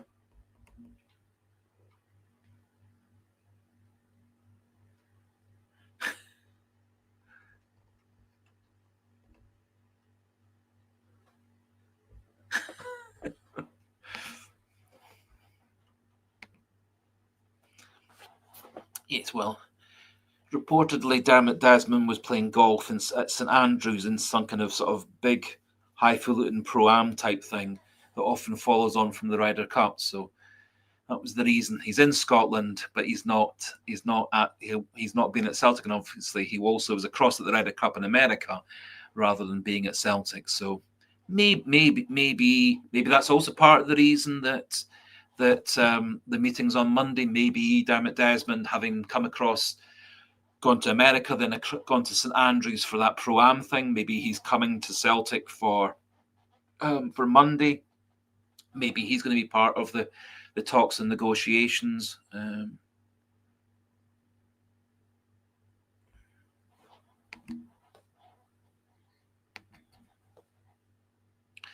I think possibly given his success in every job he's ever been, he has been for the company, the organization he's worked. He has actually been financially very, very good for all the various things he's worked before. He may not have the best of people skills. A lot of people who are successful in business don't have the best of personalities. They're not always the best at doing public relations and stuff. Some businessmen, people are very, very good at public relations. Quite a lot of them are rather cold, not very good at interacting with other people. So that may be the case with him as well. Whatever he's been before in terms of being chief executive officers, financial officers, chairman, etc., he's always been a big success in terms of the finances and the prestige and things in terms of making the company financially very, very strong. So, but I fully accept that he isn't the best person in public. He's not maybe the best person for explaining things. He's maybe not got the best attitude, but I don't think he deserves death threats. I don't think he deserves to have his house firebombed a few years ago. Even if we don't agree with the way he is, maybe we don't like his personality, nobody deserves what happened to him, his daughter and his wife and granddaughter. with that attack.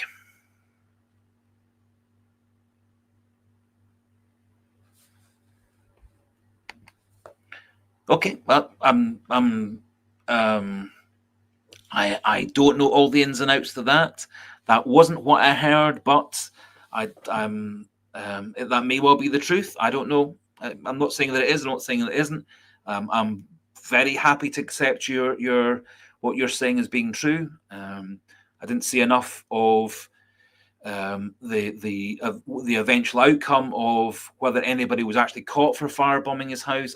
My understanding was that it was linked to dissatisfaction within Celtic supporters, but you could well be right. I'm not saying that you're wrong. I don't know all the ins and outs. Maybe you're much better informed about that than I am. However, I don't think there's any debate to the picture that came up on the BBC Scotland site at halftime of the Celtic Hibs match, which was a picture of a banner at Celtic Park with hoods over the faces of three people nominated as being Lawwell, Mackay, and Nicholson. I don't think that's appropriate. I don't think death threats daubed and vandalised outside Celtic Park for those people is appropriate either. So what all the ins and outs were of the firebombing of Peter Lawwell's house a few years ago, I don't know. But I don't think anybody can ever accept or say that what would be perceived as being a death threat, as has happened on 2 occasions in the last few weeks, can ever be right.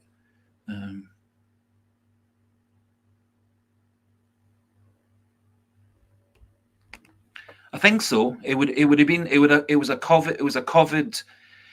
The reason that his granddaughter and daughter were staying was relating to COVID. So it was a COVID season. So it could well have been the 10 in a row season. I read the story months and months ago. That's why I'm not as well informed about it, and that's why I can't remember all the ins and outs.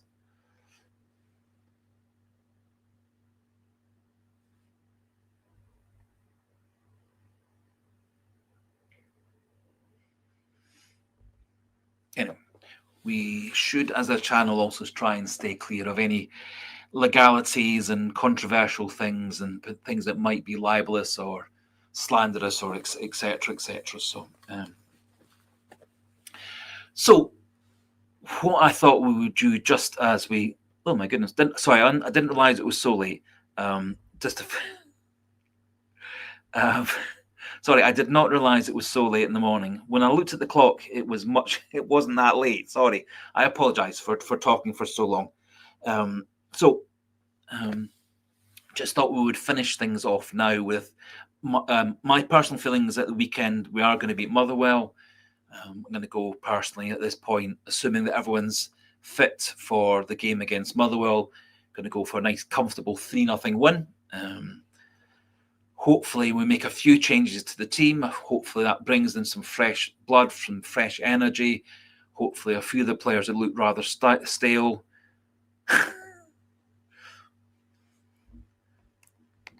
Yes. It did feel as if some of his decisions against Hibs at the weekend weren't very much in favour of Celtic. There did seem to be an incredibly high foul count. There did seem to be quite a number of incidents that went unpunished, a lot of inconsistency. To be fair, the goal that was disallowed for offside was offside, so that wouldn't have changed the result. There was a one, if not two, incidents that could well have been penalty kicks.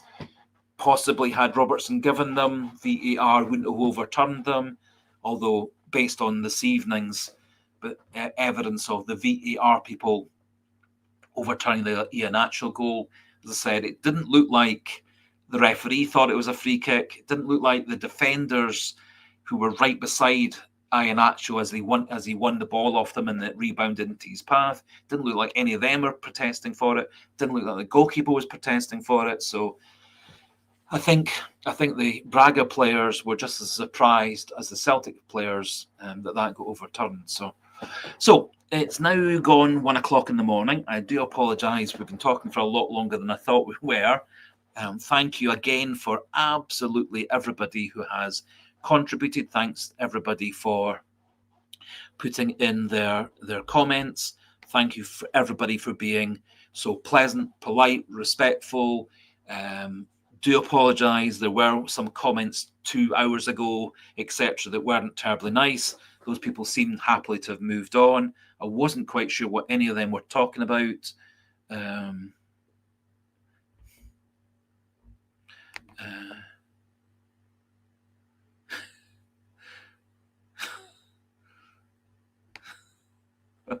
So I think what we'll do now that it's gone 1 o'clock in the morning, we will call it a day.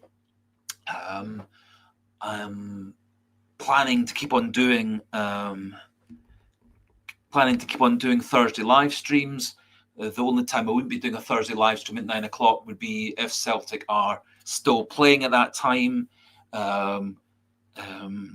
So probably when it comes round to the Sturm Graz game, that I'm pretty sure that'll be an 8 o'clock kickoff because that's at Celtic Park. We then have got a couple of away games at Midtjylland and at Feyenoord. They're both 5:45 kickoffs. So we'll keep on trying to do 9 o'clock live streams. I am so grateful for everybody participating.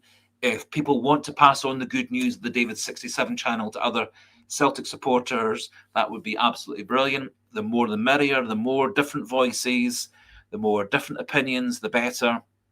And as always, we do all have one thing in common, which is wanting Celtic to do as best as possible. And hopefully over the next 2 or 3 weeks, we'll see things turn around. We'll have a wonderful lead into Christmas. We'll win the League Cup. And we'll thump Rangers in November. We'll thump whoever we get in the final after that. We'll come through in the Europa League, and then in the new year, we'll then crack on and power through to the last 4 of the Europa League. Well, we can but dream. We can but dream. But I do think in the end, we're going to win 1 or 2 trophies. We're going to win the league, and we're going to win a cup or 2.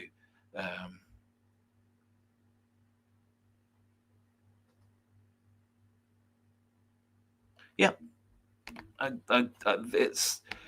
it appears to be, unless there's another angle that we haven't seen that the VAR referees did see, which I don't think that can be possible because generally all these sports channels, TNT, Sky, Discovery Plus, Amazon, etc., they always pretty much show everything to the fans one way or the other. So